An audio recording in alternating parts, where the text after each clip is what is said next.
Chapter 416. The pretty maidservant raised her head and was about to speak when she realized that she still had some pastries in her mouth.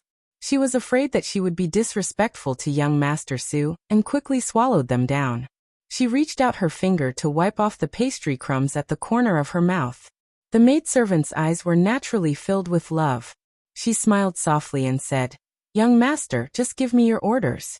Chun Nong will prepare them for you tomorrow." Su Fingyan smiled and nodded.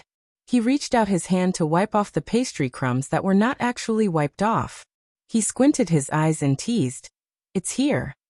The maidservant gave him a charming look and lowered her head, not daring to look at him. Qiushui knocked on the door and entered. She saw the scene and blushed. She brought over more than 10 famous calligraphies and paintings. Old Master said that he wanted young Master Su to examine them to determine their authenticity. Most of the calligraphies and paintings were made of copper or red sandalwood. They were not light. Su Fingyan stood up and helped to move them to the table. Qiushui saw that Chun Nong was still in a daze and secretly tapped her forehead. She softly reprimanded, "Don't you know how to add oil for young master when the lamp is dark?" Chun Nong pouted her lips in grievance. She saw Qiushui's slight glare and quickly went to add oil for a white jade guanyin vase-style oil lamp with a smile. Su Fingyan did not care about this small fuss. He wiped his sleeves with both hands. After Qiushui moved the food box away, he slowly spread out a calligraphy and painting on the table. He smiled. It was Chun Chun's painting of flowers in hot summer, from the previous dynasty. Unfortunately, the original work was in Bailiang Palace. He was not in a hurry to reveal the truth and rolled it up again. He opened the second scroll. It was Lu Ji's painting of birds in Cassia and Chrysanthemum Mountain. The colors were bright and the strokes were delicate. The blank space for 300 years was densely covered with the seals of later collectors. This was enough to prove the rarity of this calligraphy and painting. Su Fingyan had been influenced by Minister of State Li Yishan for many years. Even without the dazzling array of seals, he knew that it was undoubtedly an authentic work. He closed the scroll again and opened the third scroll. It was the painting of Plum Blossom Hengqin, by the late emperor of the Southern Tang dynasty. However, it was a fake. What was interesting was that the latter was obviously better in terms of strokes.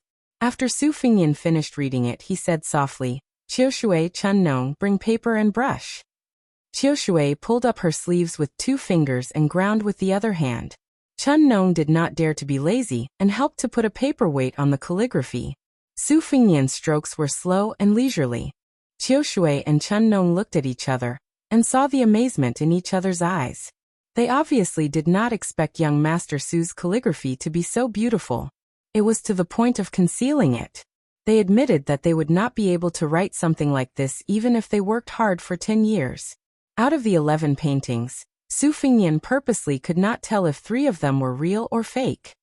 He pretended that he did not dare to speak carelessly and mistook 2 of them as rare. The remaining 6 were all accurate. The last 8 had detailed reasons as to why they were real and fake, as well as their relative valuations. Among them, the valuations and the real situation were both wrong and right. Since the old fox Wei Feng wanted to test him, His Royal Highness could not be too honest. As for the small regular script of more than 100 words, of course he would cover it up. This kind of trick would not be exposed no matter what. After the ink was slightly dry, Qiushui could not bear to let go of the small regular script in her hands. She carefully put it into her clothes and bent down to pick up the heavy calligraphy. She was about to go back to her master to hand in the work. Su Fingyan smiled at Chun Nong and said, "Go help Qiushui. She doesn't need to warm the bed today." Chun Nong was half relieved and half disappointed. She opened her eyes wide and looked puzzled. Su Fingyan gently patted her cheek and said, "We'll talk about it after the Qingming festival." Qiushui and Chun Nong walked out of the room together with the calligraphy. There was a servant girl of the same age who came to hold an umbrella for Qiushui in the corridor. She was shocked to see Chun Nong and her initial jealousy faded a little. The smile in her eyes immediately became more sincere. Actually, there was no need to hold an umbrella to block the rain from her master's study to hear. It was just that the calligraphy in her arms was worth a lot, and she had to be serious about it, so she had an extra umbrella. The 3 servant girls walked back together.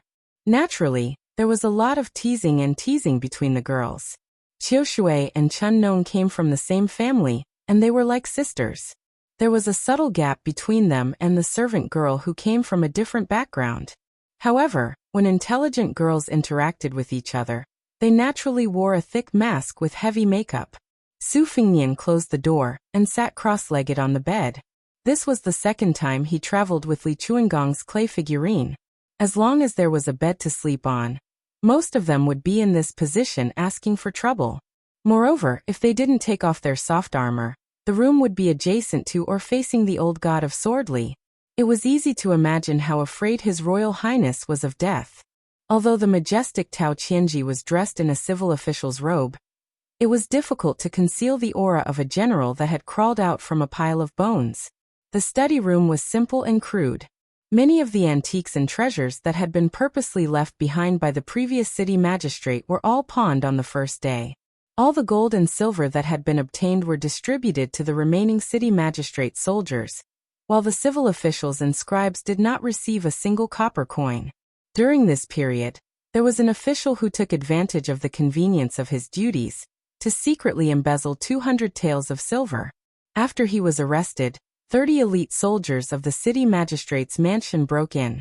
His head dripping with blood was hung on the flagpole of the martial arts field. This official had some background. His clansmen reported this matter to the deputy head of Dragon Waste Province's county magistrate. Tao Qianji did not bring his family with him, but this former fourth-rank Chongsu general was not a rigid man. Every few days, he would spend money to invite the most popular women of the city's brothels to his manor. No matter how much money was spent, he would not skimp on it. At first, some of the brothels did not dare to accept and were forced into his hands. After a period of fear and trepidation, the city overseer did not show any signs of settling accounts. Only then did they feel relieved. In addition, the heroic deeds of this Chongsu general continued to spread throughout the city. Gradually, Tao Qianji's reputation rose like a tide. Many brothels took the initiative to send their top courtesans to the city overseer's manor. Originally, they could earn dozens of taels of silver a night, but when they opened their mouths and asked for only dozens of taels of silver, Tao Qianji did not fuss over the details. He appeared more and more like a general, making the people of the city who were originally afraid that thieves would come and clean. In the continuous drizzle, Tao Qianji sat in the empty and shabby study, reading a military book by the light of a lamp. A trusted officer from Gusai province stood at the door and respectfully said, "Princess Hongyan of Jade Toad province has come to visit in the rain." Tao Qianji frowned and said indifferently, "If she enters the manor alone, I will not see her." A plump woman with a mink hair covering her forehead appeared beside the officer. Behind her was an old man dressed in brocade with his hands in his sleeves. She stepped over the threshold and placed her hands on the jade belt bestowed by His Majesty the Emperor. She said sweetly, "Oh General Tao, you put on such airs. Or are you afraid of attracting gossip?" The extraordinarily valiant city overseer frowned and put down the book. He was not the least bit afraid of this imperial relative with a xianbei hairstyle on her waist. He sneered and said, "Princess Hongyan's beauty is known far and wide. She likes to keep male companions. A mere city overseer like me would not dare to enter her eyes." The old man in brocade snorted coldly. The corner of Tao Qianji's mouth curled up, and his eyes were full of disdain. Princess Hongyan, who was holding a satin umbrella and a mink hair covering her forehead, laughed wantonly. She waved her hand to indicate that the old retainer of the county overseer should not mind. She stared at the rude and unreasonable middle-aged city overseer, and said with her charming eyes, "General Tao, I originally did not want to enter this manor. I have to kill people every day and the yin qi is too strong. I am not as vigorous as General Tao, and I am afraid that I will be haunted by ghosts. It is almost Qingming festival." Tao Qianji said coldly, "If Princess Hongyan does not have any important matters to attend to, please forgive me for not seeing you out." This plump beauty, who was one of the wealthiest in Jade Toad State, was offended several times, but she still did not show any anger. She smiled and said, "All right, I won't beat around the bush with General Tao. Someone asked me to pass on a message to General Tao. 8 words. Tomorrow morning don't go out." Tao Qianji, who felt that he was being teased, was furious. The study was filled with murderous intent. The brocade-clothed old man's sleeves billowed like waves. The princess patted her cheeks lightly and said apologetically, "Oh my stupid mouth. What nonsense did I say? I was wrong. It is indeed 8 words. Qingming Festival tomorrow, do not go out. General Tao, please believe me.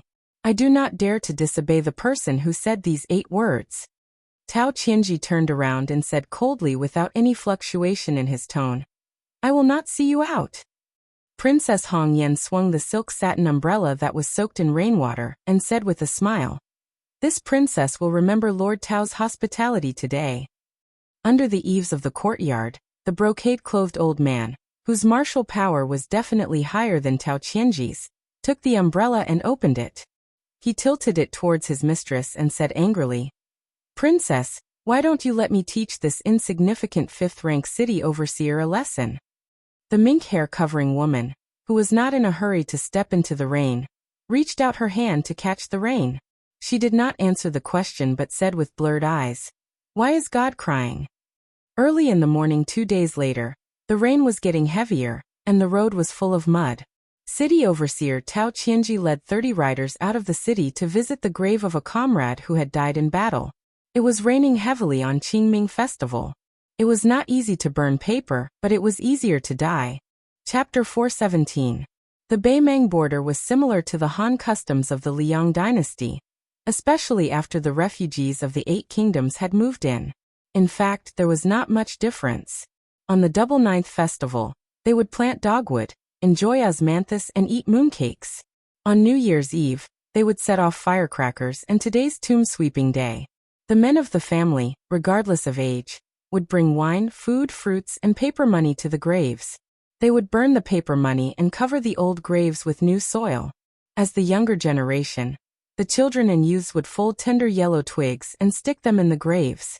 After burning the paper money, they would kowtow and pay respects to their ancestors, and pray for some good fortune before they could return. There was no fixed time to visit the graves during tomb sweeping day. It could be sooner or later. However, because of the heavy rain in Beimang, most of the graves were on the outskirts of the city and were not close by. Many of the common people were worried about their clothes and hoped that they could wait until the rain lessened before going to visit the graves. Therefore, the departure of the 31 cavalrymen from Beimang was very eye-catching. The limestone streets of Beimang were slanted from the middle to the sides. Normally, it was not easy to notice them, but during the heavy rain, when the rainwater slid into the gutters, one would be able to see them clearly.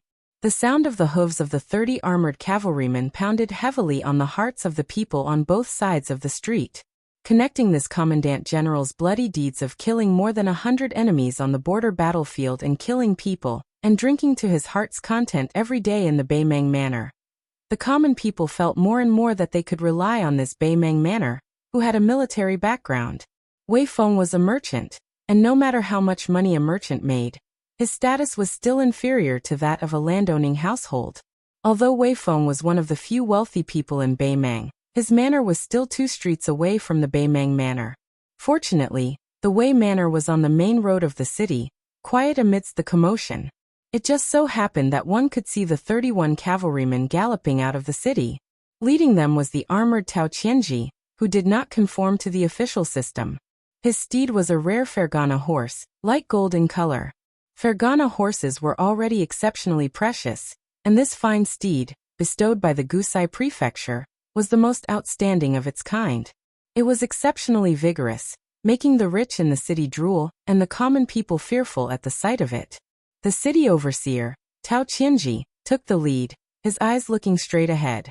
Naturally, he did not notice that under the high walls of the Wei Mansion's main gate, there was a young man with a saber on his back, squatting down. A servant girl with a delicate body and charming eyes was holding an umbrella for him. That young master was squatting in a corner with his knees bent, his face facing the south. With great difficulty, he had burned several handfuls of yellow paper money. Probably because he had done his best, he put the remaining handfuls of yellow paper money back into his bosom.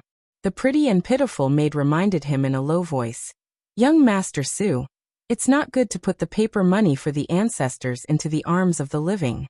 Shall I help you keep it?" Su Fengnian stood up and saw that her left shoulder was soaked. He used his fingers to push the mahogany umbrella towards the maidservant. He crossed his hands and placed them on his abdomen. He looked at the armored horses galloping away in the rain. He smiled but didn't say anything. He just shook his head. Out of the corner of his eye, he saw that the small umbrella was quietly tilting towards his head. He took the umbrella, feeling both angry and amused, and held it over the two people's heads. The maidservant, Chun Nong, raised her small head and blinked her pair of eyes that were naturally overflowing with spring. Su Fengnian rubbed her head and smiled. I'll send you into the mansion first. Later I'll go out for a walk. You don't have to follow me. This time, I'm leaving the city and I don't know when I'll be back. If we get to the town god's temple, and the rain isn't as heavy as it is now, I'll help you and Qiu Shui bring a tray of Zhouji's soup dumplings. The young maidservant, who had just started to grow, said considerately, It's just these roads. I'll be there in a few steps. Young master, you can just go straight for a stroll. Su Fengnian narrowed his extremely beautiful red phoenix eyes, and pretended to be wronged. He teased, I wanted to say a few more words to a certain young lady, but she doesn't understand the situation. At that moment, the young lady seemed to have been struck by lightning. Her entire heart and liver trembled.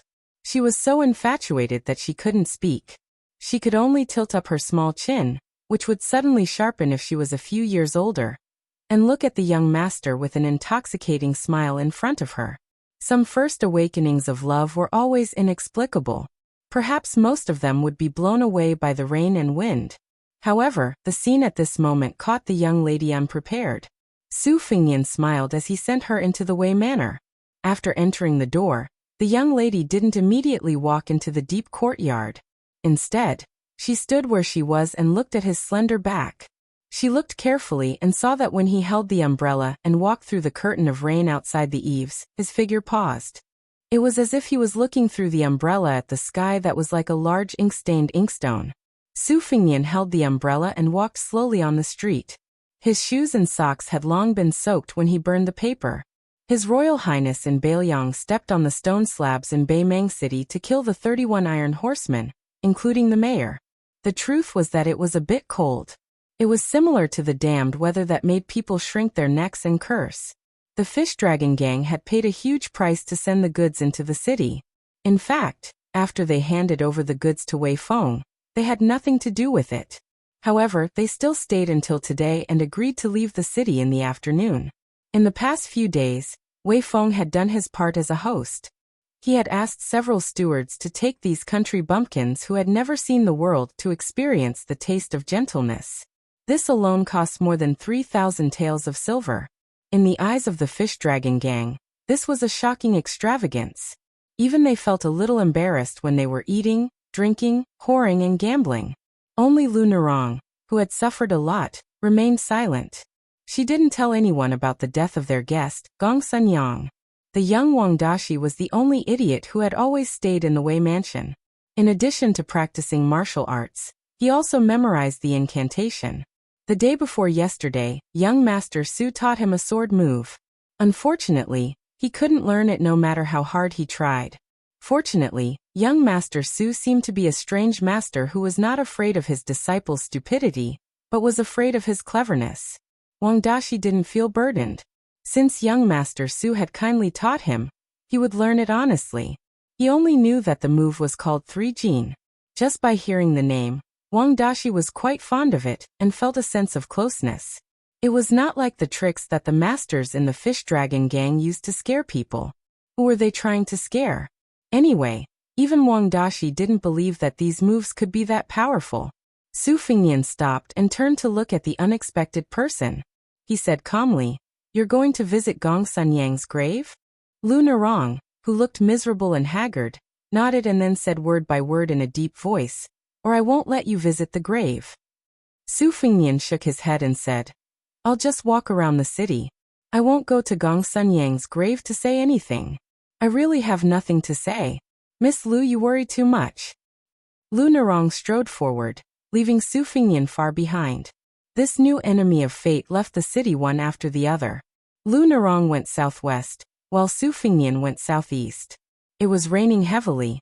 and the sky was as dark as night. The official road was muddy and difficult to walk on. Su Fingnian's boots were covered in yellow mud.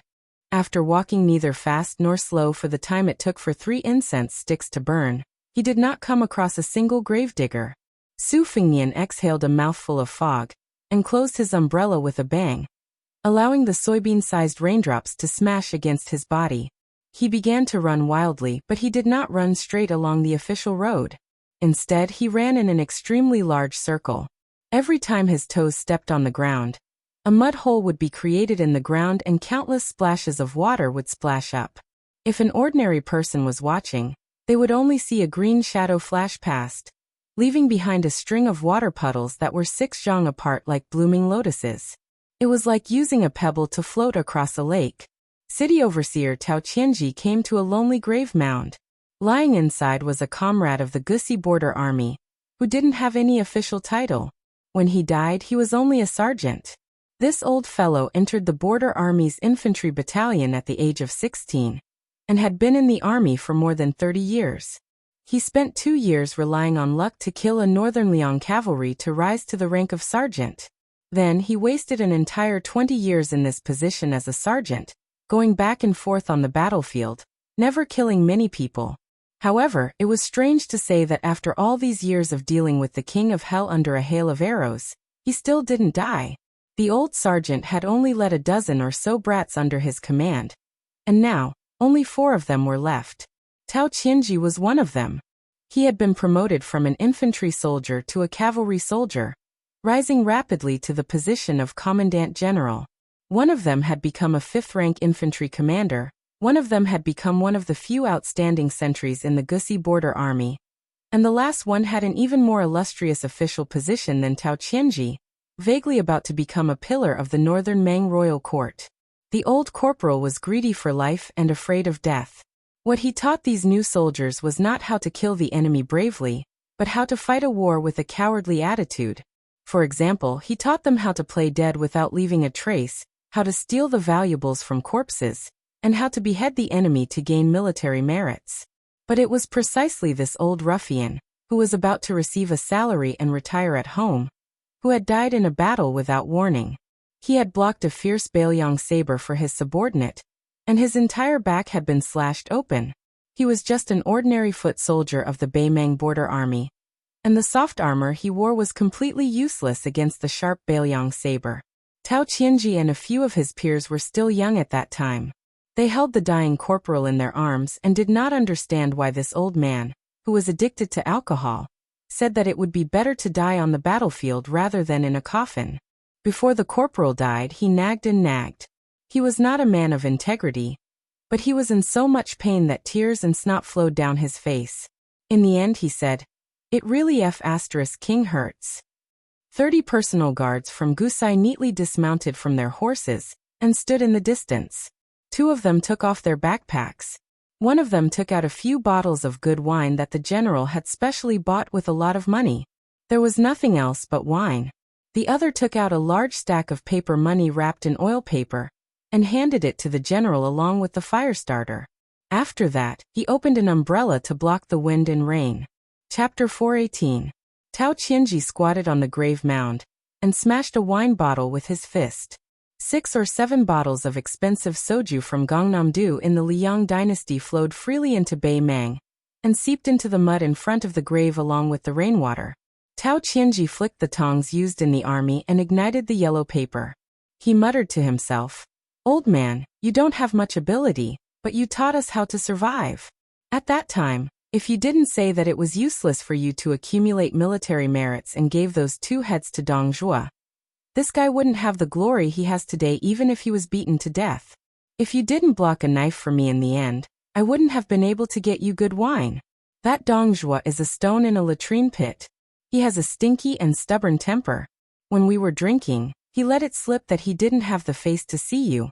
An old man who is as prideful as he is. I didn't think as much as he did. Since we're already in Luqing, it wouldn't be right if we didn't bring you a few bottles of good wine that you've coveted for a long time during the Qingming festival. You're a narrow-minded old man. When I stole your wine, it was like stealing your wife. Oh, I forgot. You've been single your whole life. If you're still alive today, old man, you only need to tell us who you like. Dong Zhuo and I won't be afraid of anyone. We'll help you snatch it. Tao Qianji held the burning yellow paper in his hand, completely ignoring the burning pain. He said softly, "Before I came to visit your grave, I killed a Bailiang soldier. I chopped off his limbs with my own hands with a Bailiang knife. I know you're a coward and I'm afraid you won't be able to sleep well. So I didn't bring him to your grave to disturb you. Old man, let me tell you. In fact, the Bailiang cavalry only thought we were invincible when we were young. It was mainly because we were scared by you. Every time before we went to the battlefield, we would see you trembling and your legs shaking just by hearing the hooves of the horses. Even Dong Zhuo and I were scared to death. Now that we've killed so many Bailiang soldiers, it's actually not that big of a deal. When we came to Lucheng, we brought 4 cages of Bailiang soldiers. Many of them were begging for mercy like dogs.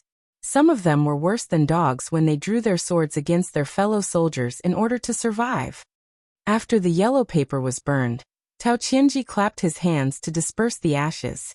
He slowly got up and said, "I won't keep you from drinking." The 31 cavalry silently mounted. Tao Qianji.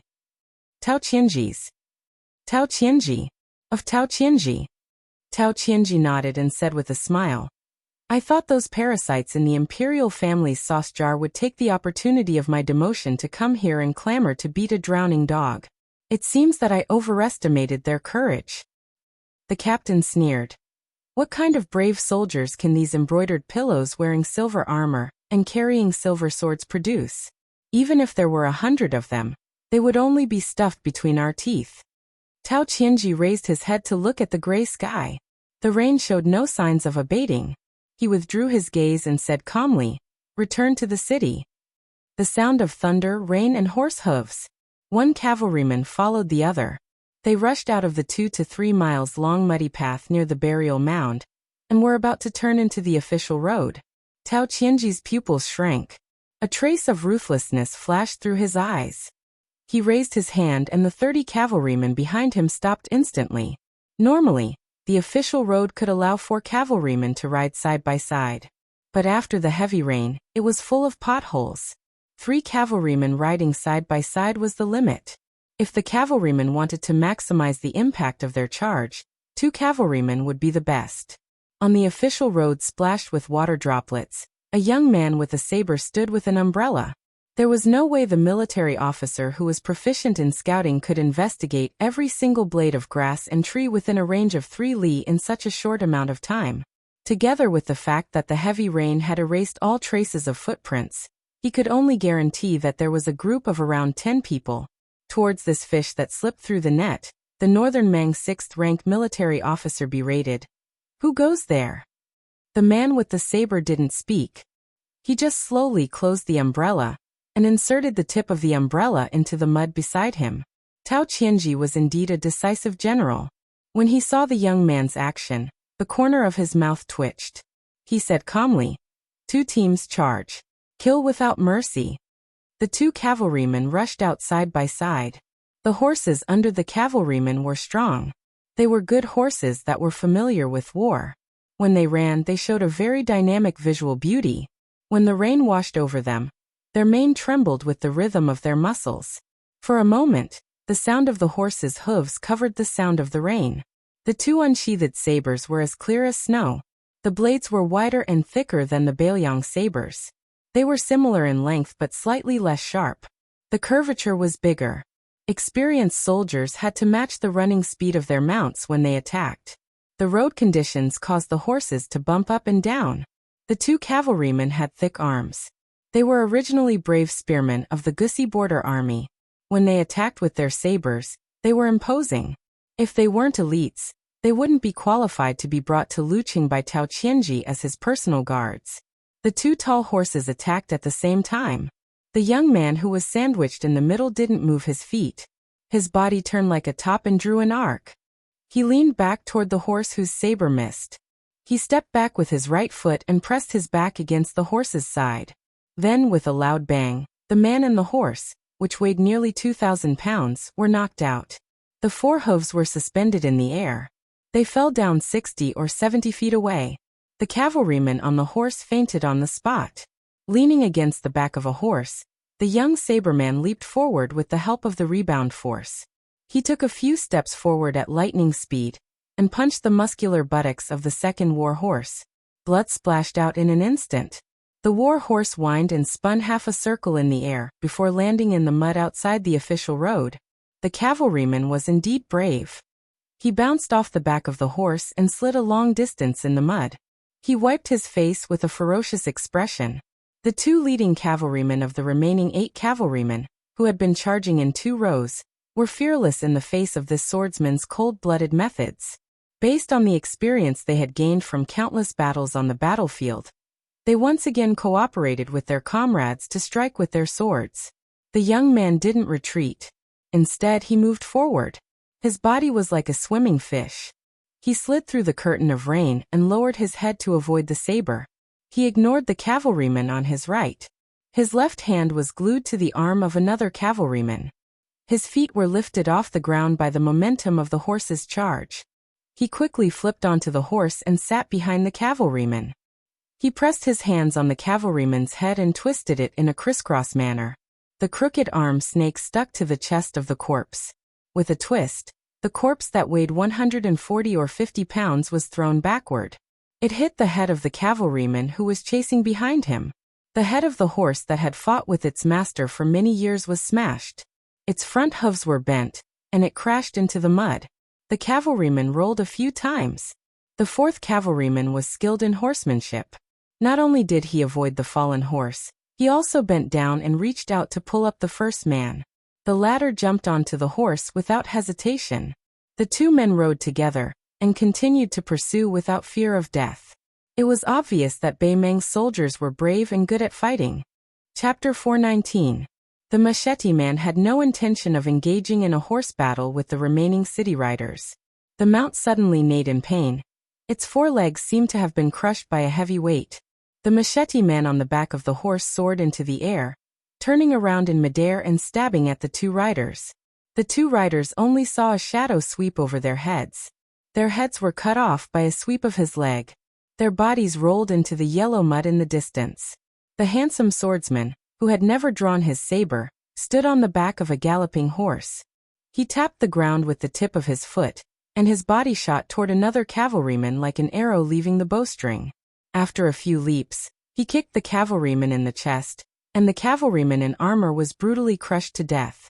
The cavalryman was separated from his horse one by one, and his internal organs were shattered into a mess. Other than the second rider, the rest of the 10 riders were all dead. The frightened lieutenant asked in a low voice, "General, should we send someone to report to the city?" Tao Qianji nodded. He leaned over and patted his horse's head. He said calmly, "You 20 riders will scatter and return to the city. Don't worry about me." The lieutenant's eyes turned red. He called out in a hoarse voice, "General." Tao Qianji smiled. "How can I die so easily? I also don't want to die here." After Tao Qianji finished speaking, he coldly said, "Listen, return to the city." After a brief hesitation, the 20 riders left with hatred in their hearts. The young machete man didn't stop them. He jumped off his horse and onto the official road. Obviously, he only had eyes for Tao Qianji today.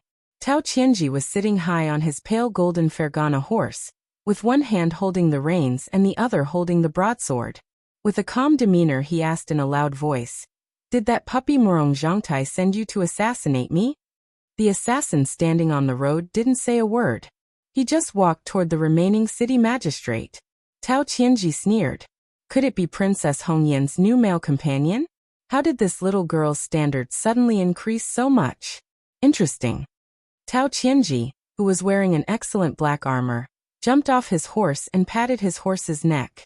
The psychic Fergana horse trotted away reluctantly. It neighed and paced back and forth a few dozen feet away, impatiently stomping its hooves. The burly Tao Qianji seemed to know that the assassin would not reveal anything, so he did not waste any more words. The moment he drew his broadsword, killing intent filled the air. As the 2 sides charged at each other, the official road was immediately filled with murderous aura. It was actually far more imposing than when the young assassin had clashed with the 10 riders. Tao Qianji's saber technique was simple and unadorned, simple and quick. It was a killing move that he had honed during his military life. There was absolutely no sloppiness in his movements. The two men, who were determined to leave behind one of their corpses, collided with a loud bang.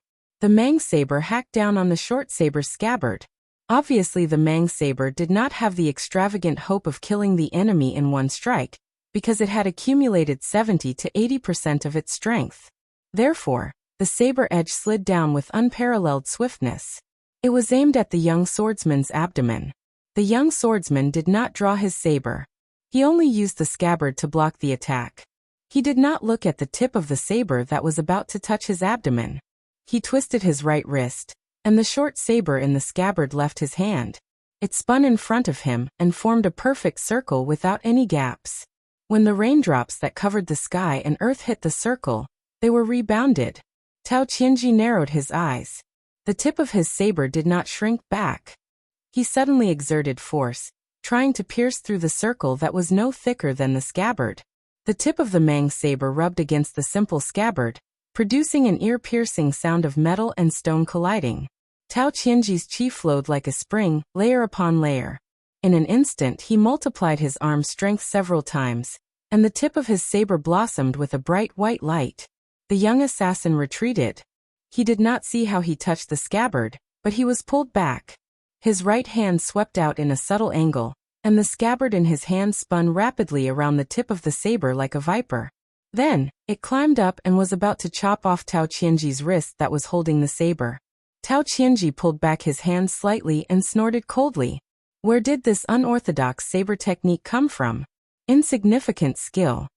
This cavalry general, who had always been famous for his horse battles in Gusai, swung his sleeves. His Mang saber successfully knocked away the strange scabbard that was still spinning incessantly. Seeing that the person in front of him was unarmed, his Mang saber shone brightly and was about to break the silent assassin's chest. However, when Tao Qianji saw the assassin's right arm pull back and then pull back, he became vigilant. He used the 1,000-pound fall. His feet sank deep into the mud, and he lowered his head to avoid the scabbard that was about to cut his head. Tao Qianji, who had dodged the attack, pulled out the tip of his foot, splashing a large piece of mud as he pounced on the young swordsman with endless strange techniques. Both of his hands gripped the hilt of his saber. His robust body leaned forward, and with a strong momentum, he crashed into the young swordsman with his saber. The scabbard did not cut off Tao Qianji's neck, but it did not fall to the ground. Instead, it circled in the air like a swallow and came to the assassin's left hand. With a flick of his finger, the scabbard left his hand in the blink of an eye and stabbed toward Tao Qianji. Somewhat aggrieved, Tao Qianji twisted his Mang saber and rolled his body along with it. He stood still on the side of the official road and stared at the assassin who had accurately controlled the scabbard to kill with a flick of his finger. He laughed sinisterly. It's actually the flying saber of the Jianghu boars. Let me see how long you can do it in one go. The scabbard was like a nimble swallow circling around the beam. Every time the swordsman flicked his finger, it would circle incessantly. Neither side gave the other a chance to rest. The white light of the Mang saber was like a firefly. Tao Qianji rolled his saber and moved away.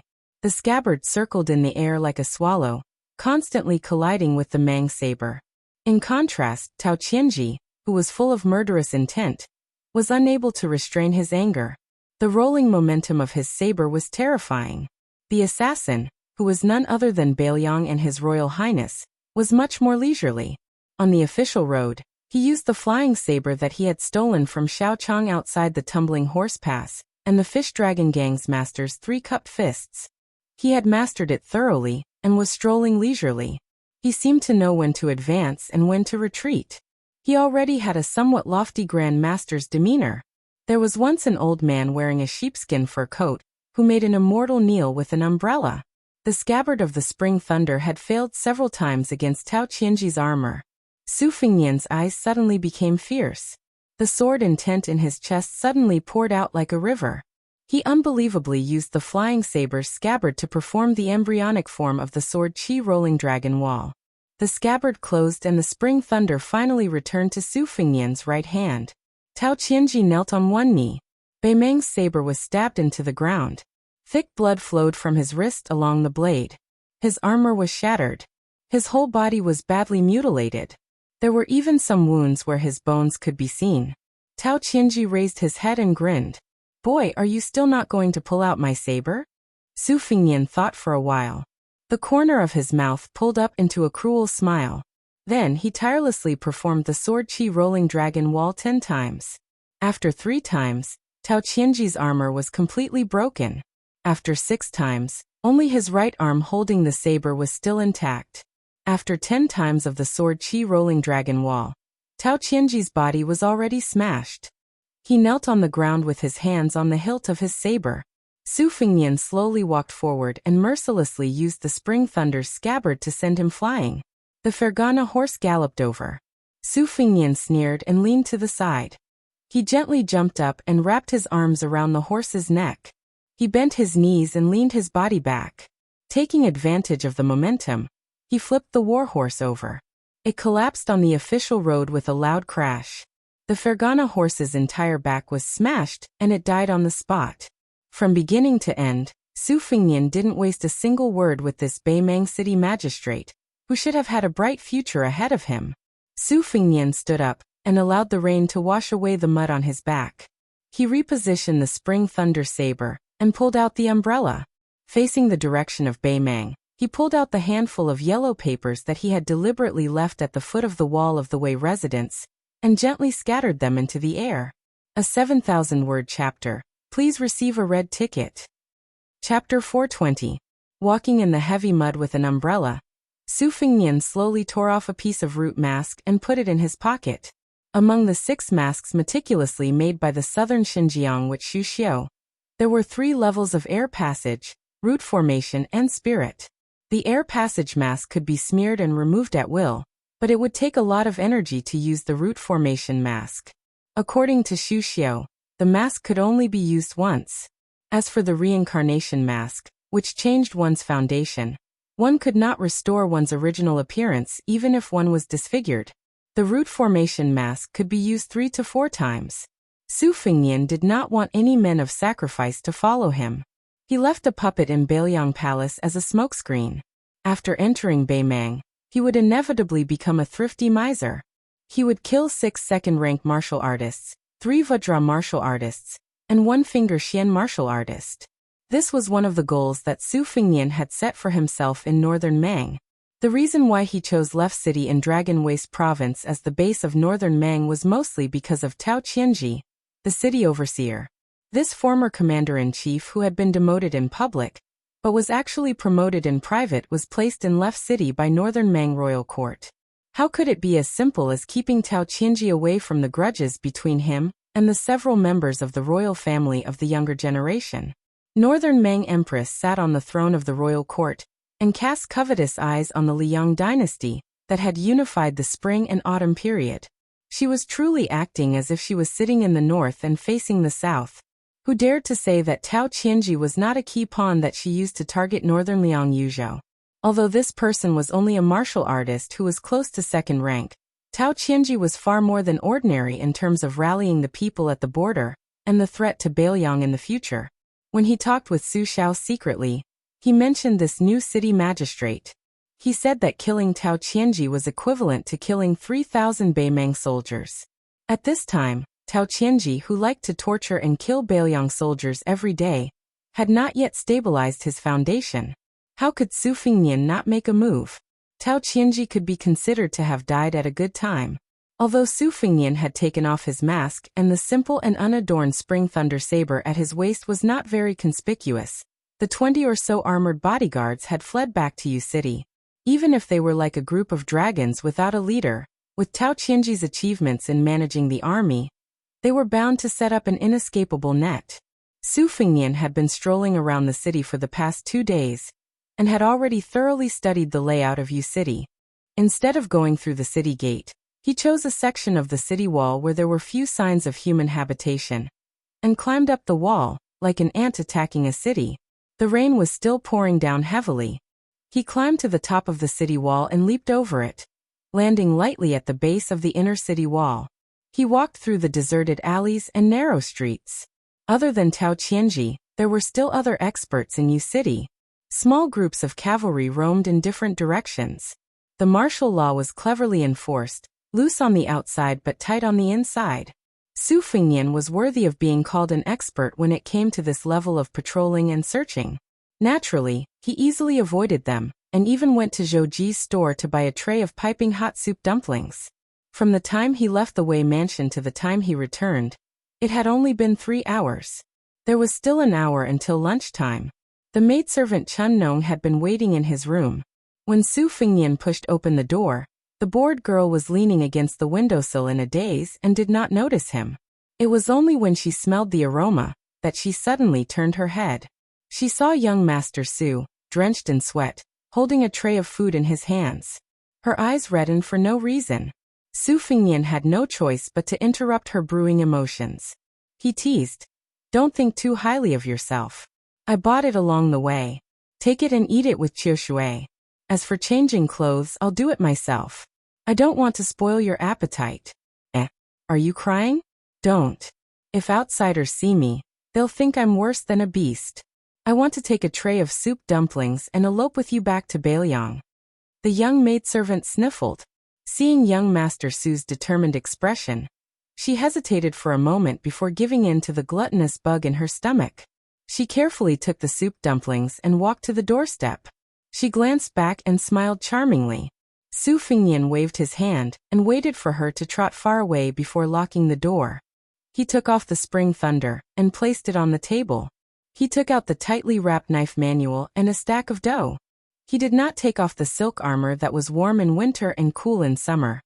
He changed into a clean and comfortable scholar's robe and put away his personal belongings. He could really be considered to be alone in the world. Chun Nong must have eaten the soup dumplings carelessly. She was dragged back by the ear by Qiu Shui, who was more sensible. She helped young Master Su with his hair. Chun Nong kept throwing meaningful glances at Sister Qiu Shui. The latter quietly sighed and asked, "Young Master Su, are you leaving Luqing to return to Lingzhou today?" Su Fengnian nodded and went straight to the point. "Uncle Wei's original intention was for the two of you to return to Lingzhou with me. However, there's a saying, if a man doesn't have a career, how can he start a family?" Turning his head, he saw the two maidservants looking at each other. They were very cute. Su Fengnian laughed and said, "You really believe me? I'm just poor and can't afford to raise the two of you. I want to make a few more trips to Beimang and earn some money before bringing the two of you back to Lingzhou in a grand manner."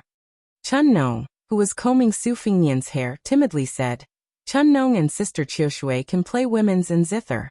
It's fine even if we don't need young Master Su's support." Qiu Shui's thoughts were much more meticulous and mature. She quietly shook her head at Chun Nong. The latter's eyes were wet like a broken dam. She was like a pool of water that had been wrinkled by the spring breeze. She was full of affection, but she obediently bit her lips and did not cry out loud. Of course, Su Fengnian would not really bring the two maidservants back to Bailiang. Even if he used his identity as a disciple of the military supervisor's mansion, it was not suitable. Furthermore, his real identity was like a lightning pool. If he stepped into it carelessly, he would easily be crushed. The two delicate 10 golden lotuses were best grown in such a quiet environment. If they were transplanted into a turbulent river, they would only die early. During the last lunch in Luqing, the most eye-catching dish was actually a fried snail with ginger and pepper. Qingming snail, as fat as a goose, was a pile of green on the white jade plate. It was a pity that the members of the fish dragon gang were a group of boorish men. They only recognized pigs, cows, and sheep as meat dishes. They did not know how difficult it was to find these seasonal snails from the muddy ponds and streams in Jiangnan, and transport them alive to Beimang. Fortunately, there was a roasted whole lamb at every table, which made the fish dragon gang feel greasy. Today, Lu Narong had said that they were not allowed to drink, which was a bit of a fly in the ointment. However, after Xiao Bangzhu and foreign guest Gongsun left, Miss Lu became more and more at ease. Gradually, she became more and more independent. The members of the fish dragon gang were sincerely convinced. The tears on Chun Nong's cheeks disappeared, but she was in low spirits. On the other hand, Qiu Shui was still graceful and considerate. She stood beside Su Fengnian, picked out the meat of the snails with a bamboo stick, and put them on the plate one by one. The old fox Wei Feng's generosity had already won the favor of the fish dragon gang. They knew that Grandpa Wei was rich and powerful, and he was a tycoon who had a firm foothold in Beimang. Naturally, he was arrogant. Otherwise, many people would want to recognize him as their godfather. Originally, they did not know much about Grandpa Wei and did not like him. Now, it was obvious that he was related to Grandpa Wei. Many people completely lost the courage and interest to challenge Grandpa Wei. They began to think about how to be more friendly on the way back to Beiyang to make up for the estrangement from the northbound trip. Wei Feng smiled and said, "Nephew, fried snails are like old wine. Even the king of hell would not leave. This fried qingming is not a famous dish, but it's really hard to enjoy this taste in Beimang. You should try more." He should really treat him as his nephew. Wei Feng did not continue to be polite.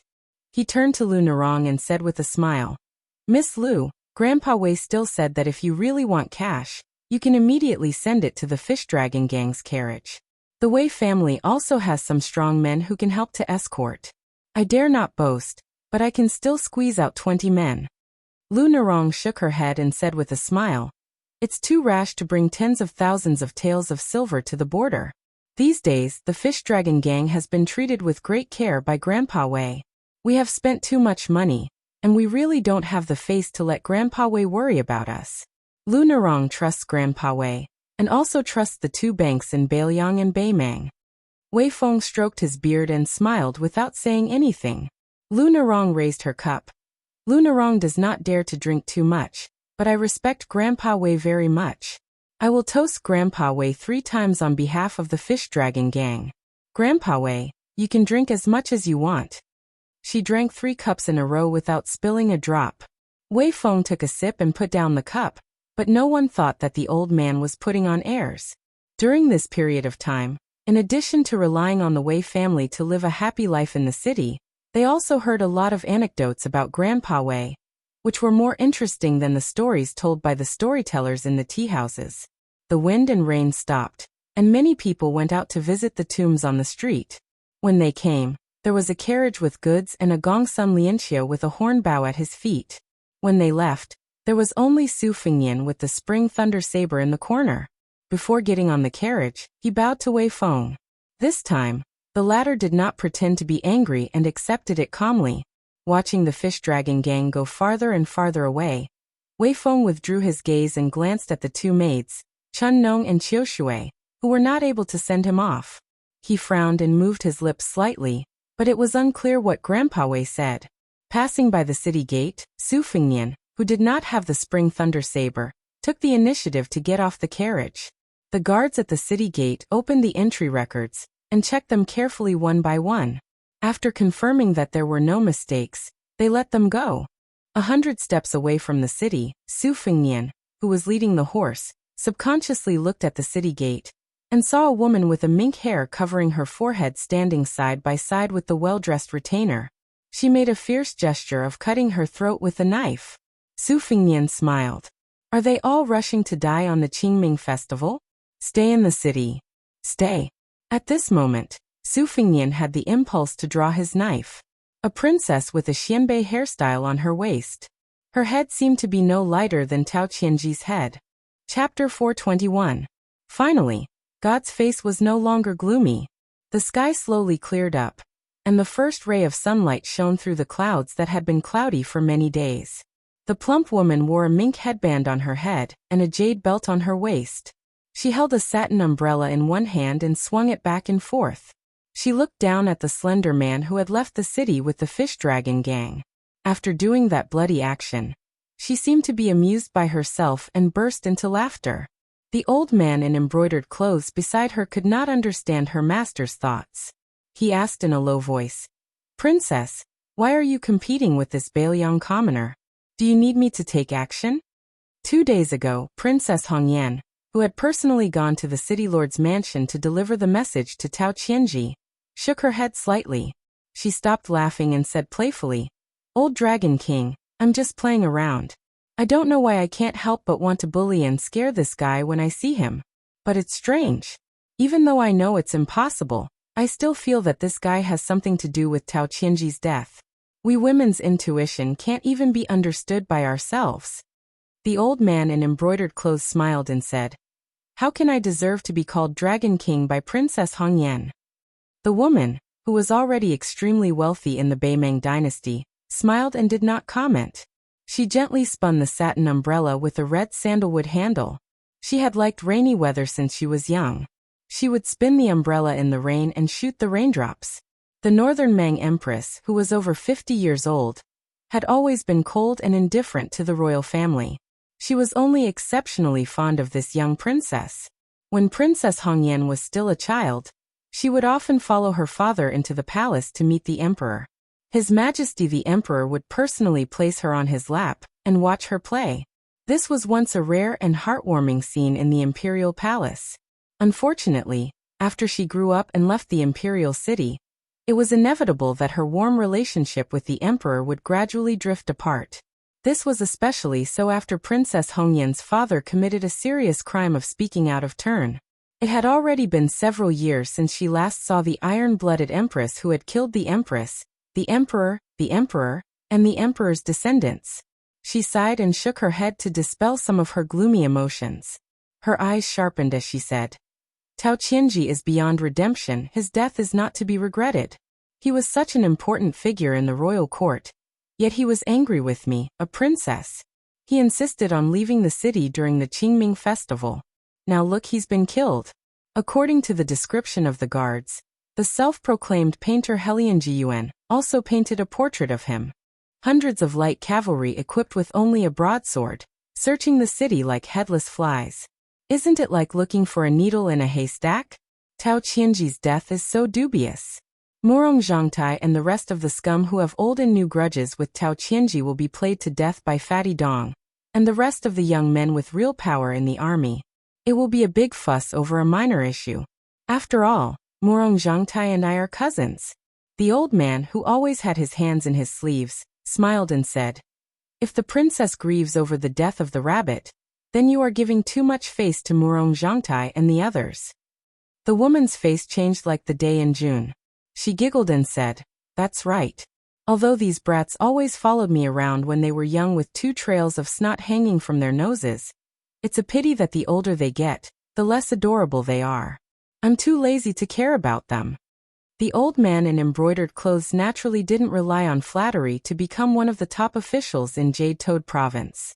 He narrowed his eyes and said, "Tao Qianji was an expert in both horse and foot combat when he was young. If he practiced his broadsword technique for more than 10 years, he might have a chance to reach a higher level. That Gu Jiantang in the south was a great grandmaster who relied on killing people. There are many hidden guards in the city, which means that the slightest movement in Bailiang can't escape our eyes. Therefore, the assassin who broke through the border single-handedly is most likely not a weakling." After easily killing 10 elite cavalrymen, he then killed the small second-pin Tao Qianji in a short time, and made the reinforcements rush to empty space. The key is whether or not the assassin drew his broadsword when he killed Tao Qianji. If he didn't, then it's a bit exaggerated. I reckon that not only will the city be in a state of chaos, many of the feudal officials in Dragon Waste Province will also be on tenterhooks. The woman with the mink hair covering her forehead laughed heartlessly and said, "Dragon Waste Province can't be compared to Gusai Province, which has been through the flames of war for a long time. The old men here are used to living like princes and all of them are fat. When they look down, they can't even see the little bird under their crotch. It's better if more of these Beimeng officials die." The old man in embroidered robes laughed out loud. This young master's tongue was indeed as vicious as ever. Although he had followed her around for many years, and had already toured all 8 provinces of Beimeng, he was still surprised from time to time. Princess Hongyan murmured softly, "Liang has Zhao Go, but don't we also have a spider web in Beimeng? I'd like to see when this assassin will run into the web." 2 cocoons, 6 men holding poles, 300 men catching men, and 80 women pouncing on butterflies. They're all like mad dogs. Hearing this string of obscure words that did not cause any ripples in the ears of the common people, the old man in embroidered robes looked around vigilantly. Seeing that there was no one around, he did not make a sound. The woman with the mink hair covering her forehead smiled charmingly and said, "Old Dragon King, what are you afraid of? Weren't you a big shot in this spider web before? Now that there are 6 insufferably arrogant men holding poles, almost half of them have to call you Marshal Uncle." The old man sighed and said, "Without that layer of human skin identity, even a newly promoted man catching men won't take this old servant seriously." Chapter 422. She smiled and said, "Everyone says that the old Dragon King has 1 foot in the Vajra realm, and 1 foot in the Profound Finger realm. He is ranked 9th among our northern Mang's 10 great devils." The old man in embroidered clothes was slightly absent-minded and shook his head. "Compared to Tuoba, Hong Jingyan and Luo Yang, whether it is in the realm or the ability to kill, I am far behind them." The woman touched the mink headscarf on her head. She looked innocent and charming as she said sweetly, "You may be lacking compared to them, but you are much better than them. I am so envious." The old Dragon King smiled knowingly. Outside the city, the young man from the fish dragon gang, Wang Dashi, was walking beside young Master Su, who was leading a horse slowly. The young man had followed young Master Su's gaze and looked back. When he saw the woman with the mink hair covering her forehead, he was startled. Not all young men in Jianghu had the courage and confidence to not be afraid of tigers. Wang Dashi was very afraid of this enchanting woman who had hooked up with the soldiers at Tumbling Horse Pass. From the bottom of his heart, he felt that she was both dangerous and indecent. Su Fengnian mounted his horse and came to Lu Narong, who was leading the group. He said directly, "I will part ways with the fish dragon gang when we reach Yanhui Pass. There are some private matters that the general's residence has asked me to deal with. In the carriage, there is a small box of fire pleats that I asked for from the Wei residence, as well as a few calligraphy and paintings that old man Wei gave as a gift. It is also an additional compensation from the general's residence to the fish dragon gang. Miss Lu can decide whether to accept it or not. In order to build a relationship with the government, it was not appropriate to give real money as it would easily violate taboos. It was better to give a few tasteful treasures to play with. Moreover, it was not necessarily useful to just worship the Bodhisattva in the temple. They also had to bribe the monks guarding the door. The fish dragon gang was really terrible in this regard. The more you lose the initiative and want to make up for it, the more you can't rush it. Actually, old Chief Lu has a good reputation in Lingzhou. As long as you're willing to lower your head, it won't be difficult for you to break the deadlock. In the end, don't look down on those old men who lower their heads and smile apologetically. They also have embarrassing situations where they lower their heads and lower their heads. If you think about it from another angle, unless the King of Hell sends the black and white impermanents to take their lives, there's actually no obstacle in this world that can't be overcome." Lu Narong coldly glanced at Su Fengnian. She pursed her lips, revealing her sharpness. This girl was like a piece of unpolished jade. After being polished by life, she became more and more resplendent. Su Fengnian didn't mind her deliberate indifference and continued, "I'm just saying this because I want to leave on good terms." Lu Narong turned to look at Su Fengnian calmly and said, "I won't throw it away, nor will I find it dirty. The fish dragons deserve it." Su Fengnian smiled and turned to point at the youth who was running with his head down on the muddy official road. He whispered, "Lu Narong, do you know that he likes you?" Lu Narong followed his finger and saw the unknown youth in the fish dragons. She was stunned.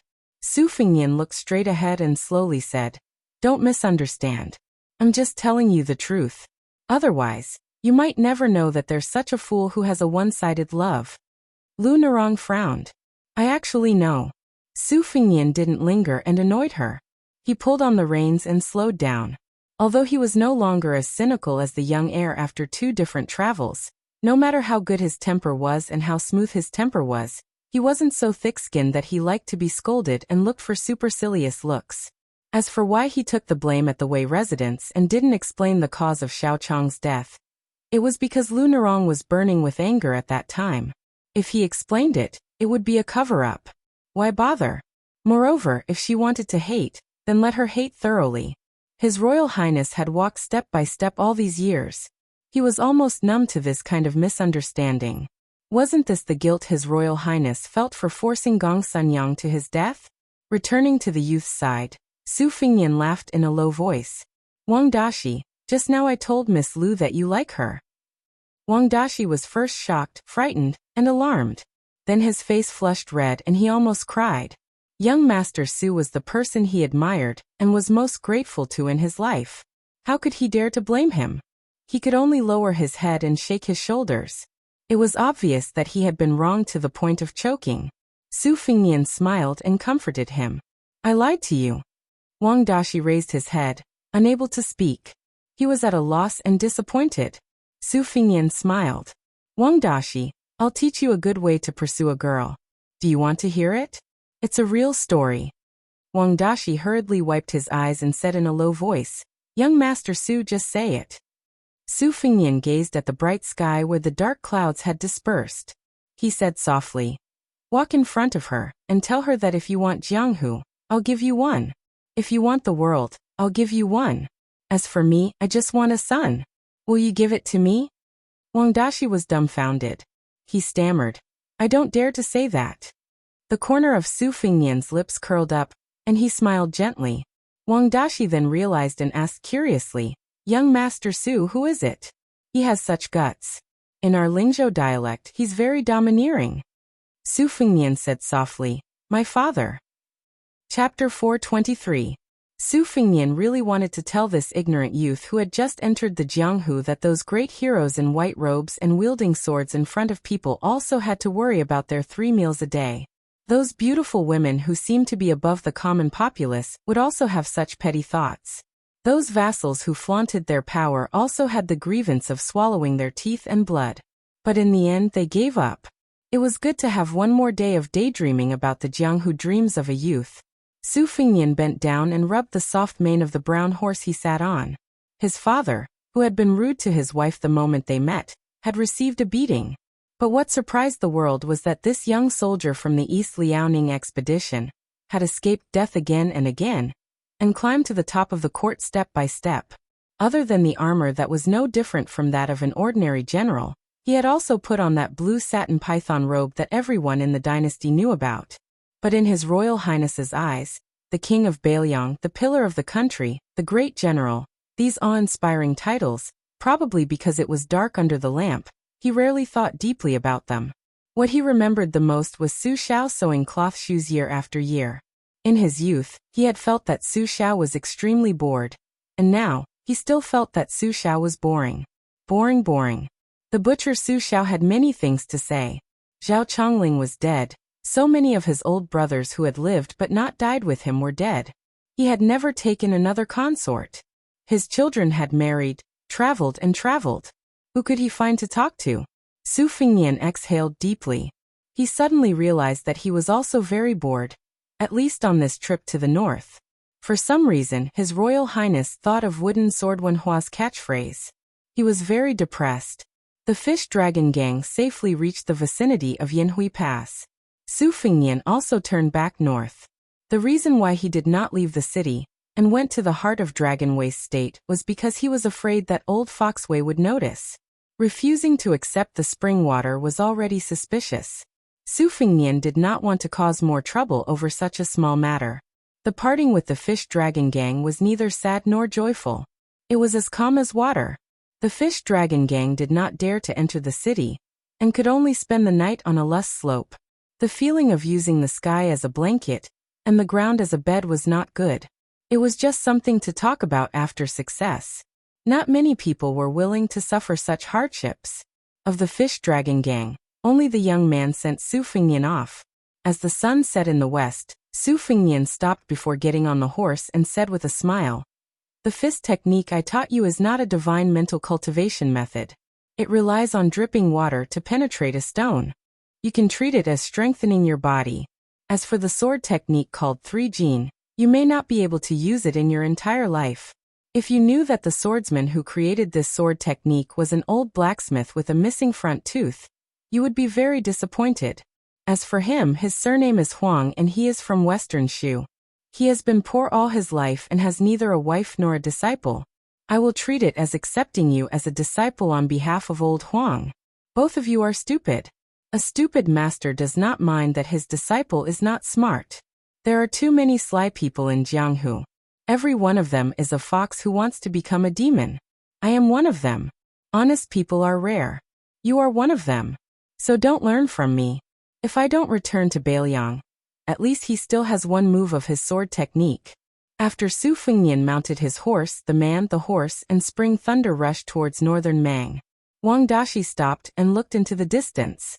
When young Master Su's figure disappeared, he clenched his fists and encouraged himself, warning himself not to be lazy. As soon as he turned around, he saw Lu Narong standing not far away.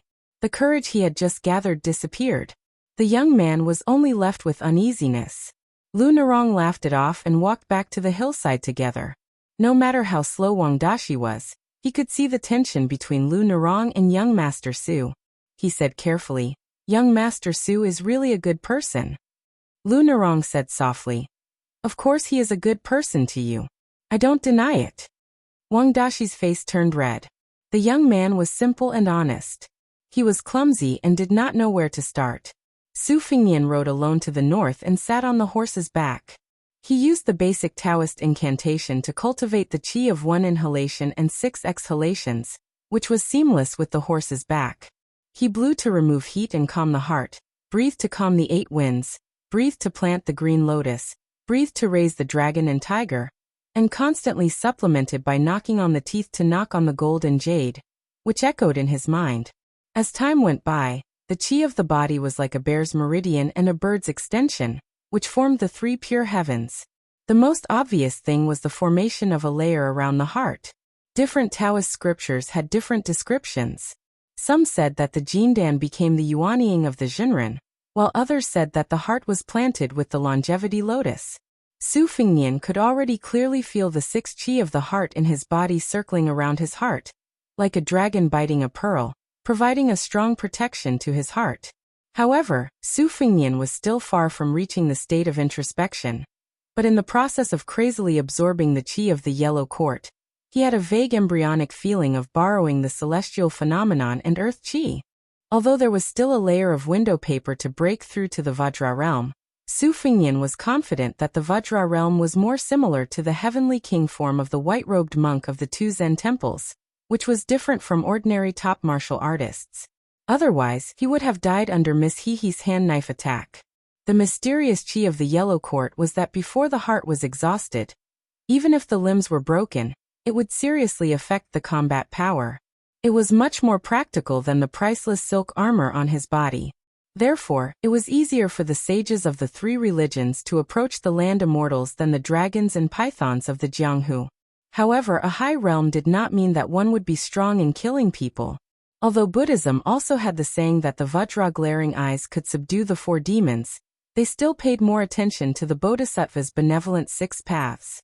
This was also the painstaking effort of the Beimeng Martial Arts Evaluation, the National Advisor Qilin Immortal, and the host of the 2 Zen temples to be independent of the evaluation.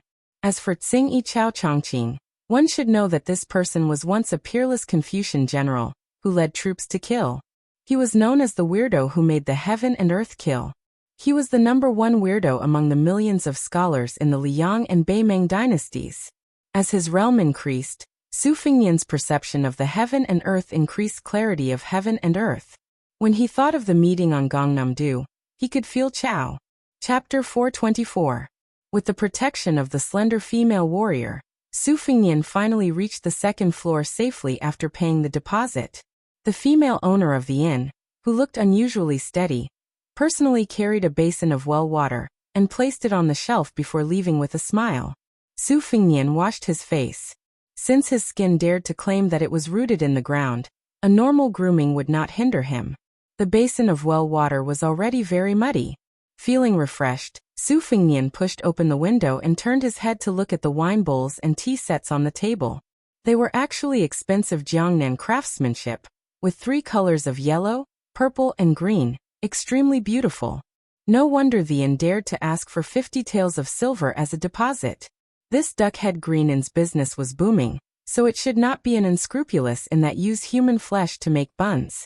Seeing the female owner chatting and joking with the Jianghu heroes without regard for them as strangers, Su Fengnian felt relieved.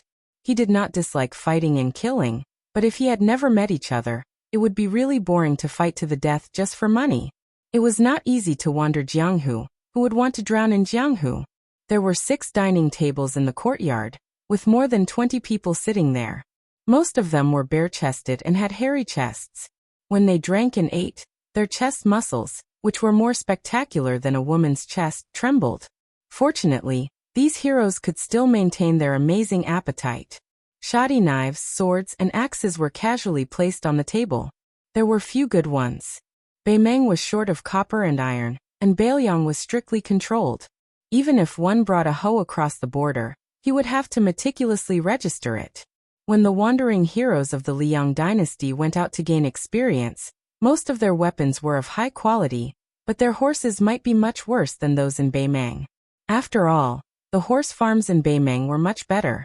It was not easy to raise mature horses to fight in an army, and the 8 prefectures also kept a close eye on them. However, it was not difficult for rich heroes to spend a lot of money to get 1 or 2 horses to decorate their shop. Su Fengnian did not care about the boorish men in the courtyard who were full of vulgar words. However, the relatively quiet diners at the tables on the first floor of the inn were not simple. Among them, the diners at the 2 tables in the corner were all strong men. Most of them had the valiant spirit of soldiers that Su Fengnian was familiar with. The moon surrounded by stars was a white-haired old man with a conspicuous red mole between his eyebrows. He looked calm. A handsome and unruly swordsman in white sat alone at a table, drinking wine leisurely. His white scabbard was wrapped with silver threads, and the golden tassel on his sword was very eye-catching.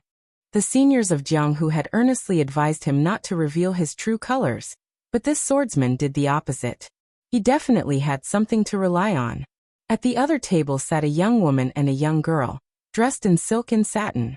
In the chaotic duck-head green inn, they looked especially pure.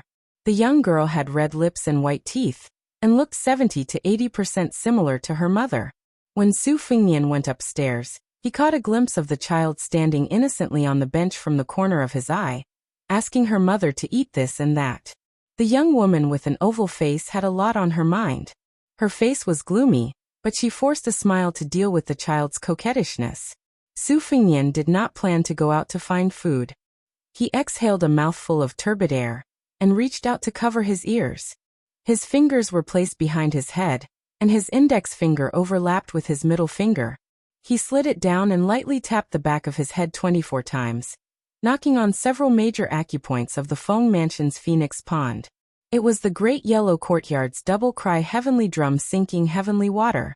Inside his body, the sword aura rolled and rolled like a dragon wall. It could be said that he was in an abyss of suffering. After the time it takes to burn a stick of incense, he heard the sound of the door next door opening and closing. Judging by the weight of the footsteps, it was undoubtedly the mother and daughter. Su Fengnian stopped breathing and took off his outer garment.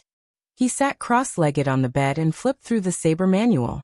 The 6th page was the incomparably domineering sword aura opening shoe style.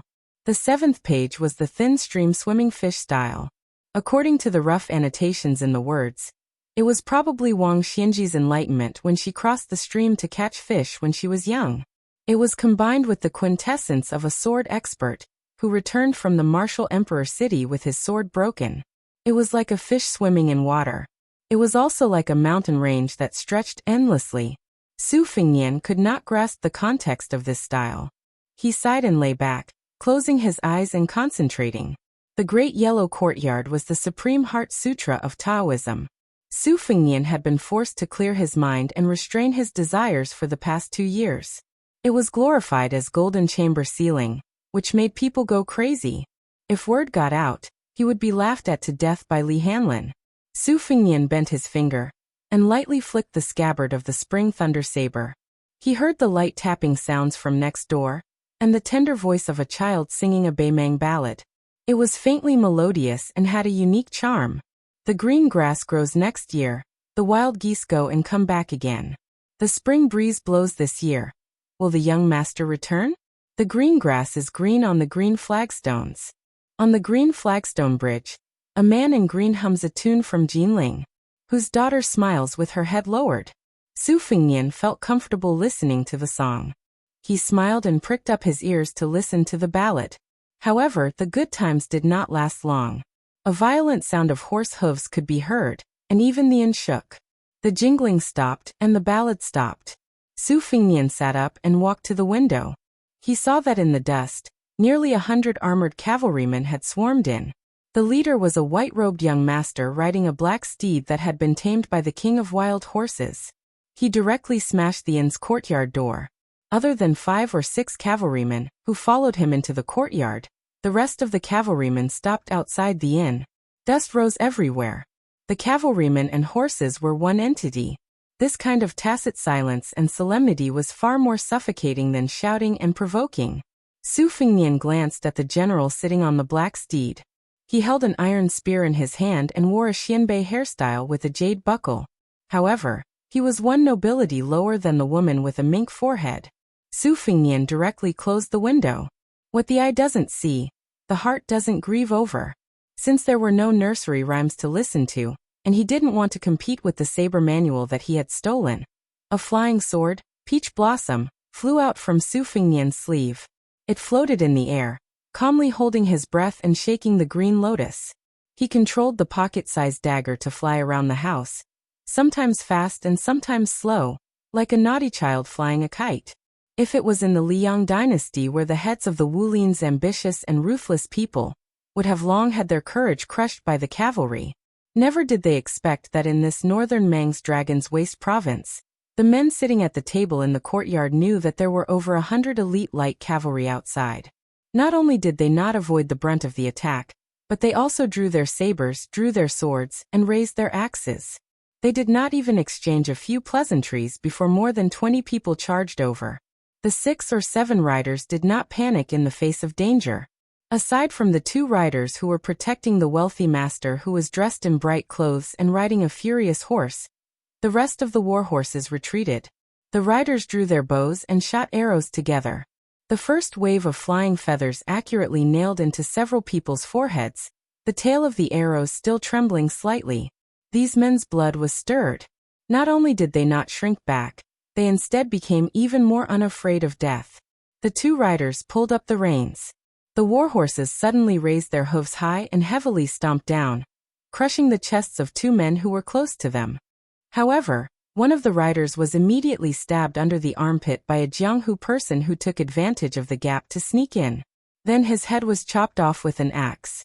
The flying axe continued to fly towards the noble on the dark horse, but it was easily pushed aside by the disdainful look on the latter's face with 2 fingers. The other rider's situation was even more tragic. His warhorse's foreleg was cut off. Fortunately, he was wearing armor, which blocked several sabers and swords, so he did not turn into a hedgehog. However, he still could not escape death. When his warhorse fell to the ground, his head was also chopped off by a sword. This bloody battle naturally appeared inexplicable in the eyes of outsiders, but the real bloody scene had yet to come. Li Wuliang's eyes were filled with shock. Chapter 425. In the courtyard, the young man sitting on the back of the dark horse was as motionless as a mountain. His iron spear was like a torrential downpour. Every time he pulled out a spear, a fountain of blood would come out from the enemy's body. Some of the flustered and exasperated flying axes were deftly deflected by him. After the cavalry behind him reaped 5 or 6 lives with their second volley of arrows, he expressionlessly pulled out his Beimang saber and urged his horse to charge forward and entangle with those Jianghu ruffians. Soon after, dozens of people rushed out from the 2nd and 3rd floor of the inn, and dozens of hooks appeared on the yellow mud wall of the courtyard. The warhorse turned around and galloped forward, and the 3 walls collapsed with a loud bang. There was no longer any Sihiyuan. The dark horse retreated as it fought. The young man, who was not an embroidered pillow, seemed to have had his fill of killing. He leisurely retreated from the courtyard with his horse. Several Jianghu ruffians whose eyes were red with bloodlust did not care about the arrows stuck in their bodies. They roared and ran out of the courtyard. Just as they rushed out of the courtyard, they were shot to death by the rain of arrows. A man cleverly rolled forward and raised his hand to chop off the dark horse's iron hooves. In the end, he was stabbed in the back of the neck by the white-robed young man, who fiercely stabbed down and pinned him to death on the ground. This white-robed young man with an elegant face twisted the iron spear and flipped the corpse over. The iron spear still did not let go of the corpse and smashed the man's face into mush. Su Fingnian heard footsteps and put away his flying peach blossom sword. After he got up, he heard a knock on the door. It was the shop owner. This strong woman carried a plate with a roasted lamb leg into the room, along with some snacks for eating. She smiled apologetically and said, "Sorry to disturb you, young master. It's true that the other rooms are occupied by customers who want to kill. Most of them are old acquaintances who have had dealings with money. As the lady boss, I don't have the face to look for a place to watch the show. So, I came to you shamelessly. Take this lamb leg as a gift for young master. Let me stand by the window for a while. What do you think?" Su Fingyan nodded and smiled. "Thank you for your kindness, lady owner. By standing here, you are sticking a protective talisman that will keep me out of trouble. This roasted lamb leg can't be eaten for free. Give me as much money as you want. This way, I can live with a clear conscience." A hint of surprise flashed in the eyes of the strong woman, as if she didn't expect this unfamiliar guest to see through her act of kindness. After she put down the plate, she picked up the food and walked to the window. She cracked some melon seeds and explained calmly, "You may not know, young master, but the Green Duck Inn has been doing business for more than 20 years. Countless people come and go, and there will always be some fighting. However, the Green Duck Inn has never cared. Everyone who comes is a guest. As long as they pay enough money, they can stay and eat, drink, and visit prostitutes. As for whether they can leave alive if they are found by enemies, or have a private fight in the inn, it is up to fate. The Green Duck Inn has coffins all year round.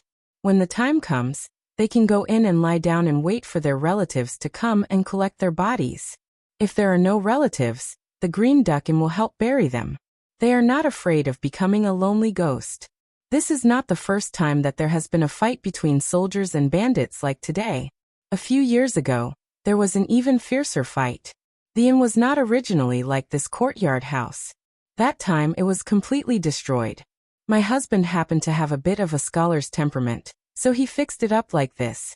Young master, don't worry. The gratitude and grudges in Baimang are all about not being bystanders. This is called being particular about the poor, and also being particular about the good. It is an old rule in the underworld. Only those devils dare to ignore it." Su Fingyan tore off a piece of mutton that was not greasy and put it in his mouth to chew slowly. He asked curiously, "It has already become like this. 100 cavalrymen against 50 or 60 Jianghu people. Is there still a need to be particular about it?" The lady boss cracked the melon seeds very quickly. She leaned against the window and turned her head with a smile. Of course. If you are not particular about it, you will become a devil. In Baimang, everyone wants to be a devil, but not everyone can be a devil. Take my husband for example. He always says that if I dare to cheat on him, he will become a devil." Su Fingyan was speechless. He did not even dare to glance at the lady boss's small waist for fear that he would be seen as not particular about it. The lady boss seemed to be a person who could not hide her thoughts. She spilled the beans from a bamboo tube and said, "The one sitting on the crow horse is Murong Jiangshan. He is a bit far from the royal family, but in Longyao province he can be considered a first-class young master. His cousin in Gusai province, Murong Zhangtai, has a better bloodline. We are just ordinary people. We only know that the lord of Bailiang, Tao Qianji, died for no reason on the Qingming festival. So our wives and daughters hurried over, and said that it was because Murong Zhangtai coveted General Tao's little wife that he killed him. We can't see through the swords and shadows of the people above us, so we can only watch the fun. Most of the men in the inn have nothing to do with Tao Qianji, but they think that General Tao, who killed Bailiang people every day, was a hot-blooded man. When they heard that Murong Zhangtai wanted to snatch General Tao's wife, they felt sorry for the orphan and the widow. So for some reason, they gathered together and said that they wanted to teach this kid a lesson. Of course, some of them must have been hired by Tao Qianji's old subordinates. Murong Zhangtai and his group of nobles, no matter how bad they are, at least they have dozens of Baimang sabers and dozens of war horses. Today they brought 100 cavalrymen with them. But it's still hard to say who will win. I believe young master has also thought of the identity of the mother and daughter next door. They also have a group of former loyal subordinates of Tao Qianji, especially that old guy with the red mole between his eyebrows. He is no weaker than Murong Jiangshan, who wields an iron spear. Su Fengnian came to the window and saw the blood flowing like a river outside. He sighed in his heart. Is this the Jianghu of Beimang? Moreover, according to the landlady's tone, she didn't think highly of Murong Jiangshan who led the charge. But if it was in the Liang dynasty, this kind of young master who could subdue women in bed, fight on horseback, talk and laugh while killing enemies, would already be very difficult. In the eyes of many people, he was already an ambitious and ruthless person with a bright future. But in Beimang, he was just a common young master of an aristocratic family? Su Fengnian frowned. Moreover, in the Liang dynasty, the Jianghu killings could also be so fierce and tragic. But to say that there was no irreconcilable hatred between them, it was simply unimaginable that they would throw their lives away just for the widow of a general with a good reputation. Outside the building, Murong Jiangshan laughed and said, "Whoever can withstand my spear for 10 rounds. You can be an official, gold or women, whatever you want." Curses were heard everywhere. "Little bastard, your mother said it was too big under my crotch last night. Come call me father." Just as he finished speaking, this man was shot to death by a feather arrow. Murong Jiangshan, stick up your ass, I haven't touched a woman for many days, look at your soft and tender skin. Before this man finished speaking, Murong Jiangshan, who looked calm, threw an iron spear and pierced through his head. More than half of the 100 cavalrymen were killed. Except for those who escaped halfway, and those who retreated back to the inn. The rest of the Jianghu people were either dead or wounded. Murong Jiangshan drove his horse forward, bent down and pulled out his iron spear. He stabbed those who were still breathing to death one by one. Then he waved his hand and signaled the remaining 20 cavalrymen to eliminate the root of the problem. He took only 10 cavalrymen, and entered the courtyard again. He laughed and said, "Old bastard Sui Song, come out and die with your guards." Su Fengnian murmured, "It's not the same." Chapter 426. At first glance, one could tell that he was the kind of tall and thin man that couldn't be beaten with a stick. His eyes were soft and there was a trace of a smile on his face. The man nodded at Su Fengnian as a form of greeting. The lady boss saw that the dust had settled downstairs. Those who deserved to die were all dead. Sui Song was not at a disadvantage against Murong Jiangshan, but there was a hidden expert among the 10 riders who killed people like picking up grass. After a few rounds of killing, all of Tao Qianji's soldiers were killed. Without exception, all of them died without an intact body. Most of them had their arms torn off. Sui Song was held back by Murong Jiangshan, who was holding a spear on horseback and couldn't help. The old man's eyes were red.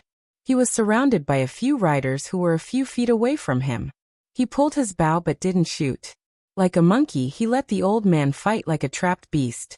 When Murong Jiangshan withdrew his spear, he revealed a flaw. The old man was about to capture the leader of the bandits. But suddenly, he started to bleed from his 7 orifices. Unexpectedly, he was hugged by that expert from the army from behind. The two of them were in a strange position, and the sound of bones breaking could be heard. Sui Song's chest was broken into pieces. Before he died, he was hit on the back of his head by the expert behind him. Sui Song's eyes were red and he couldn't save him. The old man's eyes were red. He was surrounded by a few riders who were a few feet away from him. He pulled his bow but didn't shoot. Like a monkey, he let the old man fight like a trapped beast. When Murong Jiangshan pulled back his spear, he revealed a flaw. The old man was about to capture the leader of the bandits. Suddenly, he started to bleed from his 7 orifices. Unexpectedly, he was hugged by that expert from the army from behind. The two of them were in a strange position. This expert from the Beimang army turned his head and looked at the window where the lady boss was standing. He was about to jump up from the ground and rush into the room on the 2nd floor to kill. Murong Jiangshan was holding his spear on horseback. He signaled this guard from the Imperial Guards Bureau to not act rashly. In the palace of Beimang, there was a group of cold-blooded guards that were at the top of the military force of the dynasty. The hidden minister, the bell chaser, and the Zhaojia soldier were all the best cold-blooded butchers in the Beimang army. The 3 of them added up to a total of 400 people. Murong Jiangshan was only a marginal member of the royal family. He was far from being qualified to have any of the 3 guards as his retinue. This first-class Zhaojia soldier was borrowed from his cousin Murong Zhangtai. The Zhaojia soldier had been a Zhaojia soldier for the past 20 years. He had made great contributions in the military. The Beimeng military god Tuoba was also a Zhaojia soldier. Murong Jiangshan didn't mind the people on the second floor looking down at him. He raised his head and said with a smile, "Today, I've disturbed the Duck-Head Green Inn, Murong Jiangshan. I'll compensate you 10-to-1 for the loss of the inn. May I ask where shopkeeper Xie is? My cousin Murong Zhangtai and I have long heard of him."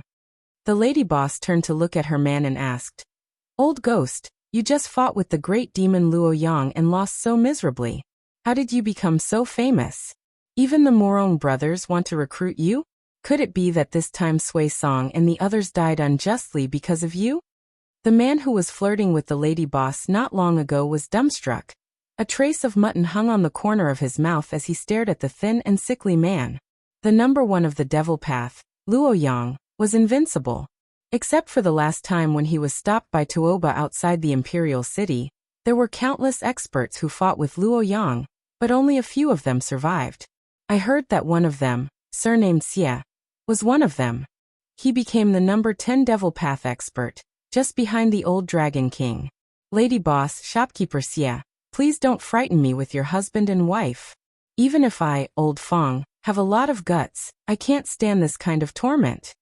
The lady boss ignored the crazy rough man. She looked at her man with a difficult expression and asked, "Hey old ghost, let's put Murong Jiangshan on a bonfire and roast him. What do you think we should do?"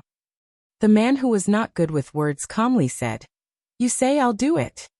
The lady boss sighed and looked at Su Fingnian, who had been watching with folded arms.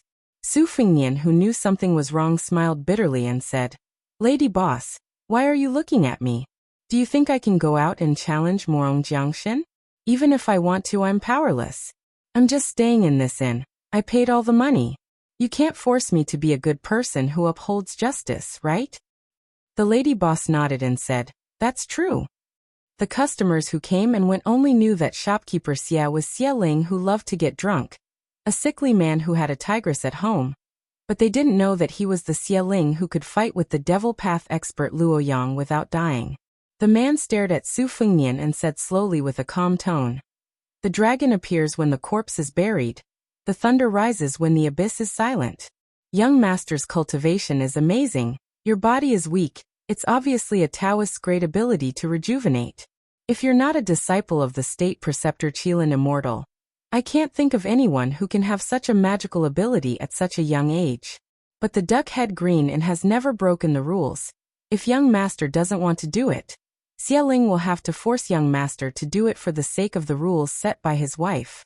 Young master, you don't have to be too difficult. You just have to make sure that the mother and daughter die outside the inn.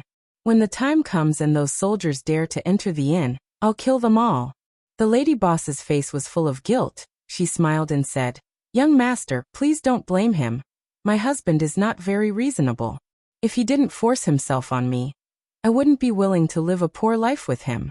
The white-clothed swordsman lying in the corridor is most likely Murong Zhangtai. Young master, you can take him out and threaten him. You can buy some time." Su Fingnian saw the dark-skinned young man appear and disappear like a ghost. He slapped the man's head and killed him on the spot. He cursed, "I've long found this surnamed Fong unpleasant to the eye. He never pays for his food. Credit, credit, credit. Go to the king of hell for credit." The lady boss laughed. "Don't talk nonsense. You just hate him for sleeping with your sister Ying Tao." Su Fingnian, who had entered the den of thieves, said bitterly, "Lady boss, innkeeper, it's not enough for you to play the good cop and the bad cop. Now you want to pull this little brother to play the bad cop to intimidate me? This way of doing business is too particular." The lady boss laughed. "If I was 20 years younger, I would definitely chase after young master." The waiter stared. "You poor swordsman, don't talk nonsense, otherwise I'll smash you to death with a stool. At that time, you won't even have your life and your sword." Su Fingnian asked, "You want me to weigh the pros and cons?" "Young master, you have great ability but you don't do things quickly." The lady boss laughed. All right, after all, it's our inn that is in the wrong first. Old ghost, go to the door and block for this young master. Soldier Chin, don't show off blindly here. You're just a dog meat that can't be served. I'm going to the next room to have a private chat with the soft and tender woman.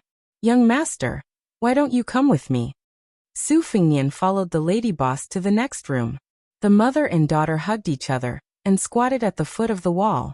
The young woman was weeping with tears. Her heart was as dead as ashes.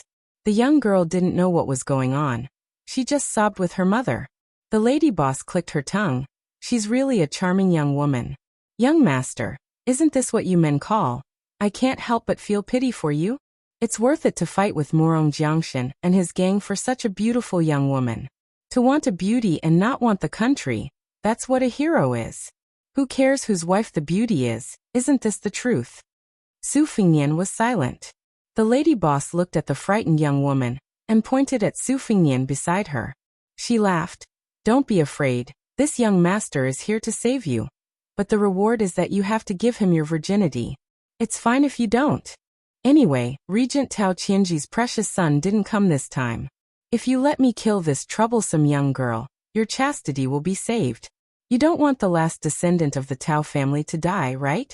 How miserable would that be? The young woman was dumbfounded. No matter how ignorant the young girl was, she knew that the situation was dangerous. She could only cry heartbreakingly, calling for her mother. She was very sad. Seeing the hesitation in the young woman's eyes, the lady boss laughed with her arms akimbo. After laughing, she said gloomily, "Even a vicious tiger won't eat its cubs. Your daughter is a piece of flesh that fell from your body. How could you do this to her? I can't have children in my life, but I'm so jealous of women like you who don't know how to appreciate your fortune. Every time I see a woman with a family, I want to chop her up and feed her to the dogs." The young woman, whose dirty and ugly heart had been seen through, instantly became resolute. There was no longer any trace of weakness in her eyes. She was born to be an actress. She stood up and pushed her daughter away. She said to Su Fingnian, "Young master, please save me. I am willing to recommend myself." What a beimang. Sons are always noble, daughters are as cheap as dogs. Su Fingnian went to help the little girl up. He didn't look at the young woman who was worthy of being a general's widow. He only looked at the lady boss and asked calmly, "Your man is seriously injured." Even if he had reached the finger-profound realm, without the support of his Vajra realm physique, he's just an empty shell. Why? Do you really think you're invincible? The lady boss was stunned as if she had heard a big joke. Young master, even if my man fell to the bottom of the first-grade realm as you said, a starving camel is still bigger than a horse. It's true that he's not invincible. But do you really think you're a dragon crossing the river? I'm a woman who's kind enough to warm your bed. Don't take my kindness for granted. Young man, if you're at the Vajra realm, I'll wash myself clean and stick out my butt for you to poke, okay? But do you have it? If you're not at the Vajra realm, you're just like an ant in my man's eyes. I just praised you casually, and you're so arrogant that you can't tell north from south? I'll give you one last chance. If you try to act tough in front of me again, I'll cut you to death. Su Fingnian smiled. Except for this child, all of you can go and die. Chapter 427. After the lady boss heard the young swordsman's bold words, her bucket-like waist twisted and turned, looking more and more like a fat peony growing on cow dung. She wiped the tears from her laughter and raised her head. She stretched out two fat fingers that were as thick as a woman's and gently rubbed the corner of her eyes. She said, "Young master, are you joking with me? Oh, you can't laugh anymore. You're laughing so hard that your crow's feet are showing. Young master, you're really bad." Su Fingnian also laughed. He shot a glance at the young woman who had an ashamed expression, and stroked the head of the frightened child who was hiding behind her. He asked, "Lady boss, was it your man who had long planned to use me as a scapegoat and present me to the Murong brothers with both hands?" The lady boss was thick-hearted and did not bother to hide it. She nodded and said with a smile, "My man still has this bit of eyesight. Otherwise, how could he have found me in a field of flowers? I know young master's skill is neither high nor low. If you die and this fox-like troublemaker is sent out, it's good to settle things peacefully. As for the fate of the mother and daughter, Arin can't control it. If you want to blame someone, you can only blame the little girl for finding a man with bad luck. Then it's young master's bad luck. If it was in the past, as long as you brought enough money, you would have enough wine, meat, and girls." Su Fingnian smiled and asked, "With the innkeeper's skill, You'll be a distinguished guest wherever you go. Why don't you just fall in love with the Morong brothers who came prepared? Or do you think the bowl of the Morong family is too small and not enough to satisfy your appetite? The lady boss continued to rub the corner of her eyes and carefully smoothed out the crow's feet. She said unhappily, the Morong family is indeed the biggest pot in the world. Unfortunately, Morong Zhangtai and Morong Jiangshan are only small broken bowls. They can be used to send beggars, but to send my man, they're far from enough. If the Orange Province's disciplinary magistrate Morong Baoding personally comes to visit, then it'll be fine. Su Fingnian nodded and said, I understand. The lady boss and her husband are waiting for the best price. They are indeed shrewd businessmen. The lady boss pretended to be surprised and said, Young master, why did you vow to kill everyone? Why did you stop after just saying that? As a man, you can't be like this. Although there are only 3 women in the room, all of them will look down on you. Qin Wuzu learned a move from this old lady's man and knocked Morong Zhangtai unconscious. This old lady hasn't been idle all these years. Why don't I have a match with Gongzi? If Gongzi wins, then I'll go out and fight Morong Jiangshan? Don't worry, many people from Green Duck Head have died this time. Even if there aren't enough coffins, I'll definitely leave a superior Liuzhou cypress coffin for young master. However, young master's sweetheart may have to be borrowed. My husband has been waiting for you for several years, but he really hasn't encountered such a tempting delicacy like young master. To be honest, even if you are really the great disciple of immortal Qilin, I will still help him to cut you out. At worst, I will give up the inn. After revealing the secret at the bottom of her heart, the proprietress smiles gloomily when she reaches the happy part. She is waiting for the young man to show panic, but she is the first to open her eyes wide and say in a trembling voice, Flying sword?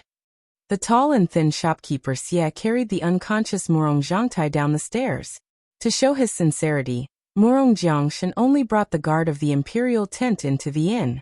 When he saw the 10th person of the evil path, he even threw away his prestigious status and bowed deeply. Xie Ling put Morong Zhangtai on a wine table, not feeling flattered at all. After fighting with the number 1 person of the evil path, Luo Yang, although Xie Ling was severely injured, his reputation in Bei Meng's Jianghu rose. Everyone thought that it was an honorable defeat. However, Xie Ling knew that it was not easy. After concealing his identity for more than 20 years, he obtained a secret manual by chance. He thought that even if he couldn't be evenly matched with Luo Yang who attacked the imperial city, he wouldn't be defeated so badly. However, when he really fought against that martial arts giant who didn't leave anyone alive, Xie Ling realized that he was wrong. The only reason he survived was that the devil showed mercy. The arrogant Xie Ling wanted to use this battle to become famous and enter the military of Beimeng. He wanted to walk the path that was proven to be correct by Tuoba. Now that he was disheartened and his cultivation was greatly damaged, he no longer coveted fame and fortune. Instead, he drank all year round to drown his sorrows. It was said that the super experts of Beimeng's Jianghu had all become peerless devils. The first-class experts went to the military to make a name for themselves. The second-class experts lived like princes in the Jianghu and abused their power. The third-class experts and those who didn't enter the Jianghu had to struggle in the muddy pond. Xie Ling's strength had been greatly damaged, but his mentality was still there. Since he knew that the so-called Devil's Path was nothing more than a facade, he didn't want to go to the Beimeng army and make a fool of himself. Moreover, from the beginning, his goal had been the 2 capitals' royal courts. What kind of thing did the little Morong clan disciples count for? Did they have the qualifications to order him around? It's just that although he looked down on them, he still had to pay attention to some rules. Jianghu, the military, and the government each minded their own business. If Jianghu people burned, killed and plundered in Jianghu, the Beimeng Imperial Court would never get involved. But if Xie Ling was in charge of the Duckhead Green Inn, he would suffer a calamity. With Xie Ling overseeing the Duckhead Green Inn, the Duckhead Green Inn would not stop them. But if the Morong brothers wanted to kidnap Tao Qianji's widow, the Duckhead Green Inn would not stop them. But if they wanted to kill 2 birds with 1 stone, not only they wanted the young woman's beauty, they also wanted Xie Ling to come out and add flowers to the brocade. It was inconvenient for Xie Ling to make things clear, So he let his wife play the bad guy and pushed the young man with the saber out of the inn and put him to death. It was just to give both sides a way out of the situation. His meaning couldn't be more obvious. You brothers killed people and tore down the inn. I, Xieling, took into account that you are a relative of the imperial family and did not pay any attention to you. But the orphan and the widow were taken out of the inn. The inn drew a clear line with you. If you still dare to take an inch and want a mile, before I, Xieling, became famous, my hands were actually stained with blood. At the beginning of the secret manual, it was said that in 1 year, one's heart and livers are 100 pairs. In 60 years, one can become an immortal. It wasn't that he deliberately wanted to shock people to death. Chapter 428. There are millions of people in the Beimeng Jianghu, and there aren't many who are more worthy of being called a devil than me, Xieling.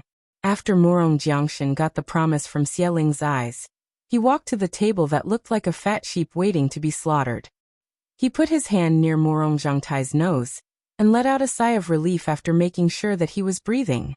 If his cousin, whom the family had high hopes for, died here, he would be in deep trouble when he went back. He might even be beaten into a cripple by his tyrannical father. The Murong clan had always worshipped martial arts since ancient times. Being brave and good at fighting was nothing to them. Only a talented scholar like his cousin Murong Zhangtai could stand out in the imperial court. The emperor was very happy to see Murong Zhangtai standing out in the imperial court with his true talent. Murong Jiangshan's family was a branch of the Murong clan, so he had to be careful. Xieling, who was hiding in the city, was the noble that he and his family wanted to rope in after finding out about his secret identity. He was just a stepping stone to show off his power to those scoundrels who died outside the inn. Seeing that Xieling didn't speak, Murong Jiangshan wasn't in a hurry to speak either. He was calculating if he had given enough bargaining chips. Tao Qianji's widow must be taken away. It wasn't as simple as his cousin Murong Zhangtai coveting her beauty, but it was driven by his family's interests. The 2 capitals and the 4 prefectures in the north and south were confronting each other like tortoises entangling snakes. This was also a scene that the emperor, who had the art of restraint, was happy to see. North Didi City was the Beimeng imperial court that the Liang dynasty talked about. South Yanjing had absorbed a lot of people from the 8 kingdoms. Each of them controlled 2 prefectures, and were independent of the 8 prefectures. When the North Imperial Court official and the South Imperial Court official met, it would be a scene of the North using force and the South using words. Naturally, the Murong clan was a strong pillar of the North Imperial Court official. However, they had gradually infiltrated into Gusai and Longyuan prefectures over the years, and were suspected of poaching. Fatty Dong and Tao Qianji were the pillars of the South Imperial Court official. Back in Gusai Prefecture, they had given Murong Jiangshan and the other nobles a hard time. To the Murong clan, this wasn't just a small matter of face. Under the premise of not touching the emperor's bottom line, they spared no effort to keep each other at bay. Just like this time, when Tao Qianji suddenly died, the Beimeng empress was naturally enraged. However, if Murong Jiangshan had only humiliated Tao Qianji's woman, the far-sighted empress wouldn't care about such trivial matters. The officials of the Southern Imperial Court had also suffered many such grievances in the past 20 years. Perhaps even Fatty Dong wouldn't shed all pretense of cordiality. This kind of imperceptible and extremely disgusting act of slandering the morale of the Southern Imperial Court was something that the Murong clan's descendants could easily do. After the matter was settled, the imperial city would receive a large number of cheers and applause, and the elders of the clan would also feel proud. As for Tao Qianji's delicate and tender wife, after cousin got tired of playing with her, she would definitely be passed around the circle of nobles in the imperial city. It was inevitable that she would be reduced to a broken shoe that everyone would step on and wear. Cousin would also be able to take advantage of this situation to take a step closer to the core of the circle. After all, in the imperial city, it wasn't difficult to buy a beautiful woman with money. However, if it was the wife of a Chong regent, then it would be rare. Both sides had their own plans. Murong Jiangshan wanted to snatch a woman to pave the way for the imperial city. If he couldn't get this unsmiling demonic hero to help him, then it wouldn't matter. When he returned to the clan, he would ask the elders to pay him a visit. He didn't believe that there would be a man who wasn't interested in a high position and a beautiful woman. As for Xieling, he couldn't figure out the identity of that swordsman. If he died, then everyone would be happy. If he didn't die, then Xieling would secretly silence him. A pair of exquisite heart and liver was the greatest tonic to him. It was better than 100 pairs of vulgar hearts and livers. Just like what his wife had said upstairs. This kind of tonic was 1,000,000 times more precious than bird's nest and shark's fin. Even if it was the disciple of the imperial preceptor of the Taoist saint in the imperial city, if he was unlucky enough to come to the death's gate, he would also die. Xieling suddenly turned his head and looked towards the stairs on the second floor. His killing intent soared. Murong Jiangshan was also shocked. A young man with a saber was holding 2 heads dripping with blood. Su Fingnian threw out a head first. This head is a gift to the Duck Head Green Inn. Please accept it as a token of my respect. Xieling held the head. His eyes were red and he gritted his teeth. Su Fingnian threw the other head to Murong Jiangshan, who had gone through a lot of trouble, and said calmly, "This one is for the Beimeng Murong clan, please accept it." Murong Jiangshan didn't take the head and let it roll beside his feet. His face was gloomy and terrifying. The devil Xieling hugged the head and put it on his chest. He raised his head and let out an ear-piercing roar. The beams of the room trembled and dust fell. Su Fingnian said calmly, "Although the 2 women were courting death, the one with the bigger head was the one with the bigger head. But compared to them, their deaths were more aggrieved. They were probably still wondering how they died when I chopped off their heads. As for the one beside Murong Jiangshan's feet, she died in vain. After knowing that even if she walked out of the inn alive, her life would be worse than death, she used her own life to exchange for a life. That's all. What do you want to say? Do you want to die too?" Murong Jiangshan didn't even need to give the order, as the bloodthirsty pawn had already leaped into the sky, bent its body and smashed towards the arrogant boy. Xieling didn't even look at the battlefield. His eyes were filled with tears. He lowered his head and kissed his wife's forehead. Then he wiped the tears from her eyes. She once said, "Hey old ghost, so be it if you lose. It's not shameful to lose to Luoyang.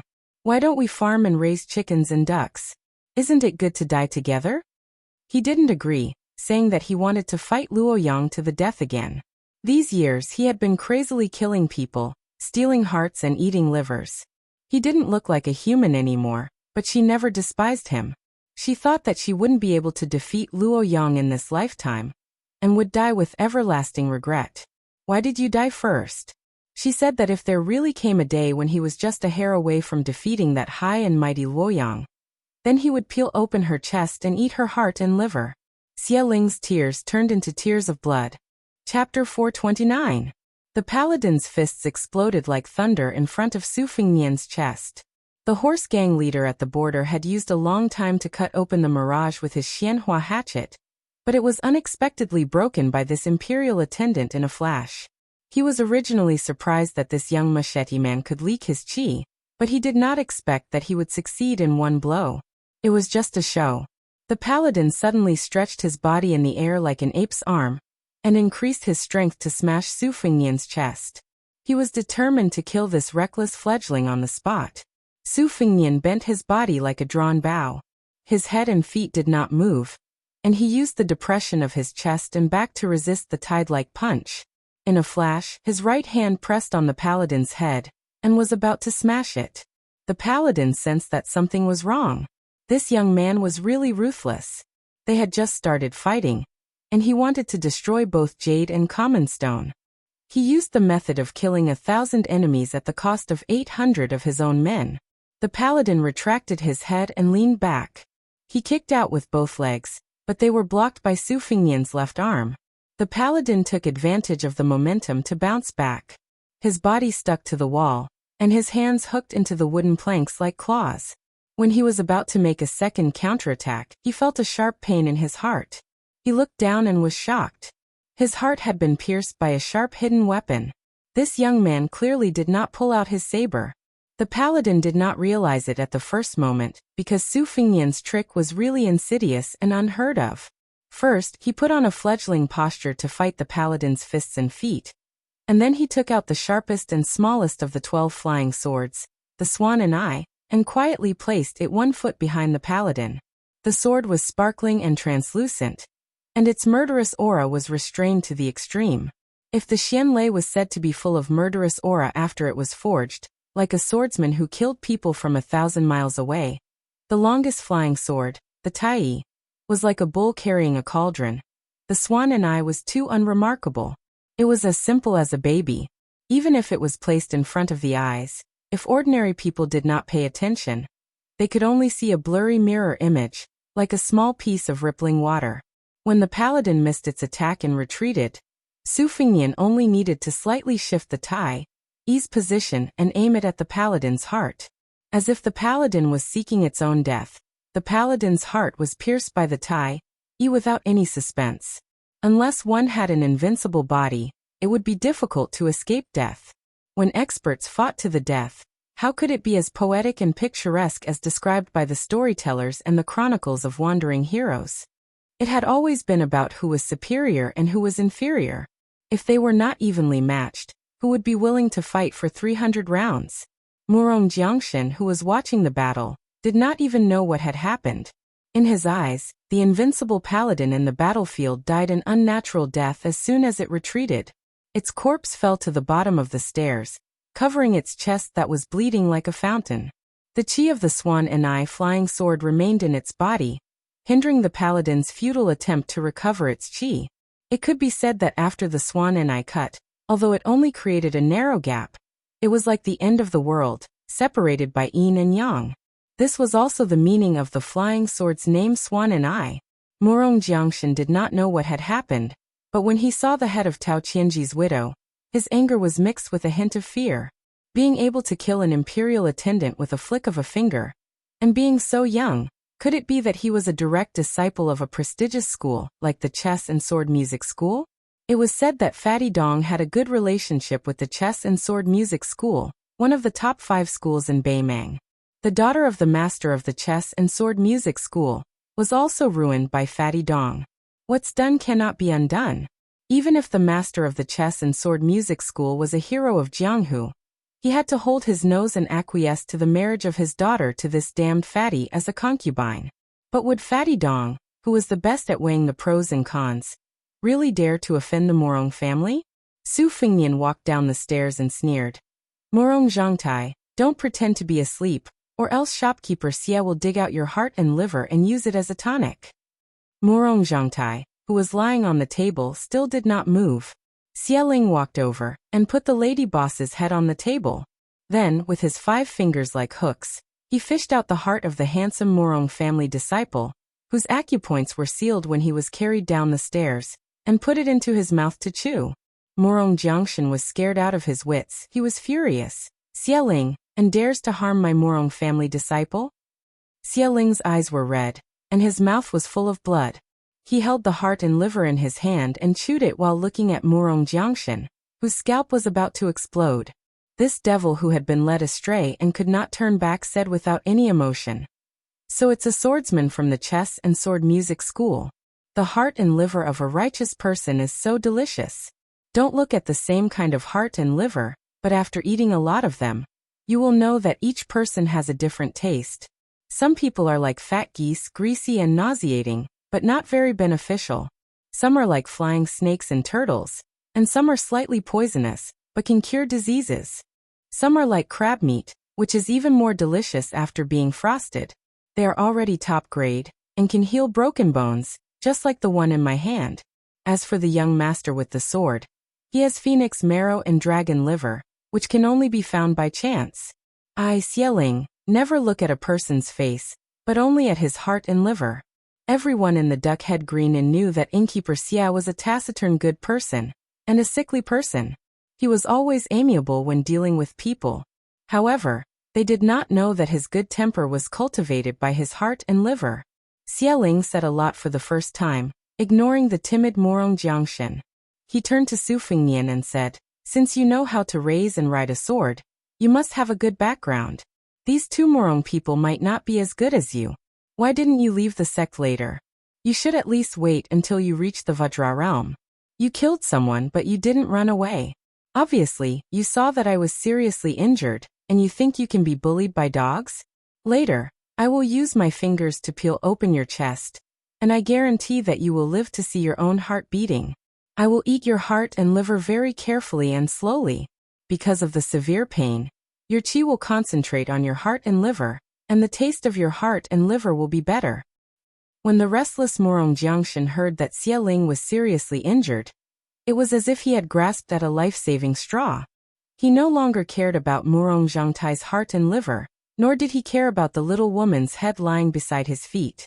He quickly turned to Su Fengnian and said with utmost sincerity, "Young master, how about you and I work together to deal with this demon that everyone wants to kill? My Murong clan will definitely thank young master." The disciples of the Murong clan always keep their promises, and they value their promises more than their lives. Su Fengnian did not say anything. He saw Xie Ling's body darting out of the forest like a cheetah, rushing to Murong Jiangshan's front. He broke Murong Jiangshan's neck with one hand and hammered on Murong Jiangshan's waist with the other hand, accelerating the circulation of Murong Jiangshan's blood and qi. Then he lowered his head and bit on Murong Jiangshan's chest. As if he was drinking water, he swallowed the second heart of the day. Casually throwing away Murong Jiangshan's warm body, Xie Ling raised his head with an intoxicated and satisfied expression. This scene was not inferior to the cruel description of hell in the Buddhist scriptures. Those who were timid would have already fainted. Xie Ling's pair of creepy blood-red eyes made people not dare to look into his eyes. On the second floor, a dizzy little girl was lying between the railings. When she saw that the demon had discovered her, the little girl burst into tears and curled up her delicate body. She thought that if she couldn't see the demon couldn't see her either. Xie Ling grinned hideously and dashed to the second floor. But Su Fengnian stabbed him and stepped on his waist, causing him to crash into a pillar. Under his stomp, the thick stone floor almost cracked. However, Xie Ling's body was soft and boneless. He circled around the pillar with his head and legs touching it. With a slight smile, he stared at Su Fengnian and said, "Young man, you are so impatient.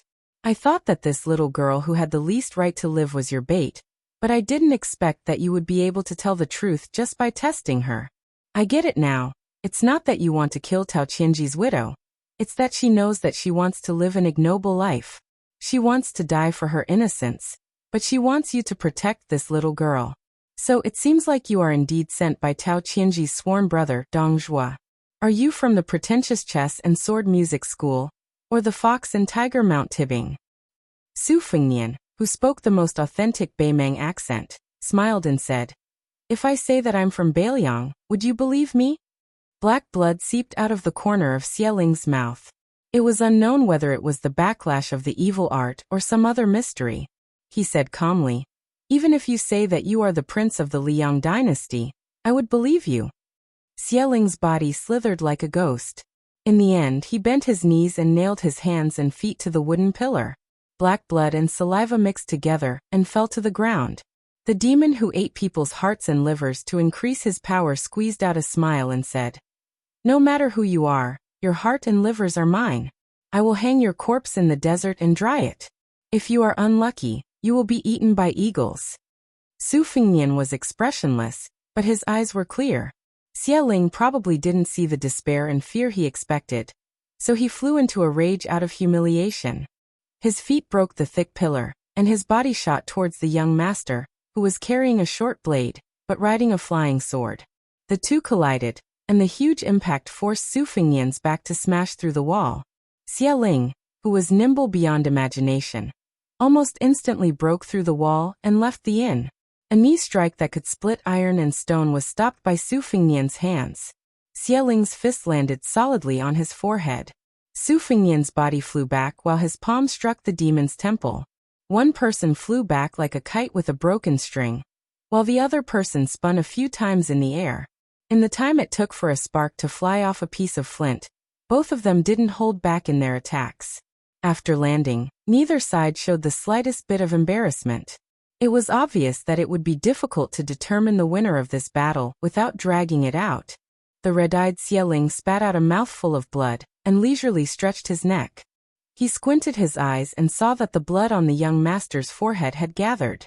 It turned from bright red to purple, but it quickly faded away at a speed that was almost invisible to the naked eye.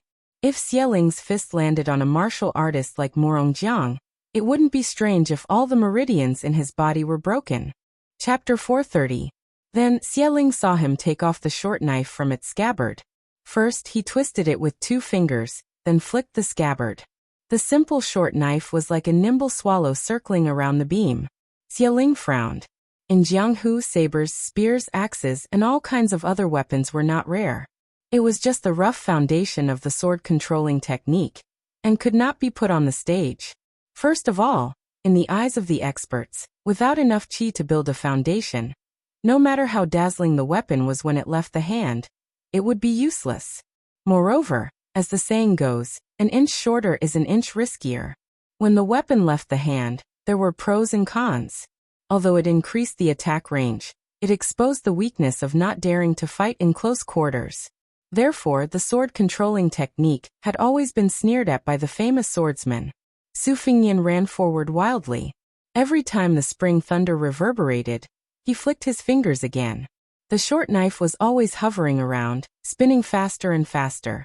In the end, only the light of a firefly could be seen.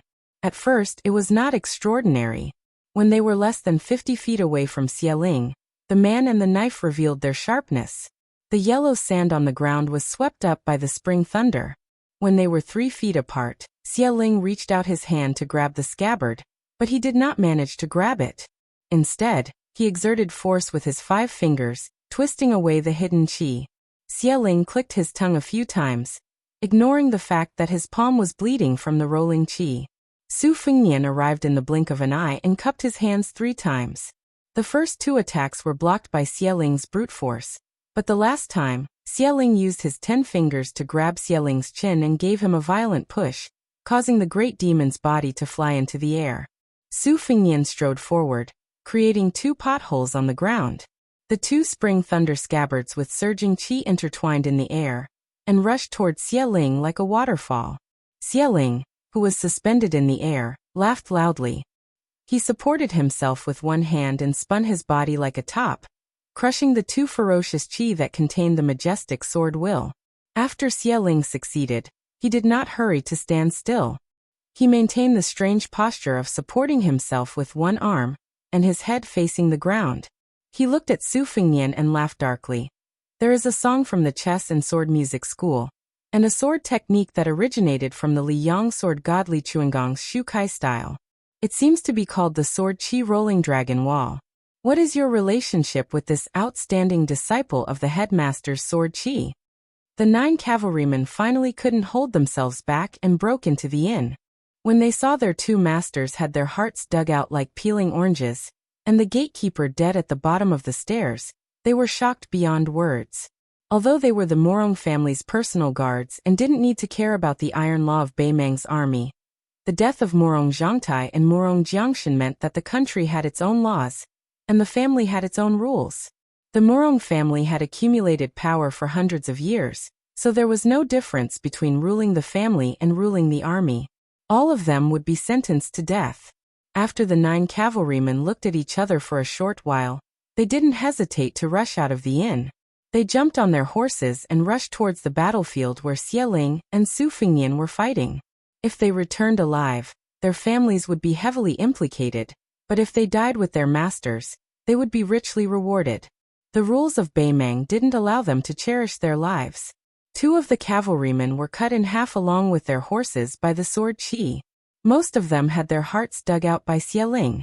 The last cavalryman wasn't afraid of death, but he was afraid that his heart and liver would be eaten. When he was about to retreat, Xieling grabbed his horse's tail and threw him and his horse toward a cold sword qi. Xieling wiped the blood from the corner of his mouth and looked at the young master with pity. He said, as expected of the famous sword qi rolling dragon wall, "It's quite interesting. Unfortunately, 9 dragons is the limit. All 9 of them have been eaten by me. Brat, what other skills do you have? Show them all before you die." Su Fengnian looked at the demon, as if he was looking at an idiot. He said softly, "It's true that there are only 9 dragons in the sword qi rolling dragon wall, but can't I do it again? You ate hundreds of hearts and livers, but your power didn't increase. Why did you eat your own brain? Xieling laughed instead of being angry. He hooked his finger and said, Don't be so quick with your words. The sword chi rolling dragon wall is one of the few top sword moves that can integrate sword intent and sword moves. But it also depends on who is using it. Brat, you are still inexperienced. If you don't believe me, you can try it again. Su Fengnian, who had spring thunder swirling around him, smiled. Oh! The scarlet-eyed Xieling placed his fists on his chest and roared. With him as the center, countless small cracks appeared on the ground. Xieling's eyes were cold. He grinned and said, You've learned this ability to eat hearts and livers to live forever. It's not something that can be seen in the light of day. I've only used it once on the head of the demonic path, Luoyang. Brat, you can die without regrets. Bang! Blood mist filled the air. Xieling's remaining Qi acupoints numbered over 300. Countless threads of blood soaked through his clothes and broke out of his body. They scattered but didn't scatter. Finally, they condensed into 6 scarlet snakes the thickness of a thumb. They swam in the air like pythons spitting out their tongues, choosing people to swallow. Xieling wasn't in a hurry to give Su Fengnian a fatal blow. Instead, he continuously stepped on the corpses outside the inn. Every time blood splattered, the 6 snakes would gather together. The snakes gradually grew from the thickness of a thumb to the size of a woman's wrist. When Xieling stood on a badly mutilated corpse of a cavalry, the great demon with 6 red snakes coiled around his body spread out his arms. He bent his knees slightly and let out a roar towards the sky. It contained endless grief and hatred. Luoyang, in Xieling's life, in order to reach the peak of the martial path, he didn't hesitate to walk on this narrow path that everyone despised. He had originally vaguely seen the hope of going to the top of the mountain to look at the magnificent world, but he was forcefully knocked down from the finger-profound realm by Luoyang, who was 100 times more powerful than him. Luoyang was so high and mighty. Xieling hated Luoyang to the bone. He hated this idiot who said that he was delusional and wanted to devour an elephant. Xieling could tolerate losing to a young master who was already above tens of thousands of people, but he couldn't tolerate this young man's disdainful gaze and light tone. The most delicious set of heart and liver under the heavens is none other than Luoyang's. Xieling looked back at the inn, tears of blood flowing down his face. How many women in the world who smiled sweetly and spoke words of love from the bottom of their hearts were really willing to give up their hearts for their loved ones? Chapter 431. Su Fengnian was dressed in black and white. Although his clothes were badly damaged from the long journey and the battle, he still looked charming as he stood there quietly. Xieling's red eyes stared at this dissolute and elegant young master, who was as repulsive as Luoyang. He said stiffly, Any last words? Su Fengnian hung the spring thunder on his waist, and shook his head with a smile. Xieling dashed forward, and wherever he went, the wind and sand billowed. Su Fengnian closed his eyes and took a deep breath. His breath was bottomless like a dragon drinking water. The second last realm of the Big Yellow Palace was the Qi Sea. This was the real mystery of being undefeatable as the Golden Buddha. The two collided. Su Fengnian's feet were rooted to the ground and he slid backward in the yellow sand, but he never left the ground. The 6 blood-red snakes were like whips hitting a mirage. The 2 opposing vital qis clashed and burned, and the smoke was filled with a pungent smell of blood. The blood snakes couldn't get close to him for the time being. Xieling's punches and kicks were unrestrained and powerful. Every time Su Fengnian couldn't resist with his strength, he would be sent flying for more than 10 feet. Xieling didn't give Su Fengnian any chance to catch his breath. Before Su Fengnian could steady himself, his punches and kicks whizzed past. The outside of the inn was filled with devastation. In the sandstorm, Xieling's face was distorted like an ancient beast that had just been released from its cage. His eyes were bleeding, and his face gave people the illusion that he had lost his mind. He seemed to have gone mad and treated this young man who was close to him as his old enemy, Luoyang. He roared. Outside Xuanda City, more than 1,000 people have died in your hands. Participants, bystanders, innocent people, as long as you can see, they were all killed by you. What a bloody river. I took advantage of the situation to break through the Vajra realm and achieve the mysterious finger realm, reaching the 8 snakes devouring elephants. How old are you? How many people have you eaten? How can you defeat me? Because of you, My realm fell to the bottom of the Vajra Valley. My act of eating people's hearts and livers was seen by the world, and I almost became a rat on the street. How can I be ranked as one of the top 10 devils with you? If I'm not first, what's the use of being second? Luoyang, do you know how much your heart and liver can help me increase my cultivation? I've been thinking about eating you day and night. Not just your heart, but your entire body. Only then can I vent the hatred in my heart. The two of them finally opened up some distance between them. Xie Ling stood still like a demon god, and the 6 red snakes slithered around him. Su Fingnian knelt on one knee. His face was as pale as paper. Due to the chaotic flow of qi, the skin on his face turned into rootless duckweed. Before it could fall, it turned into powder. Xie Ling's scarlet eyes glistened as he said in a hoarse voice, "You really aren't Luoyang. You're too weak." Su Fingnian looked up and smiled. He slowly stood up. Tired. He folded his arms around his abdomen and spat out a mouthful of turbid qi, sword qi and death qi. Then he ascended Kunlun. His face was rosy, and a red date mark appeared on his forehead. If that was the case, Xie Ling would only regard it as a momentary recovery of consciousness. 3 times he traveled the sea.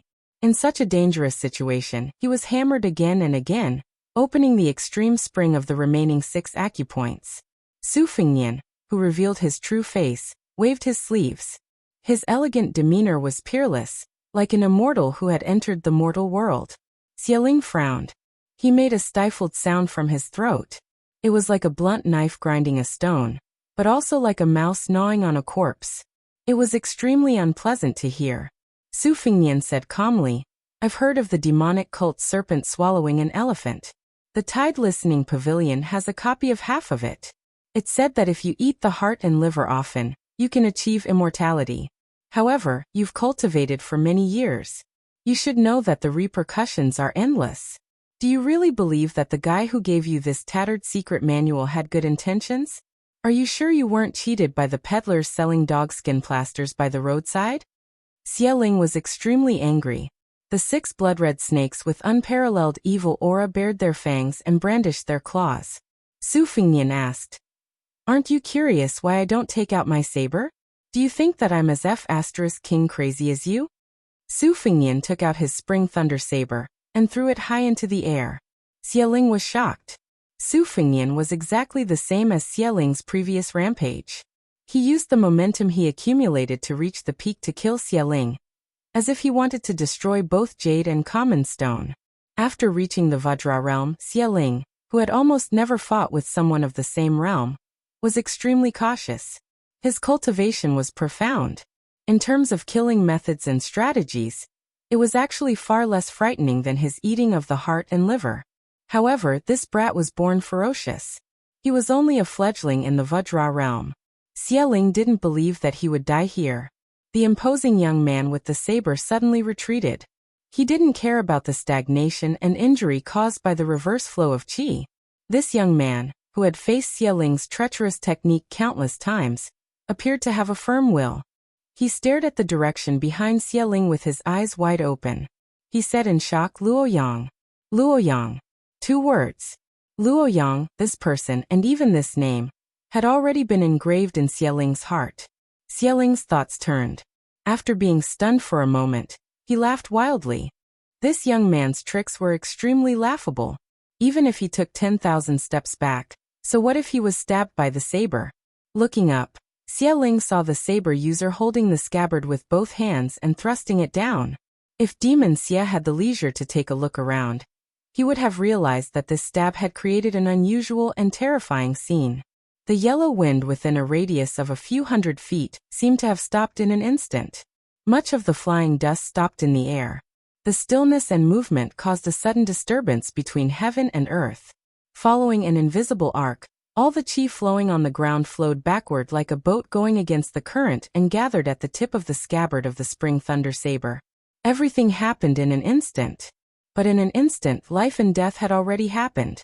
Other than Xuanda City, Xie Ling, who felt a calamity for the first time in his life, raised his fists above his head and roared.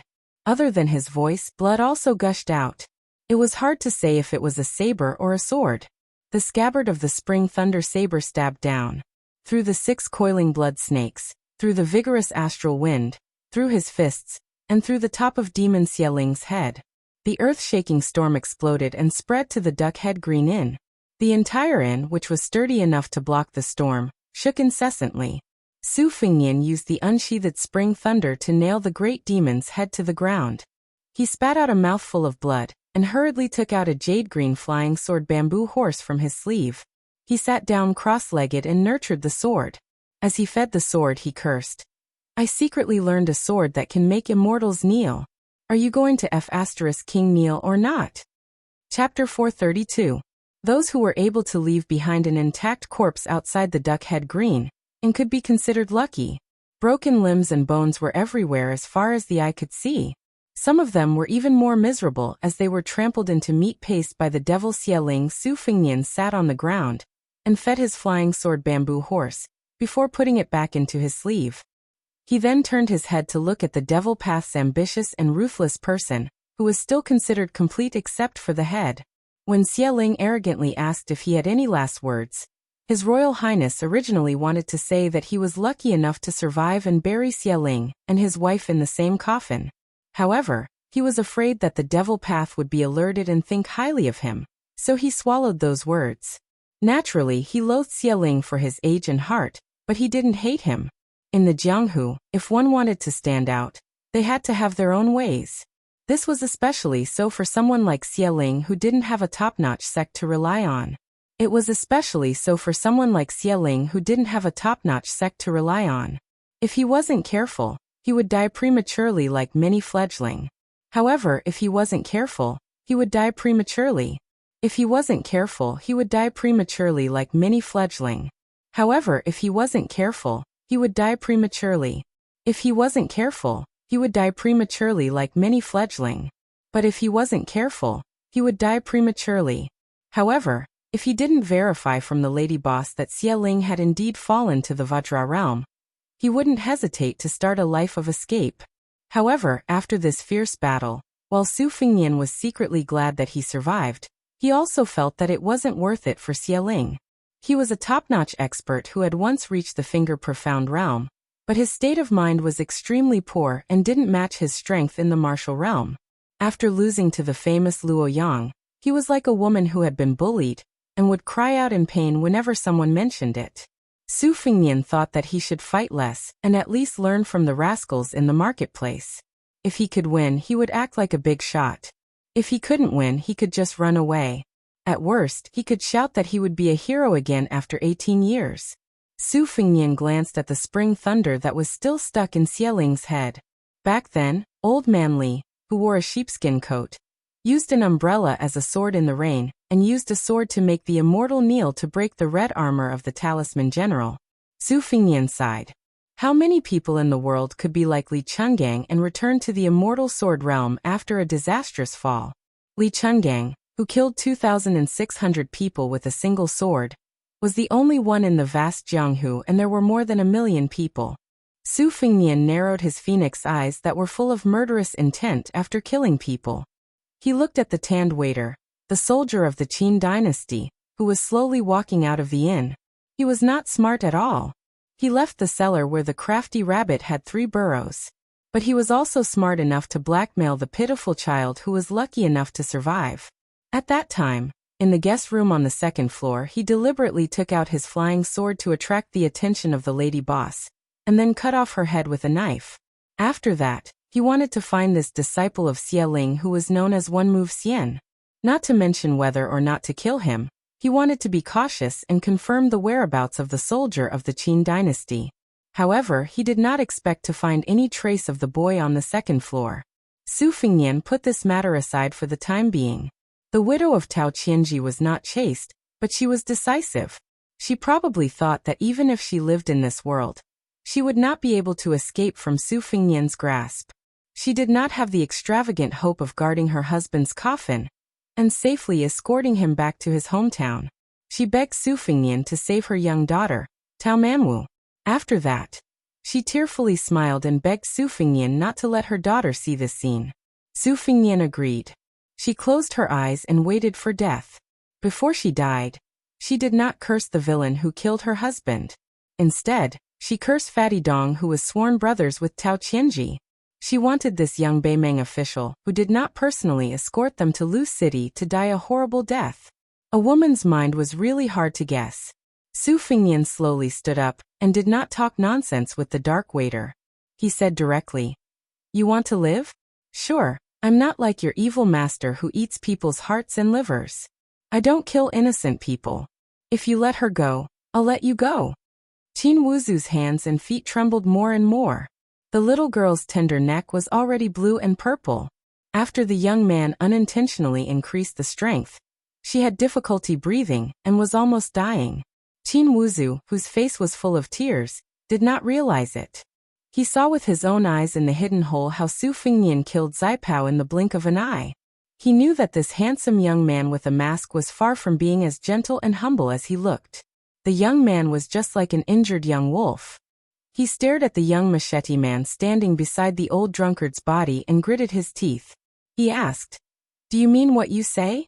Su Fingyan calmly asked, "Why don't you try to strangle her to death?" Qin Wuzu slightly loosened his grip and hesitated. There was blood and dead people inside and outside the inn. How many coffins had been used? The young man's heart was intertwined with unspeakable grief, anger, and fear. No matter how stingy the drunkard and the landlady were, from the first day he took root in the Duckhead Green Inn, they were not close relatives. Moreover, if the old man was really stingy, he would not have taught him that life-saving skill. Qin Wuzu asked in a trembling voice, "You swear that I'll let her go? You can't kill me." The waiter hurriedly added, "You can't break my hands and feet. You can't let me live a life worse than death." Su Fingyan nodded. "I have a condition. You go and find Xieling's secret book for me. I'll return it to you after reading it. Qin Wuzu, you should know that if I really want to torture you, I have a lot of tricks." At this moment, Qin Wuzu slowly loosened his grip, but he tightened it again. After several repetitions, he finally made up his mind to let go of the little girl, and pushed her towards Su Fingyan. However, the child stood still after stumbling and did not walk towards Su Fingyan. Qin Wuzu did not care about the child's thoughts and found a way out for himself. "I'll go and find it now. But the old drunkard and the landlady are very clever in hiding things. I need some time. You can't wait impatiently and kill your way into the inn." Su Fingyan waved his hand and Qin Wuzu ran into the inn. Su Fingyan went to the little girl called Tao Manwu. Seeing her, she was so scared that she fell to the ground and did not dare to cry out. Su Fingyan sat on the steps and quietly waited for the more than 30 light cavalry of the Murong family, who would definitely return to the Duckhead Green Inn later. In the end, he did not pull out the spring thunder. This kind of subtle benefit that only heaven knew, earth knew, he knew, and Li Chungang knew. It was not inferior to the extreme spring of enlightenment. Cultivating the 12 sword embryos was a devious way to prepare for a rainy day. Cultivating the knife intent was the right way to go. When the old man with the sheep fur coat entered celestial state, he closed his sword for many years, and did not use it. That was why he created the majestic scene of the sword opening the divine gate. When people encountered injustice, they would cry out. This was called saying that one would not be happy if one did not speak up. Everyone could do it, and there was no difficulty. But if one closed the sheath and did not use it, only when one was in a desperate situation could everything be cut down. This was the essence of cultivating the sword. One should know that Li Chungang once said that this old man was 30 years old, and had achieved great success in closing the sword. He only felt that there were thousands of sword intents in his chest. When he opened his mouth, he could turn the world upside down. Chapter 433. How could Su Fingyan not yearn for it? He was a dignified prince with a hereditary title. Instead of enjoying the splendor and riches, he insisted on traveling alone through the northern Mang. Did he not have the thought of forcing himself into a desperate situation step by step to nurture a blade? Were it not for his extreme admiration for the old man wearing the sheepskin fur coat, at the top of Yanhui Pass city wall, facing the female devil Huang Baozhuang, who had spat out the pearls and insulted Li Chungang, Su Fingyan made a gesture of grasping the saber hilt, which was definitely asking for death. Unfortunately, this respect, even when he was about to part with the sloppy old man, he did not say it out loud. Su Fingyan took down the spring thunder, and rested it on his chin. He mocked himself, pretentious. At some point, the inferior horse had arrived at the courtyard of the inn that was no longer blocked by the city walls. It lowered its head in front of His Royal Highness and rubbed against its master. Su Fingyan reached out to stroke its mane. He laughed and scolded, "Brother, today's matter is all your fault. But it was a blessing in disguise. I didn't waste those few dozen taels of silver." Qin Wuzu clenched a yellowed ancient book. Behind the door he was in a dilemma. In the end he did not have the courage to use that move to take down this person who was even more terrifying than a demon. He obediently came to the bottom of the steps and presented the snake swallowing an elephant secret manual with both hands. Su Fingyan quickly flipped through the pages. He did not raise his head. He asked, "Qin Wuzu, how are you going to deal with those girls who hid with you in the cellar, especially the one called Cherry?" Qin Wuzu's mind shook. He lowered his head and did not speak. Su Fingyan tore off half of the secret manual and put it in his pocket. He threw the first half to the swarthy youth. "This half of the secret manual is to save them." Qin Wuzu accepted the secret tome that allowed the old drunkard to become the 10th person of Northern Mang's demonic path. His shrewdness could not conceal the wild joy in his eyes as he asked with reddened eyes, "If I kill a woman other than Sister Cherry, can the young master give me a few more pages?" Su Fingyan shook his head. "No." Qin Wuzu's eyes gradually hardened. The little girl called Tao Manwu seemed to have a keen intuition for people's aura. She was so scared that she took a few steps back. She was clearly scared of Su Fingyan, but she still hid behind him. In the second floor, when she noticed her mother's abnormality, she also chose to stand behind the unfamiliar Su Fingyan. When Su Fingyan was about to personally witness humanity being drained away bit by bit, he smiled and said gently, "I won't force you to kill the woman you like. I have half a manual with me. There are 84 pages. Later, the Morong clan's cavaliers will attack us. If you kill one cavalier, I will give you 1 page of the manual. It's up to you whether you want to do this deal or not." Soldier Qin gritted his teeth and said, "I'll do it." The frightening sound of horse hooves could be heard. The little girl's face was as white as snow. She squatted at the side and gently pulled Su Fingyan's sleeve. Qin Wuzu picked up Murong Jiangshan's 60-gene iron spear and rushed out. Half an hour later, the dark-skinned teenager, who was covered in blood, limped back to the inn while dragging the iron spear. He grinned and said, "Young master, they're all dead." Su Fingyan tore off 30 pages and threw them to the outlaw. Soldier Qin dipped his finger in the blood and counted the pages one by one. He raised his head and said, "I killed 31 cavaliers and young master only gave me 30 pages." Su Fingyan smiled. Soldier Qin shuddered and lowered his head. He was as quiet as a cicada in winter. Su Fingyan stood up and walked back to the inn. He said softly, "Help me find some clean clothes and put some money in them. I'll wait for you in the room. Oh right, when I come back, remember to bury innkeeper Xie and Lady Boss together. Also, find a coffin in Luzhou to bury the child's mother.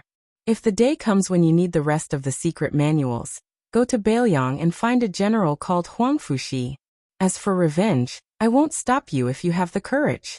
But when the time comes, you have to think about what will happen to you." In the room, Su Fingyan changed into the same simple black and white clothes. He had to admit that Soldier Qin was a very clever teenager. Su Fingyan handed a heavy bag of silver to Tao Manwu. The child pitifully held the bag with both hands and kept silent.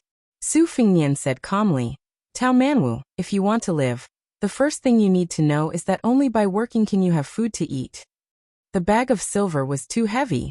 The child hurriedly bent down to hold it. Then Tao Manwu, who had a very ungraceful name, suddenly cried out, "You're a bad person. I'll let Uncle Dong beat you." Soldier Qin, who was listening at the door, rolled his eyes. This little kid didn't know the difference between life and death. Wasn't he looking for death? "I haven't learned the secret manuals. I won't find trouble with this guy in my life." Su Fingyan was stunned for a moment. He stared at the child's lively eyes and said with a smile, "Okay, when I find a suitable time and place, I will send you to the place of Fatty Dong, who I have heard of before I met him." The little girl suddenly let go of the bag and covered her eyes. She sobbed, "I didn't see your face. Don't blind me." Su Fingnian's heart tightened as he sighed quietly. He reached out his hand to rub the little girl's head and said softly, "If I had reached the point where I felt apologetic towards a child, then I would have died in northern Mang. I know you are very smart. You have a talent that I don't know. You should know what is true and what is false." The little girl Tao Manwa's fingers that were covering her eyes loosened slightly. When she saw the smiling face, she hurriedly closed her eyes, but she nodded. Su Fingnian patted her little head and said, "We should go. Take the luggage, or there will be no food. If you don't work and starve to death, you can't blame me." Soldier Qin looked at the big and the little girl walking out of the inn, and only felt confused. Especially the young master with the saber holding the little girl, and riding away in the sunset. Soldier Qin was in a trance as if he was in a dream. Soldier Qin shivered.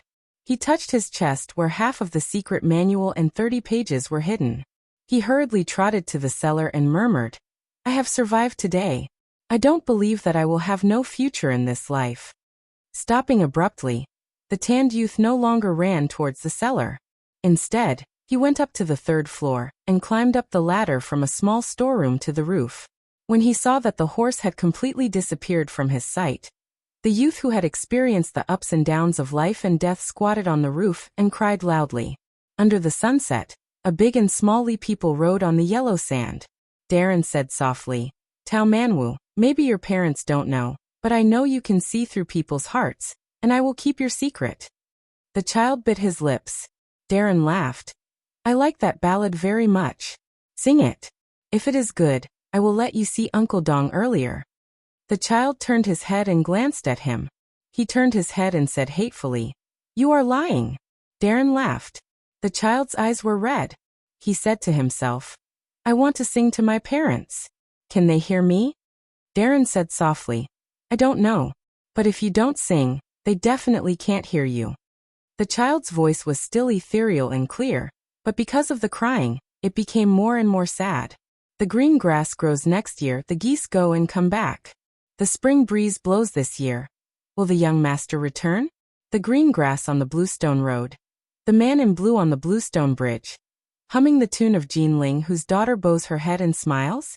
The yellow leaves fall this year, year after year. The autumn wind rises next year. Will the wife be there? The yellow flowers flow in the yellow river. The yellow flowers in the yellow river city, fluttering yellow butterflies. Whose son's saber is in the sheath?" Chapter 434. It wasn't easy for Su Fingnian to finally have a kind heart in the eyes of the world. Not long after, Su Fingnian wished he could slap himself twice. It was really not right for a man to bring a child along. Even when she was hungry, she didn't say anything. She just blinked her eyes and looked at Su Fingnian pitifully. Even when her butt hurt from sitting on the horse, she didn't cry or make a fuss. She still turned her head to look at Su Fingnian with tears in her eyes. If they were to lead the horse together, according to the rules, she would have to carry a heavy purse with no place to spend 1 tael of silver. Her small hands were red and swollen. When she slipped and fell on the ground, she just silently picked it up. She couldn't lift it, so she just carried it on her young shoulders. When she fell, she didn't cry out in pain. She just stood up and continued to carry it. How long would they take? If Su Fingnian was alone, he could only deal with the horse in the wilderness at night. However, now that he had Tao Manwu, Su Fingnian had to take out 2 sets of clothes. One set was for her to cushion her, and the other to cover her. Most importantly, this child didn't sleep well, and always kicked around. If it wasn't for Su Fingnian feeding the flying sword every 2 hours, this girl might have been half frozen to death after one night. A few days later, Su Fingnian couldn't stand this stubborn little girl anymore. He had to let her sleep in his arms at night. He didn't even have to deal with the great demon King Xieling. Therefore, when His Royal Highness finally saw Flying Fox City in the heart of Dragonwaste Prefecture, and saw the Hanging Sword Pavilion on top of the city wall, he felt relieved. It should be known that when His Royal Highness was young, he loved to pick up his younger brother's feet and throw him around in the snow. Otherwise, he would play with his elder sister. Huang Manor obviously liked it more. Every time he was pulled out of the snow by his elder brother, he would always have a bright smile on his face. The 3 siblings never got tired of it. Only his second sister, Su Weisheng, stood alone in the distance and looked on coldly. She was precocious, so she probably disdained to play such childish games. However, she would occasionally have a snowball fight, provided that she fought with Su Fengnian against Su Longxiang and Su Jihu. Su Jihu's body was relatively weak, so Huang Manor was instructed by his elder brother not to use too much strength. Therefore, he would always return in defeat. At this time, Su Weisheng was satisfied. She raised her sharp chin and clapped her hands. She had a cold expression, but the corners of her mouth curled up and said that she was going to read military books. After she left, Su Fengnian and Su Jihu would look at each other and smile without saying anything. Huang Manor, who was happier to be beaten than to be beaten, didn't understand anything. He just smiled foolishly with his elder sister and brother. Ever since they had bypassed Lusheng, and especially since they had brought Tao Manwu along, Su Fengnian was often in a daze. Perhaps he was squatting on the side of the widened official road, or looking at a newly built relay station in the distance. Perhaps he was standing on a high place overlooking the vast wilderness. He would even stop when he found a nameless lake with irrigation tools imported from Jiangnan. In the end, Tao Manwu was only a naive child of 6 or 7 years old. It was already not easy for him not to cry to death, because of his parents' death. However, she could easily see through people's hearts and see the true emotions hidden under all the darkness. She knew who had evil intentions and who had a cold face but a warm heart. She had spent day and night with this bad person who had put on a new face. When they arrived outside Feihu City, she saw for the first time that he revealed a happy heart. She couldn't help but feel warm. As they approached the city gate, Su Fengnian dismounted from the horse and carried Tao Manwu down from the horse's back. He led the horse with one hand and the child with the other, and walked towards the city gate. The child's small hands were red and swollen like steamed buns. After he carefully punctured the blisters, it was very likely that new blisters would form, and then old blisters. Su Fengnian did not make things difficult for this child who had a rough background. He hung the luggage on the horse's back. Seeing a group of horses rushing out of the city, Su Fengnian pulled the horse to the side and stood aside. The young man in the lead was wearing an expensive mink coat and had a cold face. The 6 family soldiers behind him were all wearing light armor and carrying broadswords. There was a quiver with arrows hanging on the horse's back. Su Fengnian saw that the arrows were slightly worn but did not affect their accuracy. He was neither a rich person nor a fancy person.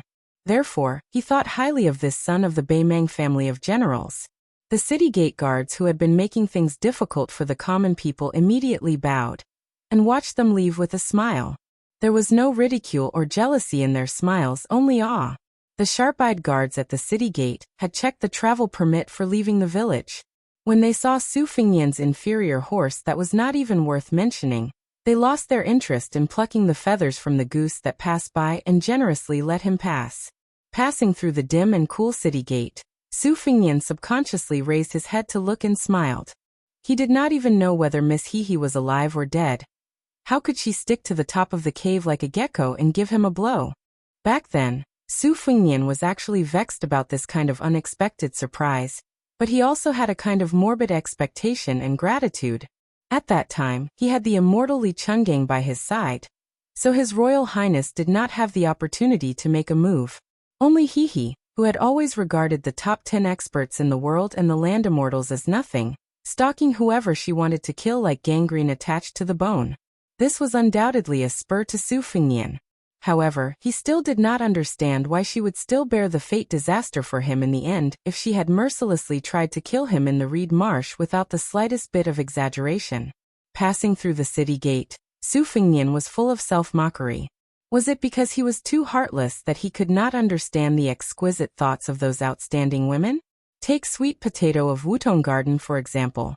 He only realized her identity as a death warrior after practicing his saber skills. He originally thought that she was just a plump koi fish in the Tidehark Lake, who would lose weight if she was not fed and would starve to death if she was not fed. The truth was that she had secretly blocked countless disasters for him, and her hands were stained with the red of rouge. Perhaps the moment before he slept on her lap, she had just killed a few moths that had snuck into the prince's mansion and crushed them like a wick. In the vast territory of the Beimeng dynasty, There were many miracles of scholars entering the imperial court. After the unavoidable turmoil at the beginning, there were countless cases of nobles of the Beimang dynasty killing outsiders. There were even cases of hundreds of people being killed. However, as the Empress of Beimang passed down the laws to every corner of the empire, dozens of descendants of the Yelu and Murong clans were killed. Many high-ranking court officials were punished and demoted. She ruled the north with an iron fist as usual, and comforted the south with a rare tenderness like an old cow licking its calf. That was how the current stable situation was created. The second generation of descendants of the Beimang dynasty began to consider themselves as citizens of Beimang, and were deeply grateful to the wise and mighty Empress. Chapter 435. Empress Murong once spent 2 years personally visiting every inch of land under her skirt. Everywhere she went, especially in those majestic cities and huge towns, there were countless people kneeling in front of her. After the late Emperor Liang unified the spring and autumn period, and the new emperor ascended the throne, did he ever go to the old 8 kingdoms? Did he ever come to Beiliang? Su Fengnian put away his luggage in the room. All the important things were on him, so he didn't care if they were stolen or not. On the other hand, the little girl stayed next to the bag full of silver fragments and refused to eat. She had probably worked hard to carry it all the way and had developed feelings for it. If it disappeared, she would probably die of sadness. Su Fengnian didn't know whether to laugh or cry. He said, "Idiot, if it was stolen, wouldn't it be easier for you? Let's go eat. Your little stomach has been growling for a long time. It's not a ballad, so I don't want to hear it." The little girl Tao Manwu had a serious expression on her face that said, "If it's stolen, I won't be responsible." Su Fengnian laughed and joked, "Don't worry, if it's really stolen, it's not your fault. However, I will use banknotes to exchange for silver fragments of the same weight for you to continue carrying." The little girl, who had always done things methodically, wanted to cry after she confirmed that this person, who wasn't too bad, wasn't joking. If Su Fengnian's heart softened just because of this, he would be underestimating His Royal Highness's coldness and heartlessness. He said 2 words, "Eat." Tao Manwu followed behind him and threatened timidly, "I won't sing ballads for you anymore." Su Fengnian didn't even turn his head. He said, "Okay, I was going to be merciful and give you a bowl of rice, but now I'll deduct half a bowl, and you're not allowed to eat vegetables." Tao Manwu immediately said, "Then I won't sing for you tomorrow." Su Fengnian's mouth held a warm smile, and his eyes were gentle, but he didn't say anything. The little girl suddenly became excited because even though she couldn't see his face, she knew that he was smiling. After sitting down, Su Fengnian ordered 2 bowls of rice with 1 meat dish and 3 vegetables. The little girl, Tao Manwu, had a very good upbringing. She didn't talk when eating or sleeping. At a young age, she had the demeanor of a virtuous lady. However, it was a pity that she wasn't a beauty. When she grew up, she would probably only have an average appearance. It was probably because she looked more like her father, Tao Qianji, and didn't inherit her mother's face shape. Even if a woman was graceful and virtuous, being praised for being beautiful on the inside, it was still a kind of helplessness and regret that she didn't have the beauty that would captivate the birds and beasts. The only meat dish on the table was a fish snakehead. The cooking method was simple. After washing off the mud, cut open the fish's belly, put half a tail of pepper and 3 or 4 cloves of garlic into the fish's belly, and cook it with soybeans. Just before it was cooked, a few finger-sized radishes were added, and chopped green onions were sprinkled on top. Then it was served on the table. There was a soup among the vegetarian dishes, a medicinal soup made from 5 types of tree branches. Su Fengnian could only recognize 4 types: mulberry tree branch, huai branch, willow branch, and peach branch. This table of dishes that nourished the stomach only cost 41, which could be considered a bargain. It should be known that 1,001 was only 1 tael of silver. This made Su Fengnian, who had seen the prices of all the dishes on the row of bamboo sticks on the counter, fall into deep thought. The Confucian nobles of each dynasty and each generation had been earnestly persuading the emperor to listen to these words. However, how many of them were willing to lower themselves to haggle over a meal and a dish? It was likely that the emperor would not be willing to listen to them. Discussing this with the important ministers was like a vegetable vendor discussing with an old farmer. If this were to spread out from the imperial study in the throne room, wouldn't they be laughed at to death by the scholars of the world? Su Fengnian glanced at Tao Manwu, who was eating with his head lowered. She originally wanted to pick up a piece of the fragrant fish with her chopsticks, but after seeing the gaze of the bad guy in front of her, she silently retracted her chopsticks. Su Fengnian picked up a piece of white and tender fish for her and calmly said, "In the future, use your chopsticks yourself." He did not forget to remind her, "Be careful of the fish bones. If you get pricked, I'm not willing to spend money to buy vinegar." The little girl raised her head and smiled. Su Fengnian smiled and said, "Peach, can't you have a little backbone? You were bought over by a piece of fish with a chopstick?" In public, he had agreed to call her by her new nickname, Peach. At first, the little girl resisted by remaining silent. Later, Su Fengnian hardened his heart and did not want to ride a horse or walk on foot. He made her carry the money bag for a long time. She agreed by nodding her head after Su Fengnian called her Peach again.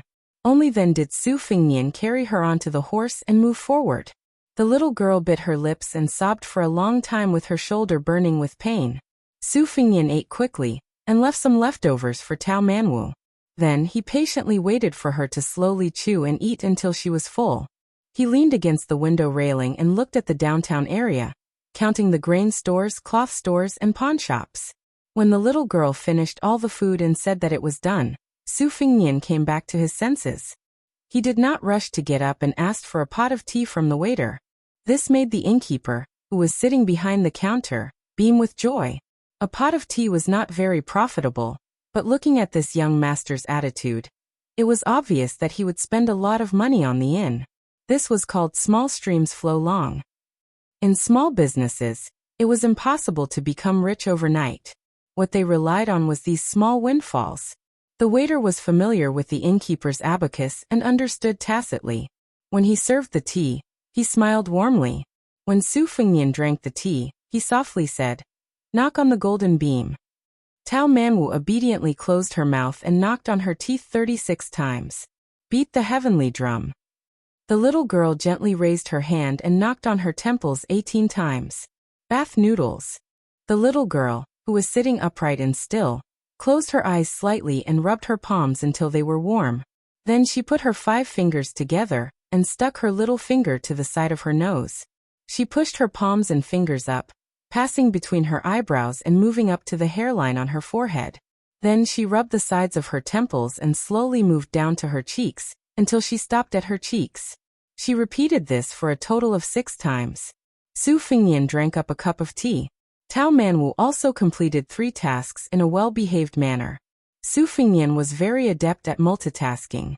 Otherwise, he would never have dared to play with 2 knives in front of White Fox. After the little girl finished this set of Taoist exercises, she continued to look at the bustling city and ponder. In the Bailiang Palace, no matter how much bloody news came from the hidden life and death in Beimang, they could only see the cold numbers and words.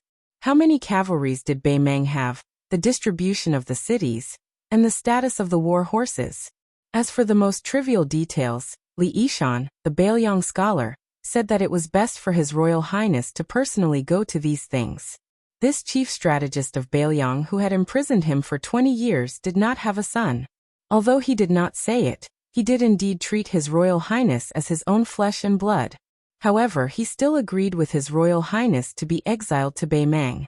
As elegant as Li Yishan was, he also gritted his teeth and cursed, saying that a gentleman would not stand on a collapsing wall, and that Bailiang did not need a gentleman king of Bailiang in the future. It could be seen how serious his wariness towards Beimang was. Su Fengnian still clearly remembered that when he handed over the hand-drawn geographical map, Li Yishan, who never admitted to being his master, was silent. He, who was terminally ill and did not have many years left to live, said at the end to go get 2 jugs of wine. Today he was going to drink with the scenery of the 3,000 miles of mountains and rivers. This was a man who had once cooked with Zhao Chongling using half of the country as food to go with wine.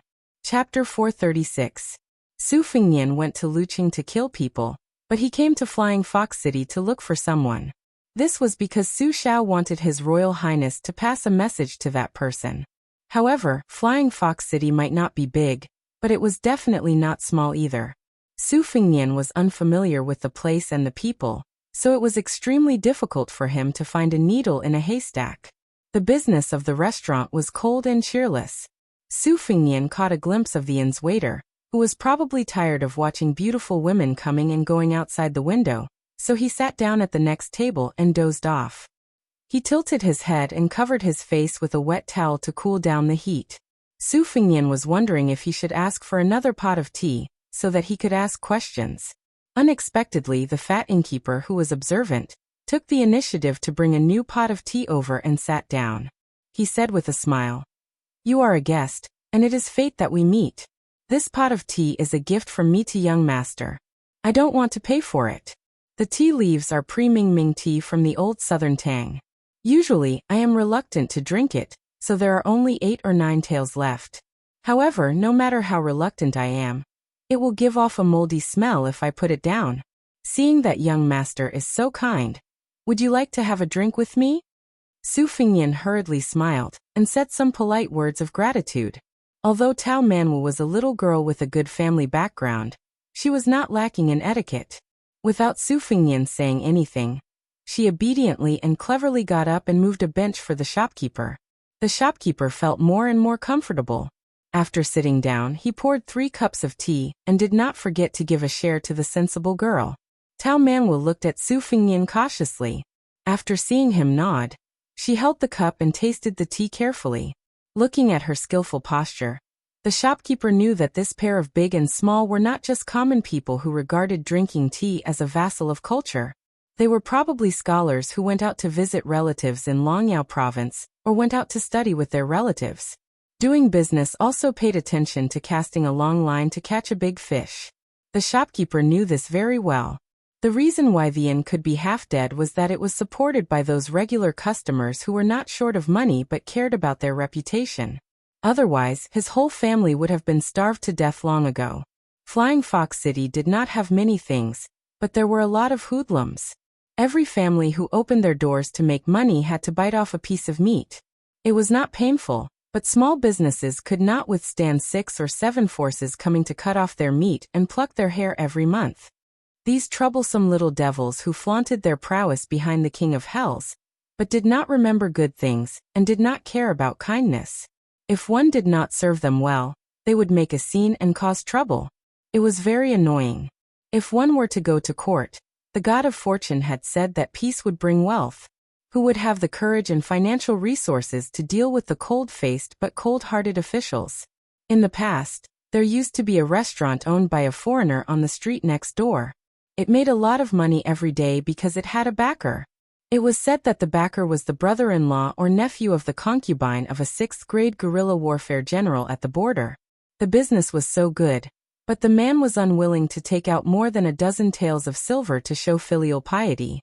Later, dozens of hoodlums squatted at the door every day. How could any customers come? The restaurant owner was young and impetuous. When he went to the government to complain, the people of Flying Fox City gathered to bask in the sun and did not break the law. Who would want to talk to him? Later, he moved out of the city with his family and was beaten up by a group of masked men who put a sack over his head. The shopkeeper took a sip of tea and asked with a smile, "Judging from your accent, you're not a local, are you?" Su Fingnian nodded and said, "I'm from Gusai State. I told my family that I was on a study trip, but in fact, I'm just looking for an opportunity to see the world. Coincidentally, I don't have any elders to nag at. When I heard about Flying Fox City, I secretly came here." The shopkeeper showed a knowing smile that all men understood. He was probably amused by the customer's frankness. He said, "Ha, you're a man of character. Not bad, not bad. There are 4 strange things happening in our Flying Fox City. And one of them is that the bitch Flying Fox is very loyal to her friends. Her words are very crude, but they are the truth. If young master wants to go, I can recommend a few brothels. Jiangbo brothel is undoubtedly the most famous one. You can easily get 100 taels of gold and silver for a night. The high officials and dignitaries of Longyao province all like to drink there. If they run into trouble and can't find a way out from the government, they are used to waiting there. In my opinion, the big brothels in Jiaqing's Bottle Alley are more affordable. The women there are beautiful, and they are proficient in zither, chess, calligraphy, and painting. However, they don't have enough reputation, so they don't have the confidence to shout out sky-high prices. Many young girls, as long as they have good lyrics and songs, and have scholars to help them promote, they might become popular people in Fong brothel in a few years. I know an old brother who spent 40 taels of gold and silver for a night with a young girl in Bottle Alley. Young master, guess what? Now he is the most popular person in Fong brothel. Young master, you are the most popular person in Fong brothel. I know an old brother who spent 40 taels of gold and silver for a night with a young girl in Bottle Alley. Young master, guess what? He is now the most popular person in Fong brothel. She is now a famous lady in Fong brothel. Let's not talk about doing anything else. Just meeting a group of people and listening to songs costs 10 taels of silver. Although my brother's family is well off, he can't afford her anymore. If young master has an acquaintance to show you the way, it will only cost 20 or 30 taels of silver a night. Hey, look at old son's broken mouth. Anyway, if young master wants to go and return in high spirits, you should go to Bottle Alley first. After you have a rough idea of the place and have money, you can go to Fong brothel. It is safer. Su Fingyan said with a hearty smile. Old brother son, just based on your words, you don't have to treat me to this pot of tea. I appreciate your kindness, but I will still pay for it. Just treat it as you helping me spend less money. How much is it? Pay it. The shopkeeper didn't refuse politely. He raised his thumb and praised. Young master, you are a kind person. Su Fingyan continued to ask, Old brother son, don't call me young master. It sounds estranged. My surname is Su. Just call me Little Su. My family is in the porcelain business. You can say that we are both businessmen. I didn't dare to bring too much money on this trip. If I went to Fong brothel rashly because of its reputation, I would be in big trouble. It would be impossible for me to go to Eastern Jinzhou comfortably. By the way, you said that there were 4 strange things in Flying Fox City. What are the other 3? Chapter 437. Shopkeeper's son didn't keep him in suspense. He said, other than the fact that we have a unique environment that nurtures different people, the women in the city are born with good potential. If you enter the city through the main entrance, you'll see a sword pavilion. I heard that every double ninth festival, you can hear the sound of hundreds of swords clanging together. It's just that common people like us can't go to the top of the city wall, so I don't know if it's true or not. The third thing was that old son had to expose his own shortcomings. In the Flying Fox City, all the men in the city were content with their wealth. In the 100 years since the establishment of the city, there had never been a single high-ranking official who could bring glory to the family. In old son's opinion, it was all because the women were too beautiful. They had a fair and tender wife lying in their beds, and there were so many brothels outside their homes. They were already exhausted at night. How could they have the energy to compete with outsiders for an official's position during the day? Brother Su, look at me, old son. For the rest of my life, I have no qualms about guarding this family business. As long as I don't have to worry about food and clothing, I don't have the heart to earn big money. Usually, I just like to pick some good tea leaves to taste, drink some wine with my old brothers, and chat with the women in the streets and alleys. What kind of future can I have? Outsiders say that we don't have any ambition, but they don't wrong us. Su Fingyan revealed a smile. He nodded his head and said softly, It's good that you're safe. Stability is a blessing. From the layout of the city to the pavilions, everything in Flying Fox City was exquisite, rarely seen in northern Mang. The beauty of the women here also far surpassed the other prefectural cities in Dragon Waste Province. The girls nicknamed Flying Fox, had the graceful appearance of women from Jiangnan, but they also had the tough and tenacious bones of northern Mang.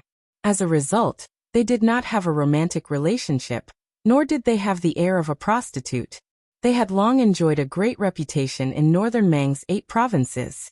Even the top courtesan of Flying Fox brothel, who walked out of Dragon Waste's brothel, was worth at least twice as much as her counterparts in other places. On the contrary, the men of Flying Fox City were not successful in either the military or the political world. They had always been ridiculed as effeminate.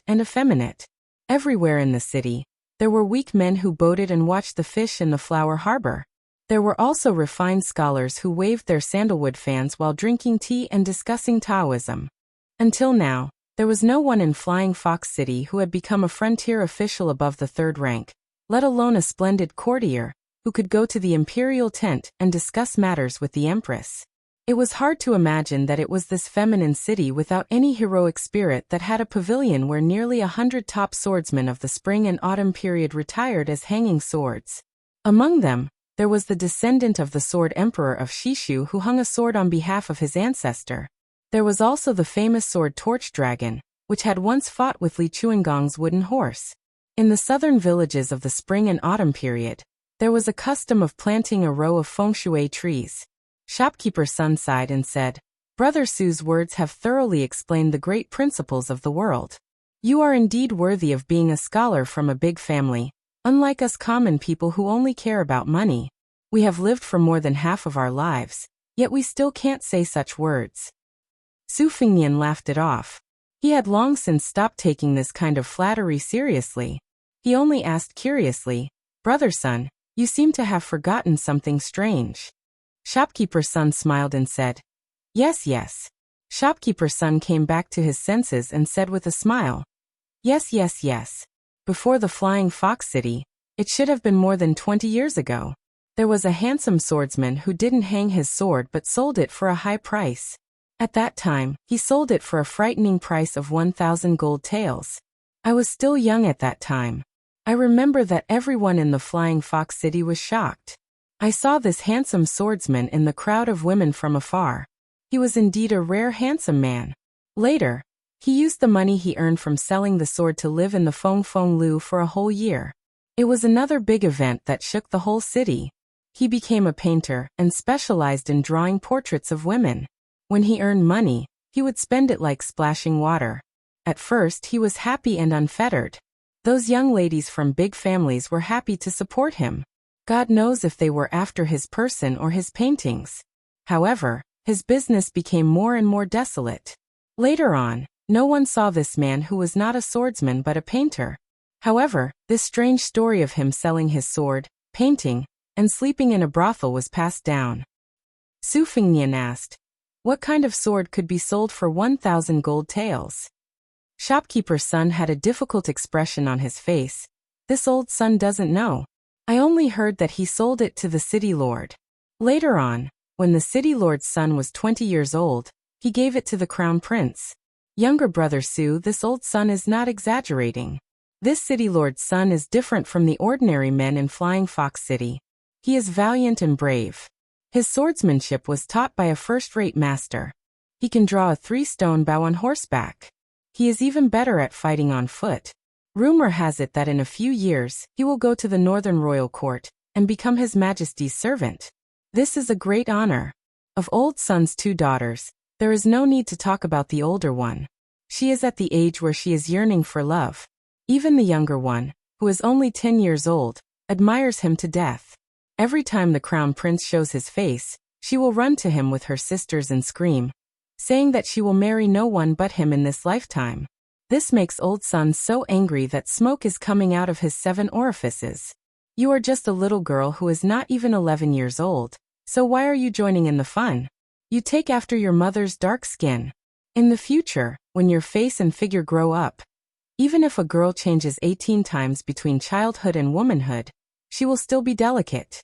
Younger brother Su, don't you think so?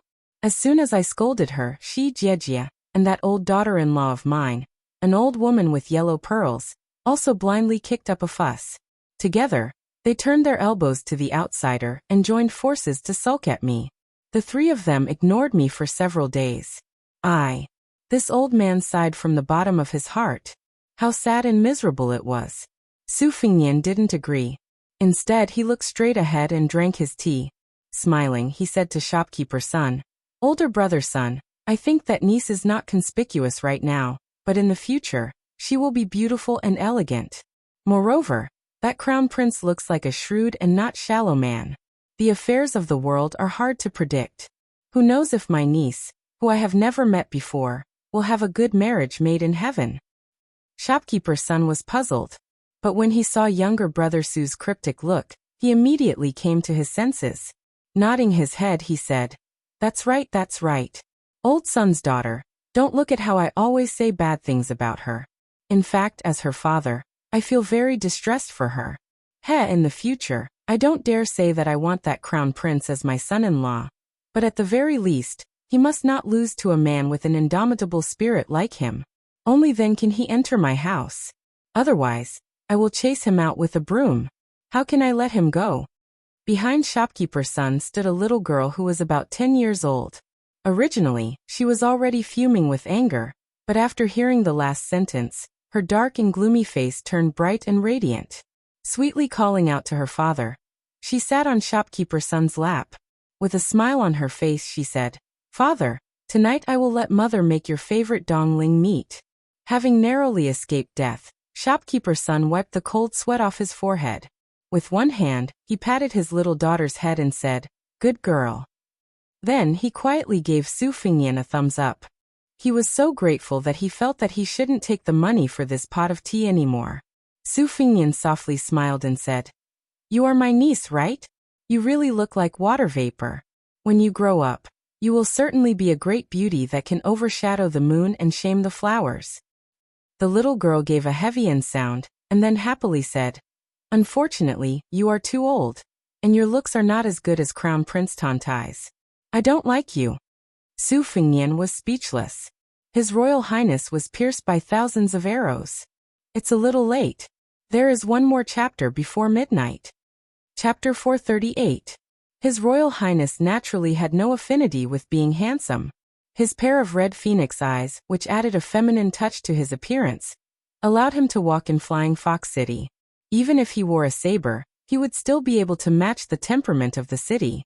However, this was the first time in his life that he had been called old by a little girl, and he still didn't know whether to laugh or cry. Shopkeeper's son laughed heartily as he tried to smooth things over. He said twice, "Don't take offense, little brother." The little girl was probably most afraid of being treated like a child, so he gently added another jab, saying that he wasn't good-looking. A warm, sunny afternoon passed by in the time it took to drink a few cups of tea. Fatty's son was a talkative person, born and raised in Flying Fox City, so he was very familiar with the local customs of his hometown. He was also not a frog at the bottom of a well who cherished his own things to the point of deformity. He was happy to ridicule others and laugh at himself. Regarding the anecdotes of famous people in the city, as well as the embarrassing things that happened behind closed doors, he told them everything while eating a plate of salted peanuts. His Royal Highness's poisonous tongue was famous in Bailiang. He had made fun of almost all of the important border officials who went to the prince's mansion to wag their tails and beg for pity. However, those old foxes who held power in their hands all pretended to be stupid and didn't care about it, nor did they dare to get angry. Some of the less courageous ones didn't find it shameful, and instead took it as an honor. When they returned home, they would tell their friends about it. Over time, it was as if anyone who hadn't been hurt by His Royal Highness's ridicule wasn't a trusted aide of the King of Bailiang, so they started to look down on him. This made many of the outstanding officials of the younger generation, who hadn't made any military achievements during the spring and autumn period, privately criticize him and feel ashamed to be associated with him. In this regard, the young crown prince, who had only talked about it for fun, could only smile bitterly. Ever since he returned from his first journey, he had restrained himself a lot. Especially after his best friend Yan Chiji and his family fled far away from northern Liang, he could no longer hear the crown prince's sarcastic words. This made Li Gongda, the new administrator of northern Liang, feel uncomfortable all over. This afternoon, Su Fingyan sat across the table and chatted with the old man who had no ambition and only wanted to live a simple and prosperous life. Occasionally, he would ask a few questions, agree with a few words, and say a few words of praise. They chatted happily. Manager Sun's youngest daughter, Sun Xiaochun, was not willing to listen to the two old men's chatter, so she went to play with Tao Manwu, who was younger than her. She was addicted to taking care of her younger sister like an elder sister.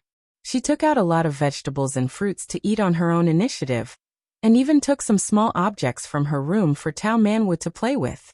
As dusk approached and it was dinner time, the business of the restaurant gradually improved. shopkeeper's son and a few of the waiters went to work. The old man was kind-hearted and said that if they went to Bottle Alley, he would ask one of the waiters to lead the way.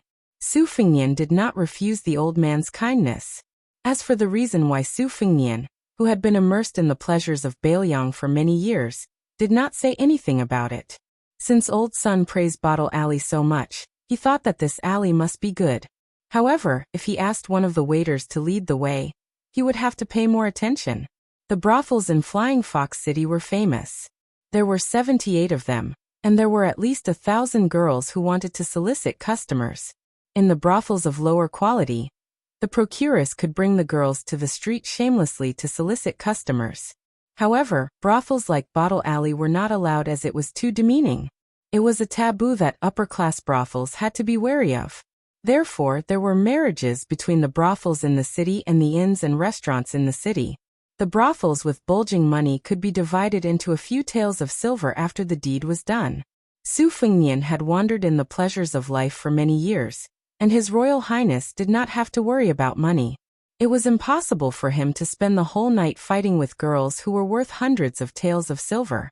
He drank tea and chatted with the courtesans, or their personal maids. Therefore he knew these secrets that were not hidden. Su Fengnian knew quite a lot about the down-to-earth and murky affairs of the upper-class people. As for the family scandals of the so-called virtuous men, if Su Fengnian told them openly, he could fill a dozen baskets with them. This was not hearsay. His Royal Highness had seen and heard it with his own eyes. As the playboy head of Bailiang, he was not boasting. Su Fengnian's disdain for the sons of the aristocratic families and the scholars of the landowning clans could be considered reasonable. However, he had walked a lot of paths in the past few years, so he was no longer inflexible. When they were ordering dinner, Manager's son chatted with him for the entire afternoon. In the end, he did not even accept the money for his tea. Su Fengnian thought about it and ordered a few more expensive meat dishes. At noon, he ordered 1 meat dish and 3 vegetables dish, leaving only the delicious 5-sprout soup. In the afternoon, he specifically asked about the 4 sprouts of mulberry pagoda and willow peach tree. Only then did he know that it was the unknown fox tree. Flying Fox City got its name from this tree. Every summer, the flowers would be as large as snow, and the fragrance of the flowers would fill the streets and alleys of the city. After the meal was improved, Tao Manwu ate happily. However, the little girl was shy and did not have the nerve to ask for another bowl of rice. It was probably because Manager's son had talked to a young waiter. After all, it was human nature to think about sex when one was full and warm. When he saw that Su Fengnian's table was almost done eating, he ran over to greet him. From the looks of it, he was going to take him to Bottle Alley. Moreover, the waiter seemed to be even more excited than a certain person who had spent money to buy sex. Su Fengnian did not want to disappoint him. Using the vulgar words from Wenhua's hometown, a young fellow's buttocks were as hot as pancakes. If he held it in for too long, it was easy to get hurt from holding it in. For the waiter, if he could go to a place where every oriole and swallow was as beautiful as a fairy, even if he could only look at the willow branch waists and peach blossom faces from afar, he would not be able to sleep at night. The sturdy waiter called himself Li Lu. He was the 6th child in his family, so Su Fengnian could just call him Lil Lu. When Li Lu saw that Su Fengnian actually wanted to take the little girl next to him to visit a brothel, he felt that it was inconceivable. However, he did not say anything. A horse would not get fat if it did not feed at night. As long as he could bring an unexpected fortune to the inn, the manager would be happy. Not to mention a raise in salary, but a reward of meat dishes would also be a good thing. Furthermore, the fairies there were all extremely beautiful. Even their walk was beautiful. There was no justice in this world. Every time they swayed, their buttocks became even rounder, and their breasts became even more spectacular. It was enough to shake his soul away. Otherwise, how could they be so powerful? They were just like the fox demons that the storyteller had described. Li Lu did not mention this to anyone, afraid that he would be called ignorant. Chapter 439. The Bottle Alley in Jiaqing was located in the northeast corner of Flying Fox City, not too far from the inn. Before they reached the Bottle Alley, they passed by a street full of brothels. Many beautiful girls and pimps were trying to attract customers. Li Lu was basking in Su Fengnian's glory. Although His Royal Highness was handsome, Shushio's personal taste dictated that other than the image of a boorish man, the rest of his face was that of a delicate scholar. Compared to His Royal Highness, his handsome face was much less feminine, but it was still quite outstanding. Moreover, Su Fengnian was tall and slender, dressed in a white and black robe, clean and fresh. On top of that, he had a leisurely aura that Li Lu would never be able to cultivate in his entire life. How could he let the brothels, whose motto had always been to kill the wrong person, let him go so easily? They didn't dare to pull this young master's sleeve, but the poor boy Li Lu, who didn't have much of a bearing, was in a miserable state. Well, it couldn't be said that he was miserable. Li Lu's face was flushed red as he was pushed and shoved by the middle-aged brothel keeper and the young girls. It was inevitable that his arms would rub against that heavy and soft bulge, and he enjoyed it. In his heart, he wished that young Master Su would walk a little slower, a little slower. Of course, the bottle alley would not be opened here to compete with the common girls. There was a row of secluded houses and courtyards by the Jiaqing Lake, which made the bottle alley seem even more unsullied. The three of them finally walked past the thick and powdery flowers.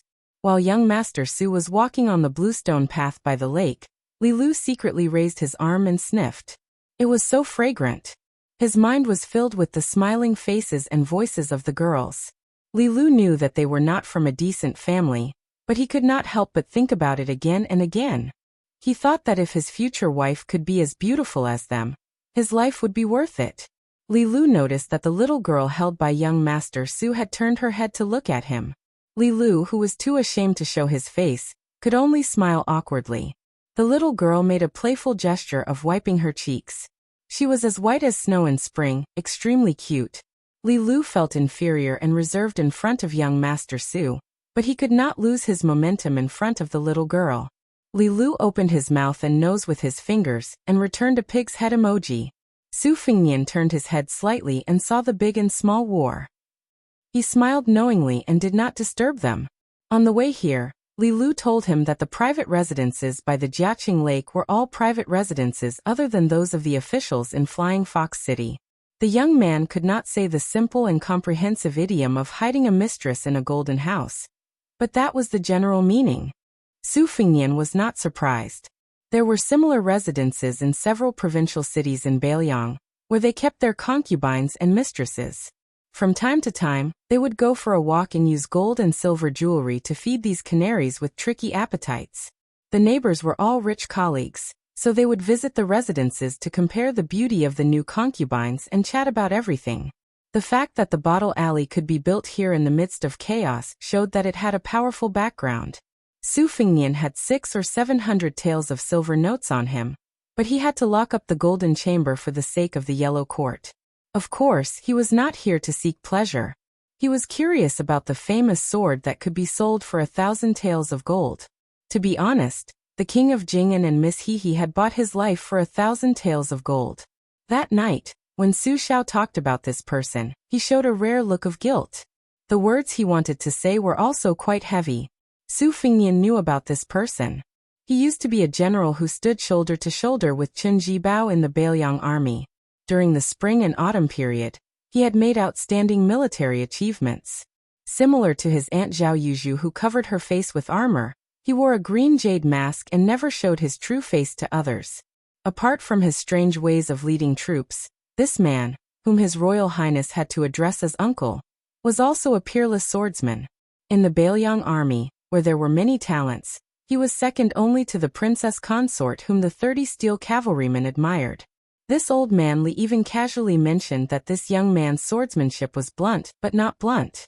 He was the most talented person that this old man Li had ever seen in his life.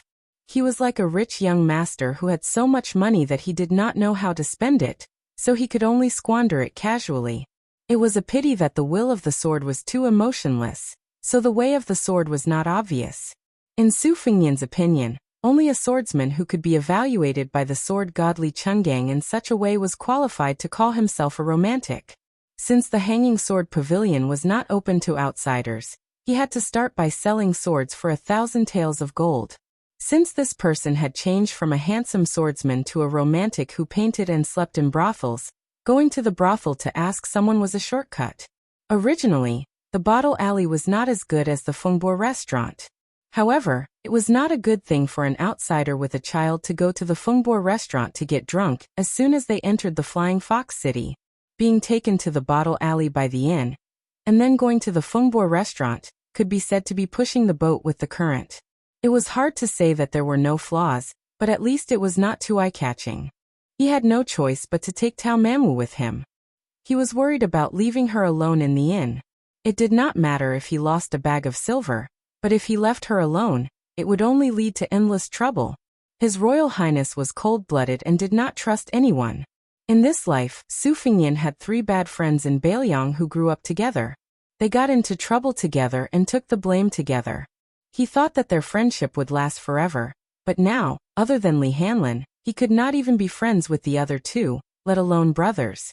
Fortunately, he met a guy who carried a wooden sword in his 3 years of traveling, otherwise it would be too shabby. As for Wen Hua, every time he thought of him he did not know whether to laugh or cry. This guy really had a lot of problems. Xiao Nian, who always gave him goosebumps, was even more annoying than the white fox-face idiot Su. In the past, when he stole sweet potatoes, roasted them and ate until he was full, Wen Hua would say, "Xiao Nian, do you want me to sing you a song?" At that time Su Fengnian, who was bored to death, naturally did not have any objections. Then this guy would squat down, stick up his butt, and release a series of farts with a smirk on his face. Old Huang, who had the foresight, was far away. When he smiled foolishly, he revealed his missing front teeth. After this bastard was kicked by Su Fengnian, he still did not repent and said, "Loud farts don't stink." Although Wen Hua's swordsmanship was unsightly, he was an expert at climbing trees to fish and prawns in the water. When he passed through the orange forest that was filled with golden oranges, not only did he get angry and his mouth was full of bubbles, he would also stuff 2 oranges into his arms, hold them with both hands, and ask if they were big or not. Then he would chase after the creepy Su Fengnian all over the forest with his orchid fingers, screaming, "Young master, come come." Then, he would be chased by the owner of the orange forest with a shoulder pole and a few stray dogs.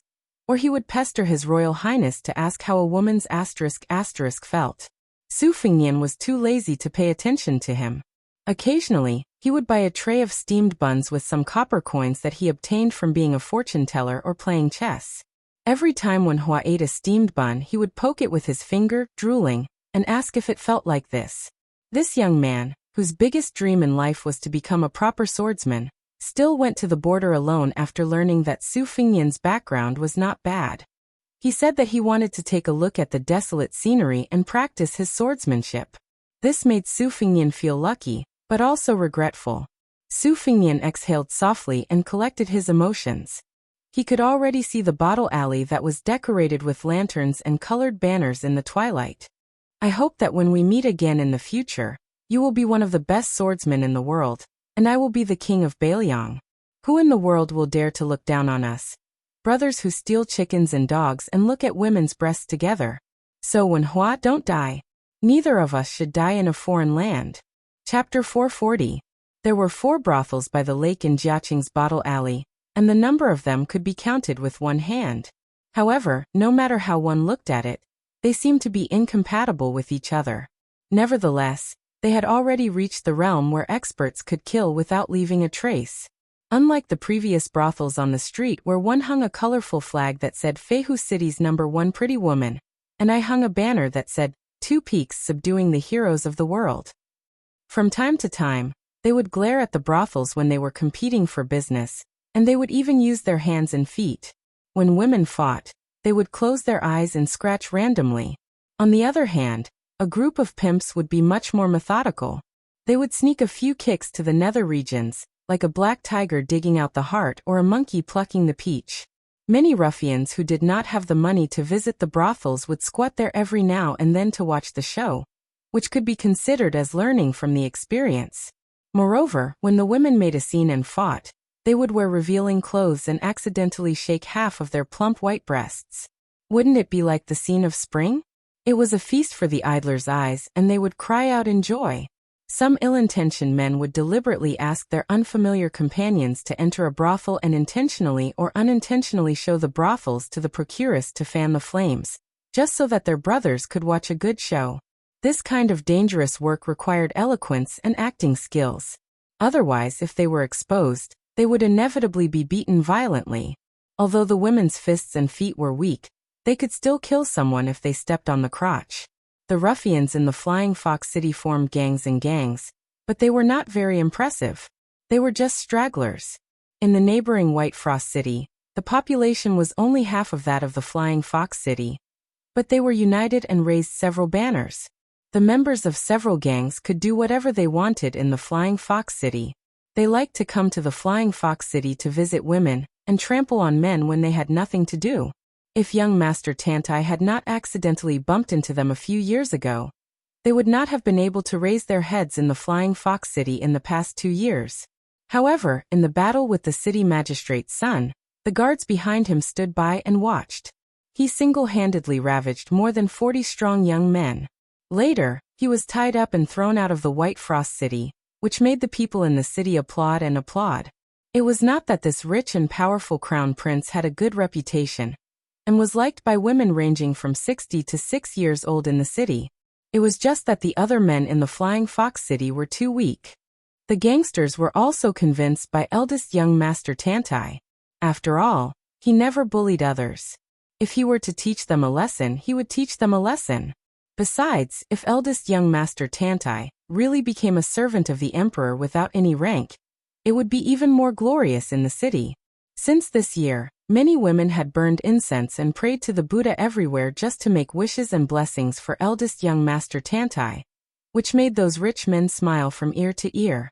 There were 2 brothels on the left and right sides of Bottle Alley, and there were no women coming out to welcome the guests. Instead, there were only a few youths with rosy lips and white teeth standing outside the brothels. Their figures were delicate, and their looks were not inferior to that of women. According to the unwritten rules, if a rich man with a hobby of cutting sleeves took a fancy to a girl, he could spend a small amount of silver to bring her into the brothels and have sex with her. Most of these youths were scheming, and their observation skills were not inferior to that of the brothels. They were especially good at flattering people, and secretly competed with each other to see who had slept with the most girls in the brothels. This also directly determined their social status. If any of them were to sleep with a courtesan in the brothels, the price they would ask for in the future would be much higher. After all, there were many brothels who couldn't afford to pay, but wanted to know the size of the courtesan's breasts and how many of her buttocks were perked up. Su Fengnian was led by Li Lu to a brothel that had a huge luminous pearl hanging from each corner. From afar he saw this extravagant display. Because of the quality of the pearls, there was a huge difference in price. However, all luminous pearls were at least 30 gold taels, not to mention that the 4 luminous pearls were so dazzling that even Su Fengnian was shocked. He walked closer to take a closer look, and only then did he realize that the pearls were covered with colored glass. However, this brothel's financial resources were strong enough, and the way they were promoting the scene was ingenious. An arrogant and handsome youth slightly raised his chin to Li Lu. He knew that manager Sun's in would be recorded in the accounts, and a bonus would be sent to him at the end of the month. As for the specific amount, it would depend on Su Fengnian's expenses in the brothel. However, with 5 taels of silver as a base, it was not a small amount of money for an inn that worked hard for an entire year to earn less than 180 taels of silver. Su Fengnian gave a small piece of silver to Li Lu. The latter hesitated for a moment, and with great difficulty suppressed his greed. He shook his head and waved his hand. He was afraid that his soul would be hooked by the silver, and when the manager found out, he would be beaten up, so he quickly turned around and ran away. Su Fengnian did not stop him. He took out a few pieces of silver and threw them to the youth, who had already sized him up from head to toe. This silver was not given out blindly. This was the first time he visited, so if he gave too much he would be treated like a fat sheep and slaughtered to death. If he gave too little, he would be treated like a spring onion. For someone like Su Fengnian, who gave 4 or 5 taels of silver, it was just right. If it was someone who was familiar with him and knew him well, he would give them a reward based on his wallet and temperament. For someone like Li Hanlin, who was used to spending a lot of money, if he was in a good mood, he would stuff a few hundred taels of silver into the chest of the procuress who came out personally. No one would dare to treat him like a fool. If he was in a bad mood, he would be merciful even if he did not slap the procuress's face. In the past, Li Hanlin always complained that his father's position was too low, and he did not go out in a dignified manner.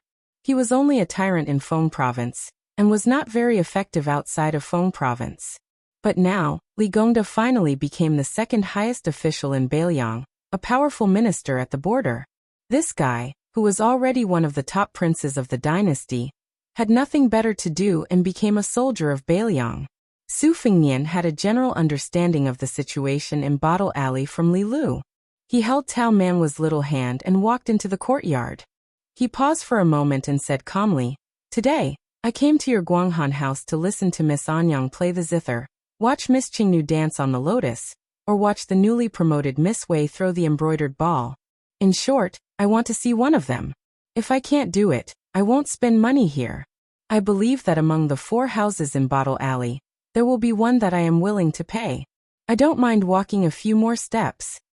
His words made the young cashier, who had been a little negligent, immediately withdraw his contempt. It should be known that some country bumpkins who pretended to be rich, dressed in brocade clothes and marten fur with arrogant retinues beside them, had not entered the building and said that they would smash the place if they did not see the top girls tonight. Or they kept saying that they had all the money and all the beautiful girls. Bottle Alley was not afraid of this kind of people, especially in Guanghan House, which was unique in Jiaqing Lake. If they dared to smash the place, they would kick them out. It was not without reason that the young cashier looked down on the young man with a saber beside him. He was well aware of the standard of the inn where Li Lu stayed. Under normal circumstances, the guests who were brought here were not very rich. However, since they could say such words, they must be experienced characters. As long as it was a well-known brothel, the top girls would mostly be favored by the officials or the sons of the rich, or they would have acquaintances who they could not afford to mistreat. This had nothing to do with the status of the top courtesans and how much they put on airs. Everything was based on first come, first served. An outsider, a stranger, wanted to put all the shark's fin and bird's nest into his bowl. Did he think that he was the son of the 8 states governor, or the grandson of the 12 great generals of Beimang? This was called being immature and not being particular. Generally speaking, brothels did not like such inconsiderate guests. If it was the Fengbo brothel, which was well known throughout Beimang, they would always chase away such impulsive guests without saying anything. The Fengbo brothel did not care about making less money, but the Guanghan brothel did not have such confidence. The young man weighed his options and said in an uncertain tone, "To be honest with you, young master, Miss Anyang may not be free tonight. Miss Qingnu and Miss Wei are also not sure. I have to help you ask before I can give you a definite answer. I hope you can understand. These 3 are the most outstanding sisters of our Guanghan brothel. Even if I work here, I may not be able to see one of them every day." Su Fengnian knew that there was hope.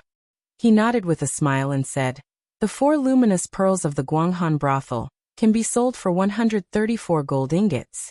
Of course, business is not bad. If I can see any of the ladies, I will be satisfied." "Young master, you are reasonable." Chapter 441. The young man pursed his lips and smiled. Intentionally or unintentionally, he moved closer to the young master with the saber.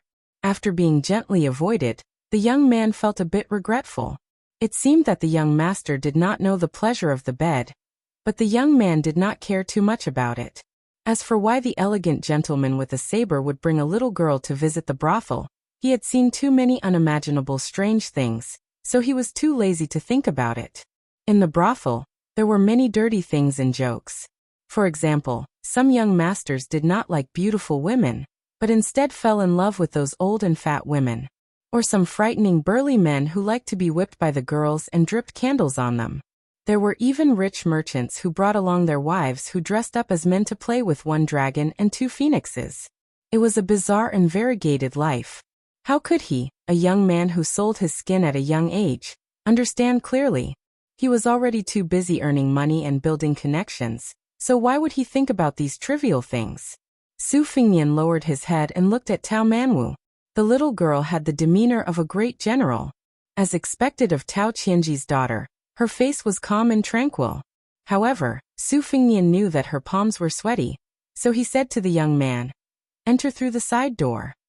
The young man knew that some people would be reserved when visiting a brothel. He wanted to explain that the Guanghan brothel was elegant and quiet. Even if you walked in from the front door, you would not see many faces.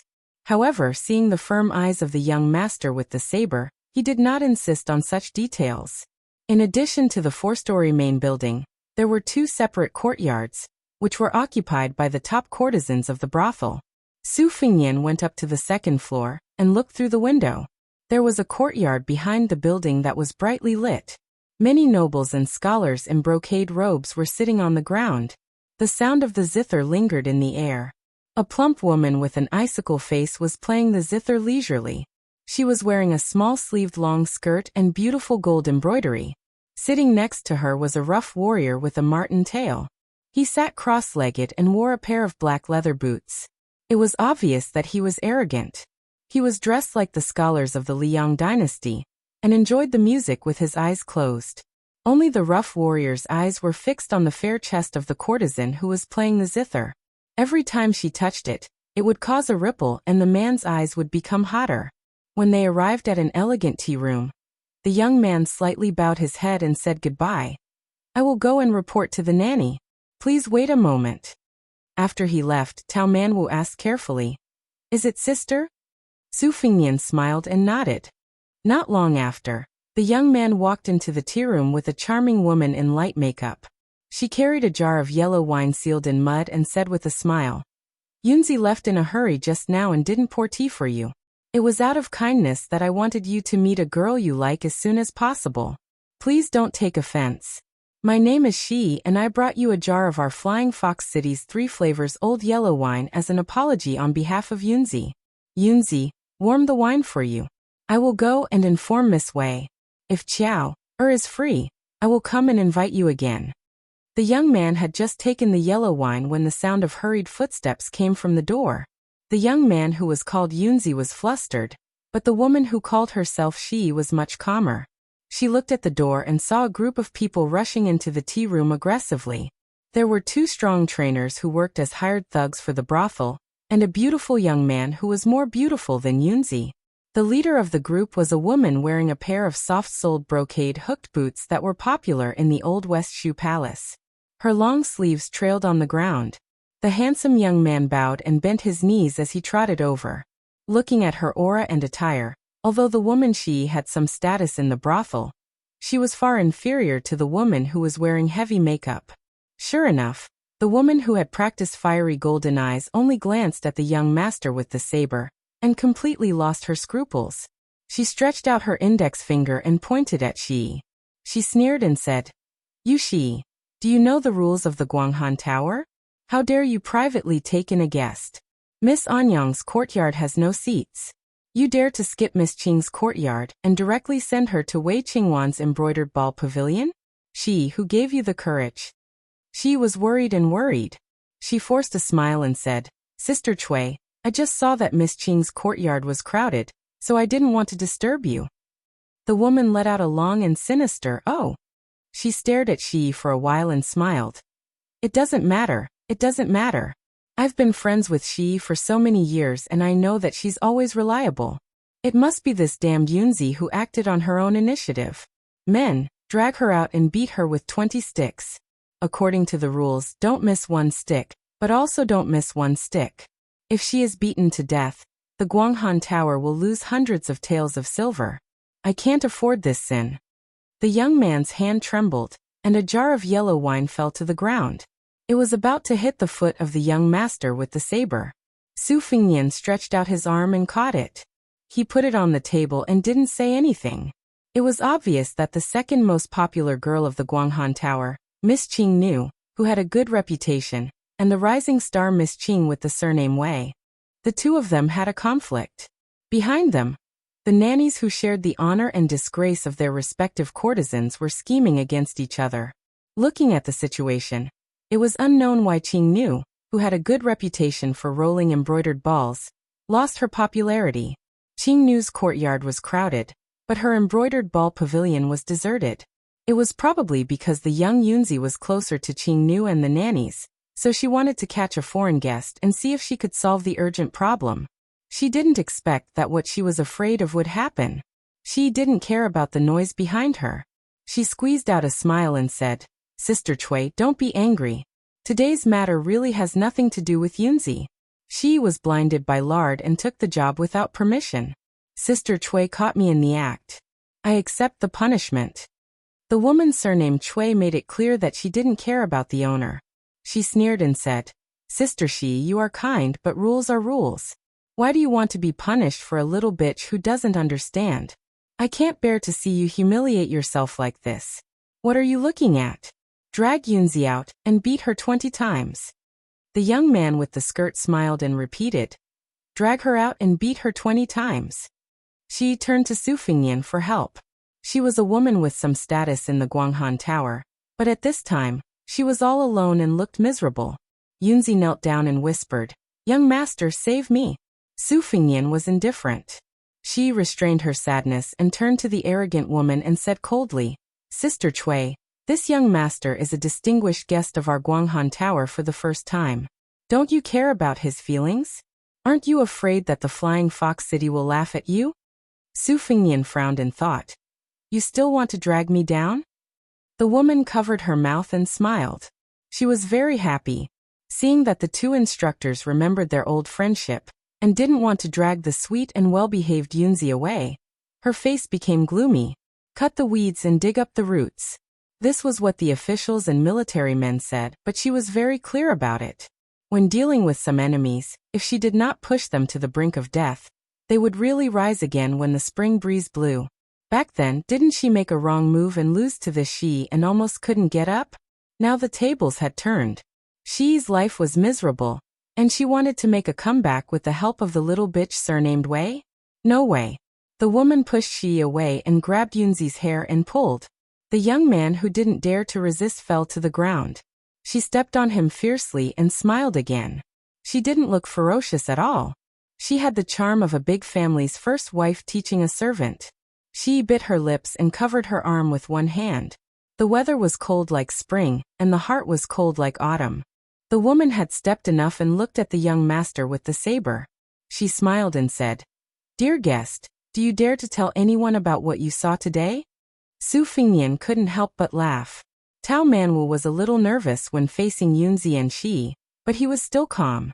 After seeing the woman, he subconsciously hid behind Su Fingyan. Su Fingyan took out 200 taels of silver and said calmly, "I came to Guanghan House to get familiar with Miss Wei so that I can visit often in the future. In fact, I have a selfish intention to get close to Sister Shi. I'm not interested in Anyang or Qing Nu. To be honest, Sister Shi is more interesting. Women at this age are better at serving people, aren't they? As for you, a woman in your 50s, get lost and go home to your grandson. I'm too full for dinner, and don't want to waste food." She was stunned and her eyes turned red. That was a huge honor given to him. It was more warm than thousands of words of love, and 1,000 taels of silver. From the 12th of last month to yesterday, it was exactly 1 month. I've already updated 206,000 words. It's a miracle that hasn't happened in a few years. I hope everyone can continue to understand the occasional dull plot in the snow. In fact, this kind of transitional content is quite interesting if you look at it carefully. To put it bluntly, it's like the imperial court in Jianghu. They can't just be two lofts in the sky that look majestic and glorious. They have to be grounded. Chapter 442. For people who care about face, a slap in the face is more vengeful than a slap in the face. It also depends on the depth of the person's shrewdness and ability. Nanny Chui, who is only second to a few people in the Guanghan House, has experienced ups and downs. She is a mature woman, but she is anxious to make Shi lose face. Now, after being scolded harshly by this foreign guest, she stretched out her hand to smooth her chest and looked at him carefully. She figured out some of the things that she missed because of her carelessness. In a brothel, there are all kinds of crooks and dragons mixed together. Aside from those who wear official robes according to their official status, some of the people who don't act according to common sense are actually more difficult to deal with. Officials protect each other. If one doesn't take care of them well, they can ask for a backer to make up for it. However, the latter is hard to say. How arrogant is Feng Feng Lu? 7 or 8 years ago they angered a fierce god. As a result, 4 courtesans and 6 beauties suddenly died in one night. This murder case shook the Dragon Waste state, and it was hard to find the reason. Later, when the Beimeng martial arts evaluation was released, it was known that it was done by Zhong Liang, who is ranked 7th among the top 10 devils. Zhong Liang himself is scary enough. His uncle, Zhong Shintong, is one of the 12 great generals of Beimeng. The Zhong family is one of the top noble families in the southern imperial court. Feng Feng Lu's guests are all over the dynasty, but they still have to suffer in silence. It is said that after the incident, they even sent a few young beauties to the Zhong family with both hands. Unfortunately, her back is facing the 2 martial arts instructors in the Feng Feng Lu. They heard the words of the young man with the saber, and saw that Sister Cui, who has always been bad-tempered, became silent. They thought that they had fallen into a dead end. After looking at each other, they wanted to show off their power. Soldiers are trained for 1,000 days to be used in a single day. Since the Guanghan house has a strong backing, they rarely have the chance to fight. As a group of guard instructors who are paid a lot of money every month, they can only spar with each other. It is inevitable that they feel uncomfortable. They want to help Sister Cui gain face for themselves. Anyway, as long as they don't have a direct conflict with Sister Shi, they won't make things difficult for Sister Shi, who usually takes care of their brothers. Although this kind of care is just giving her a smile or stopping to chat, it is an honor for them and they can talk with their brothers. As for Sister Cui, she would only smile at him when she needed his help. She would also reward him with some wine money after the event. However, which of the two was more important? The brothers who came out to make a living and were able to enter Guanghan House all had some ability. They all knew what was important and what was important. Su Fingnian stretched out his palm and swiped the jug of 3-mix yellow wine on the table. The wine jug slid out of the table and drew a pleasing arc in the air. It just so happened that it bypassed the 2 instructors, circled around them, and then slid back to the table. It was exactly the same as its original position. This was a technique similar to drawing a circle around the ground, which included Cui Mama, Shi Jiejie, Yunzi, as well as him and Tao Manwu. The 2 instructors looked at each other in dismay. They knew what was good for them. They could tell that when the wine jug passed by them, it suddenly accelerated.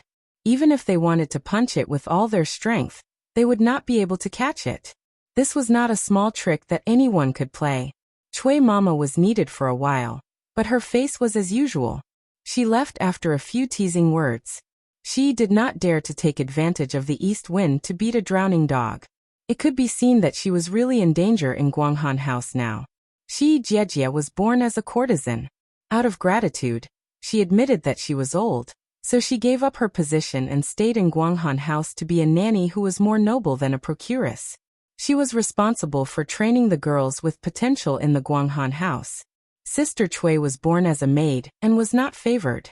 She finally became a prostitute, but she was beaten back to her original position because she committed a crime. For the first 10 or 20 years, she had been holding back her resentment. It was not easy for her to climb to the position of chief nanny.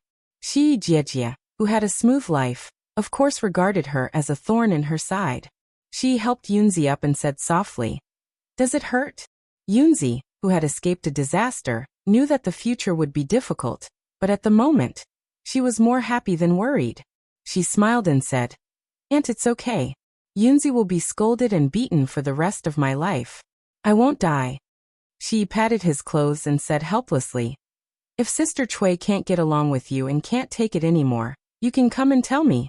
At worst, I can tell the master to let you do a job in the embroidered ball pavilion. It's just that there will be fewer ways to earn money." Yunzi hesitated for a moment before she forced a smile and said, "Aunt's words are enough. I believe that Nanny Cui is a busy person who doesn't come and go.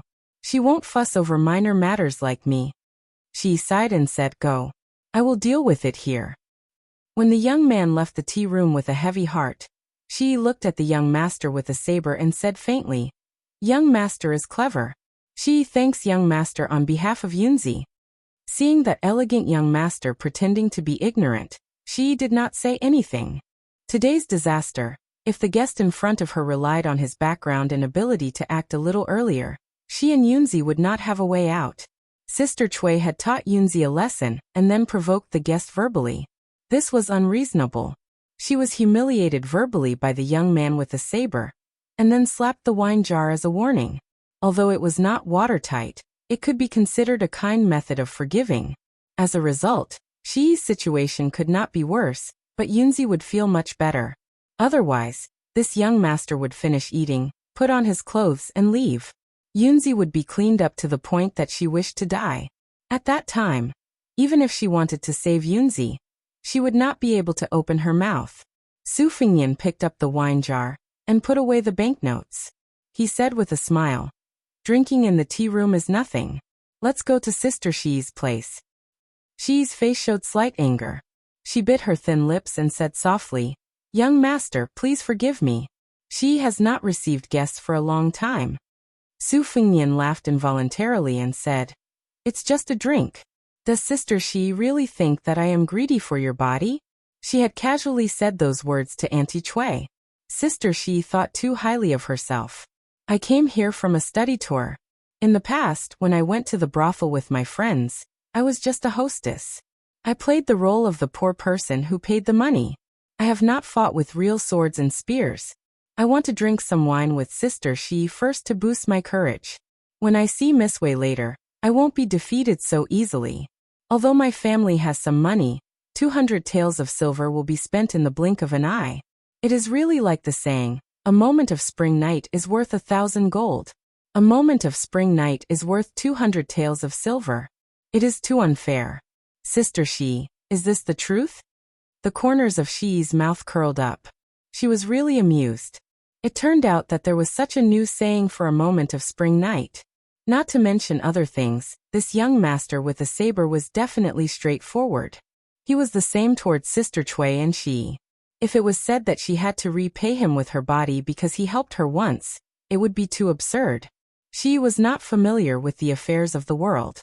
She had long passed the age of naivety. In the brothel, it was rare to have the qualifications to ask a girl who was not free to do anything. Even the top courtesan of Guanghan House, Miss Anyang, could not do it. There were one or two in Feng Feng House. The brothel was famous for hiding filth. Which man did not buy meat with gold and silver? It was just that this meat was more expensive than the meat on the butcher's chopping board.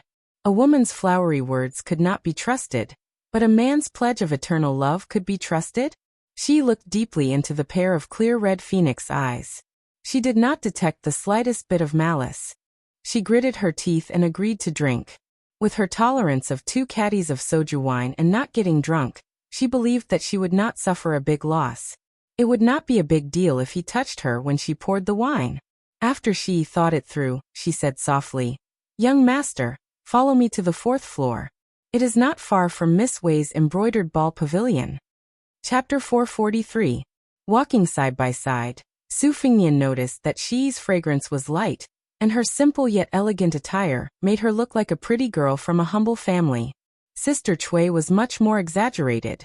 Her lips were painted with black paste, her face was painted with yellow powder, and her hair was decorated with a golden hairpin. Her long robe was 4 or 5 inches long, which made Su Fengnian sick of her. She was like a big pot of exotic delicacies. No matter how good one's appetite was, they would be intimidated at first sight. On the contrary, Sister Shi, who had lost her power, was like a small bowl of plain porridge that was carefully added with a few lotus seeds. She was the kind of woman who would be pleasantly surprised if tasted carefully. On the corridor of the 4th floor, there were green gallbladder vases and ink paintings hanging on the wall. It was elegant and unique. However, it was not uncommon to see beautiful maids carrying food boxes and fruit bowls. It could be seen that Guanghan House's business was not bad. When these people saw her, they all obediently called her Sister Shi. She was very popular. Sister Shi smiled and greeted them one by one. After passing through 2 corridors, she came to a room facing a window. She sighed in her heart and said, "Young master, we're here." She pushed the door and entered. The floor was covered with a silk lichen that was extremely labor-intensive. There was a 3-fold screen that copied the famous painting Snow Banana Double Crane, that separated the sleeping area from the brocade hall. In the front hall, There was a small bed with a delicate pot door and a small table for warming wine and brewing tea. At the corner of the table, there was an incense burner with onions calcined in the Longquan kiln. On the table, there were bowls and other small utensils, especially the black glazed teacups, which were very eye-catching. If one was not an expert in tea, one would not know the rarity of this set of partridge teacups. The emperor of the Southern Tang Empire especially cherished this set of teacups. He once said that the color of the teacups was precious and the color was black. Just these teacups alone could be worth dozens of gold. Su Fengnian sighed in his heart. This sister Shi was really a particular person who knew how to enjoy life. On the bed, there was a jade porcelain pillow painted with lotus flowers. Su Fengnian was somewhat puzzled. It was only the end of spring. This woman was too afraid of the heat. Seeing the young master with the saber staring at the pillow, Shi's face was red and almost dripping with water. She did not dare to look at him directly. She just sat at the small table and skillfully warmed by hand. Before the wine by side, Shi fondly played with a black glazed tebi by hand and asked, "Young master's accent, are you from Gusai State? Do you recognize this black glazed lamp?" Su Fengnian touched the simple teacup with his fingers and nodded. "My family happens to be in the porcelain business, so I know some famous items and the market. I'm just a small family, so I can't do any big business. I've only heard of the black glazed teacups in the top 10 tea sets, but I've really profited from this trip." Fortunately, he was tactful earlier. Otherwise, if he wanted to take out 200 taels and say something rude to Sister Shi, he would really be asking for humiliation. "However, I only brought less than 1,000 taels of silver with me this time. There are still a few states that I haven't left. I don't have the courage to go to the embroidered ball pavilion anymore. Sister Shi, what do you think we should do?" Shi laughed and said, "Then Gongzi should drink more wine. Drink until you have the courage of a bear's heart and leopard's guts, and then go to the embroidered ball pavilion. Shi, let me warn you first. You have entered the house, you have drunk the wine, you absolutely cannot not go to the embroidered ball pavilion." Seeing Gongzi Qiandao's aggrieved face, Shi's smile widened. She winked and said, "Guanghan Building is not a place to cheat people. If you just want to watch Miss Wei throw the embroidered ball, you can take 100 or 200 taels of silver." Su Fengnian said angrily, "Sister Shi, you say it so lightly. If I only go to the Guanghan Building to look at the embroidered ball, and then leave, how can I have the face to ask you for wine in the future?" Shi handed over a cup of wine and said angrily, "It's not difficult for Gongzi to come to the Guanghan Building to ask for wine, but you can only enter the house once." Su Fengnian obediently took the wine, and did not make any despicable movements. He took a sip and saw Tao Man was sitting on the embroidered stool, so he raised the cup to her mouth. The little girl was like a newborn calf that was not afraid of tigers. She took a sip and smacked her lips, enjoying the taste. Su Fengnian found it interesting and simply gave her the whole cup of wine, only telling her to drink it slowly. After that, he left Tao Manwood to the side, and allowed her to drink a cup of wine to entertain herself while he chatted with Shi. Both of them could hold their liquor well, and were evenly matched. It was probably because Shi had become addicted to talking about porcelain with him. Seeing that this young master with a saber was full of good stuff, she was also a porcelain addict. In addition, the little girl had drunk a cup of wine and was feeling drowsy, so she fell asleep on the small couch behind her. She couldn't bear to wake her up, so she warmed up another pot of wine. The topic was no longer limited to porcelain. The two of them were very smart not to bring up sensitive topics, such as one's background. It was unwise for them to talk about such things when they weren't close. Su Fengnian probably knew that the heroic-looking girl in front of him used to be the most popular courtesan in Guanghan House. She was also very popular, and was a wonderful person who could compete with the top courtesan of Feng Lu. However, no matter how beautiful a woman was, she could not withstand the knife of time and men's love for the new and dislike for the old. She was disheartened and tired of flattery, but she did not have the fortune to meet a good man that she liked. There was once an official who wanted to take her as a concubine, but she did not want to live under someone else's roof and be troubled by the first wife for the rest of her life. Therefore, she became a nanny who taught Qingling. The decorations in her room that were worth more than 200 gold were all the money she earned in her early years. She had no relatives or friends, and she did not bring them with her when she was born. Therefore, she simply exchanged the gold and silver for her favorite treasures in order to be pleasing to the eyes. Guanghan House was very preferential to women who had been a prostitute, but were slowly getting older. The drunk Tao Manwu woke up in a daze. She seemed to have choked on something hard, and was not sleeping well. She picked up the object and looked at it, her eyes blank. It was a small rui made of jade. This rui was the same rui used to make lonely women feel happy. Su Fengnian knew this, so he said calmly, "Peaches are used to knock on the back. Put it away and go back to sleep." The little girl replied with an, "Oh," and put the jade rui back to the bed. She then fell asleep. She pretended to be calm. Her eyes were blurred and her cheeks were pink. She tilted her head slightly and took a sip of wine. Su Fengnian chuckled and said, "Sister Shi, why are you shy? It's normal for a man to be full of vigor. It also shows that Sister Shi is clean and honest." Shi's charming eyes were like silk. She said hatefully, "You're still talking about it?" Su Fengnian held back his laughter and considerately changed the topic. He asked, "When I went to the city, I talked to shopkeeper's son about the 4 freaks of the Flying Fox City. I know that there's a strange man who sells swords, paints, and sleeps in brothels. Sister Shi, do you know him?" She hesitated and said self-mockingly, "I know him. I even asked him to draw a portrait. Of course I remember this swordsman. But he painted no less than 100 pictures in those years. I'm afraid he doesn't remember me." Su Fengnian frowned and said, "How can such an interesting person disappear just like that?" She took the wine cup to cool her hot cheeks. She sighed and said, "I heard some news about him. He was dissolute and became a bearded sloppy man. He couldn't sell any more paintings, but he still had to live.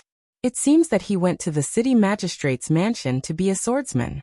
Young Master Tantai's swordsmanship should be taught by him. I don't think his life is too shabby. But he's no longer the top scorer of the brothel in the eyes of us prostitutes. That dissolute man who slept on the top of Feng Feng Lu is dead." Su Fengnian smiled and said, "Sister Shi likes this top scorer?" She smiled and shook her head. She said softly, "I just admire his dissolute and affectionate nature. I don't like such a man who is destined to be lonely. Dissolute can't be eaten." Su Fengnian reverted to his old attitude and said harshly, "He wants to be both dissolute and stable. In the end, he likes dissolute men who can make money. Maybe he has the ability to be more dissolute than that Rui." She was stunned for a moment and then laughed charmingly. "So what if he's a young master?" Su Fengnian said calmly, "He's quite good." Sister Shi didn't believe him. Su Fengnian asked, "He's more dissolute than your Rui. Sister Shi, do you like him? Is the Rui dissolute?" She spat and scolded with a smile, "Little rogue." Su Fengnian corrected her, "Wrong. He's a big rogue." Chapter 444. Dirty talk was probably the best tonic to warm up the relationship between men and women. Of course, the premise was that the man and woman did not dislike each other at the beginning. She invited the young master with a saber into the house largely because of the situation. After drinking 2 pots of wine and a few teasing words, she finally felt some warmth that had nothing to do with the ways of the world. This was attributed to the decent manner of the scholar with a saber in front of her, and the fact that he had a simple child with him. It made him seem more pleasing to the eye compared to the rough brothel patrons who would tear off their faces after entering the brothel. In the brothel, even the refined scholars would look at the women after they took off their clothes.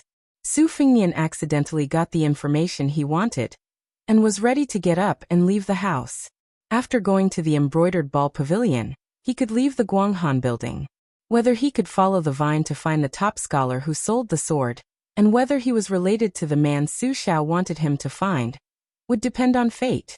Shi's ability to observe people's expressions was perfect. Seeing that he did not have the intention to pester her, she was relieved but also a little disappointed. After all, she was old and no longer had the beauty that could make men crazy. She stood up with Su Fengnian, and saw that the little girl on the bed was sleeping coquettishly. She was happy from the bottom of her heart and smiled. "Young master, if it's not presumptuous, I will give the little girl a porcelain pillow. The little girl's name is Shi, and her name is similar to mine. It can be considered fate." Su Fengnian was surprised. Sister Shi is really willing to give it to her? She threw a coquettish glance and said coquettishly, "If young master wants a black glazed cup, she will not be willing to give it to her. I will give her a porcelain pillow that is not worth much. Consider it as forming a good relationship with the little girl. I am willing to give it to her."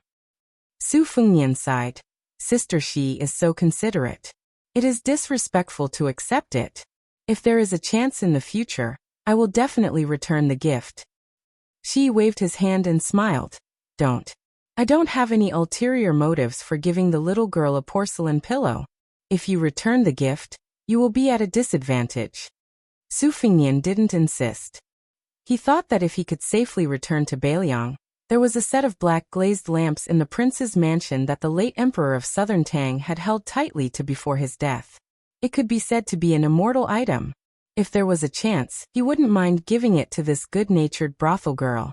In any case, leaving it in the prince's mansion would be a waste of natural resources. Top-quality tea sets were similar to some priceless tea pets. If they were placed on a shelf and not touched by people or soaked in tea for a long time, they would lose their spiritual energy.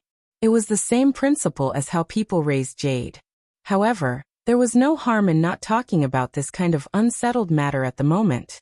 He walked over and pinched Tao Manwa's little nose. She was as sleepy as other girls her age, and had a bad temper when she woke up. When her nose was pinched, she would randomly punch and kick. Su Fengnian had a hard time teasing her awake. When Tao Manwa saw that it was Su Fengnian and not her parents, the little girl suddenly lowered her head and burst into tears. Su Fengnian didn't console her and said softly, "Taozi, wake up. Sister Shi saw that you are cute and gave you a porcelain pillow. Quickly thank her." Tao Manwu wiped her cheeks with her sleeve and looked up with a smile. "Thank you, Aunt Shi."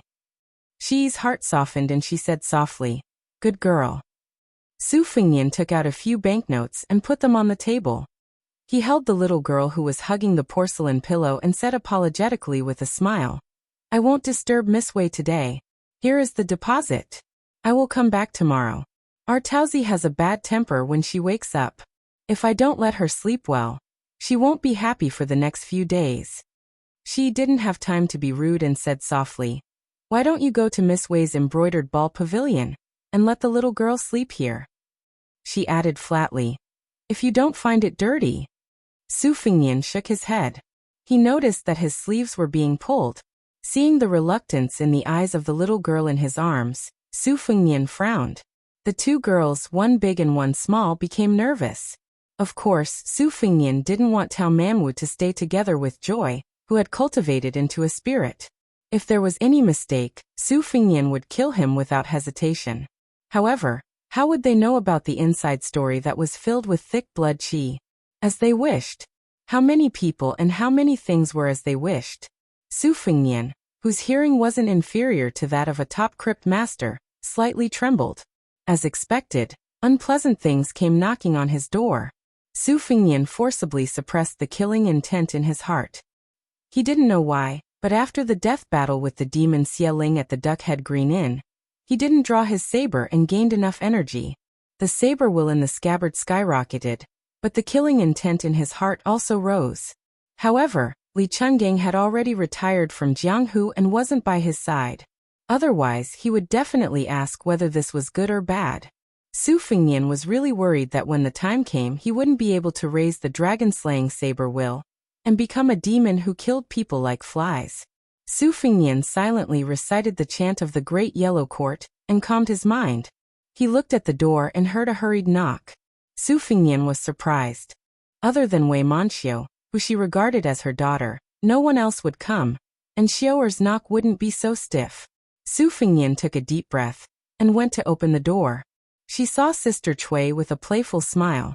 Su Fengnian also had a thunder pool that she couldn't touch, and this room was it. Just as she was about to speak with a cold face, she saw a tall woman dressed as a man standing behind Su Fengnian. Su Fengnian suddenly stopped and swallowed her words. She respectfully bowed and said, "Su Fengnian greets the third miss." The woman, who didn't have the appearance of a charming and graceful woman, was quite heroic. She wore a jade belt brocade robe like a rich man, and had a long saber hanging on her waist. she said unhappily. It's the third young master. Su Fingnian's mouth was bitter. She lowered her head and said, Su Fingnian greets the third young master. The backer behind Guanghan Tower had come. To be precise, it was the backer's sister. People couldn't imagine that Guanghan Tower was opened by the second young master of the Flying Fox City. This semi-public secret was only known by the upper class of the city. The dragon had 9 sons, and the lord of the city had 2 sons and 1 daughter. The eldest son, Tantai Chongping, was brave and heroic. He was also good at writing beautiful poems. He was destined to be the most popular scholar in Beimeng in the future. Once he became the bell chaser, he would be the most popular person in the royal court around the emperor. He would be like a bright moon jumping out of the tide, and enter the vision of the top nobles in Beimeng. The whole Flying Fox City was waiting to see him. But the second young master of the city, Tantai Chang'an, was a complete debauchee. He wasn't proficient in literature or martial arts, but he ate, drank, hoard, gambled, trained eagles, led dogs, and fought crickets. He was proficient in everything.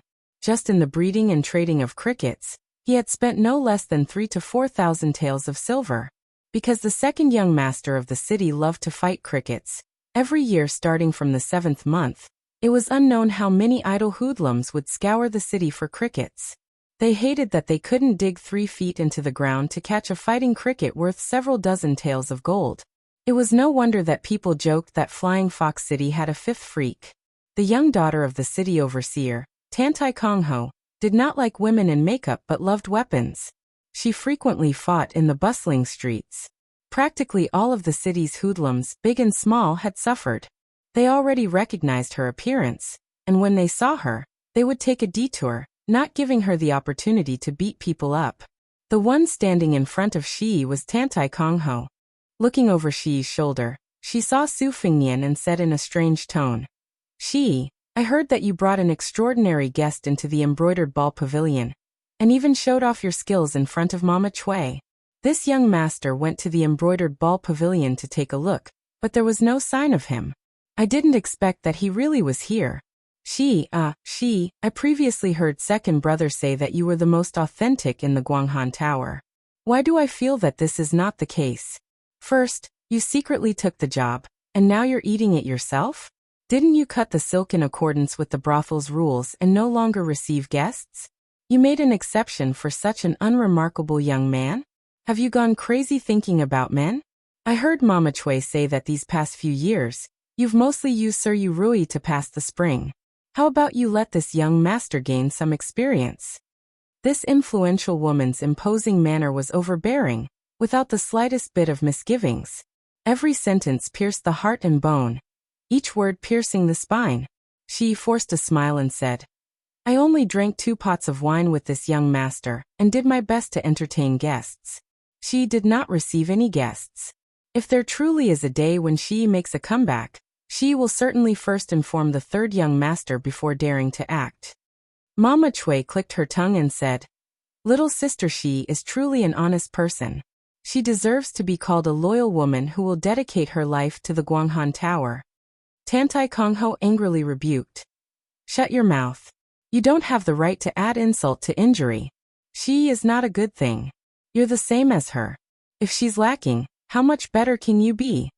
Mama Cui stammered, keeping quiet out of fear.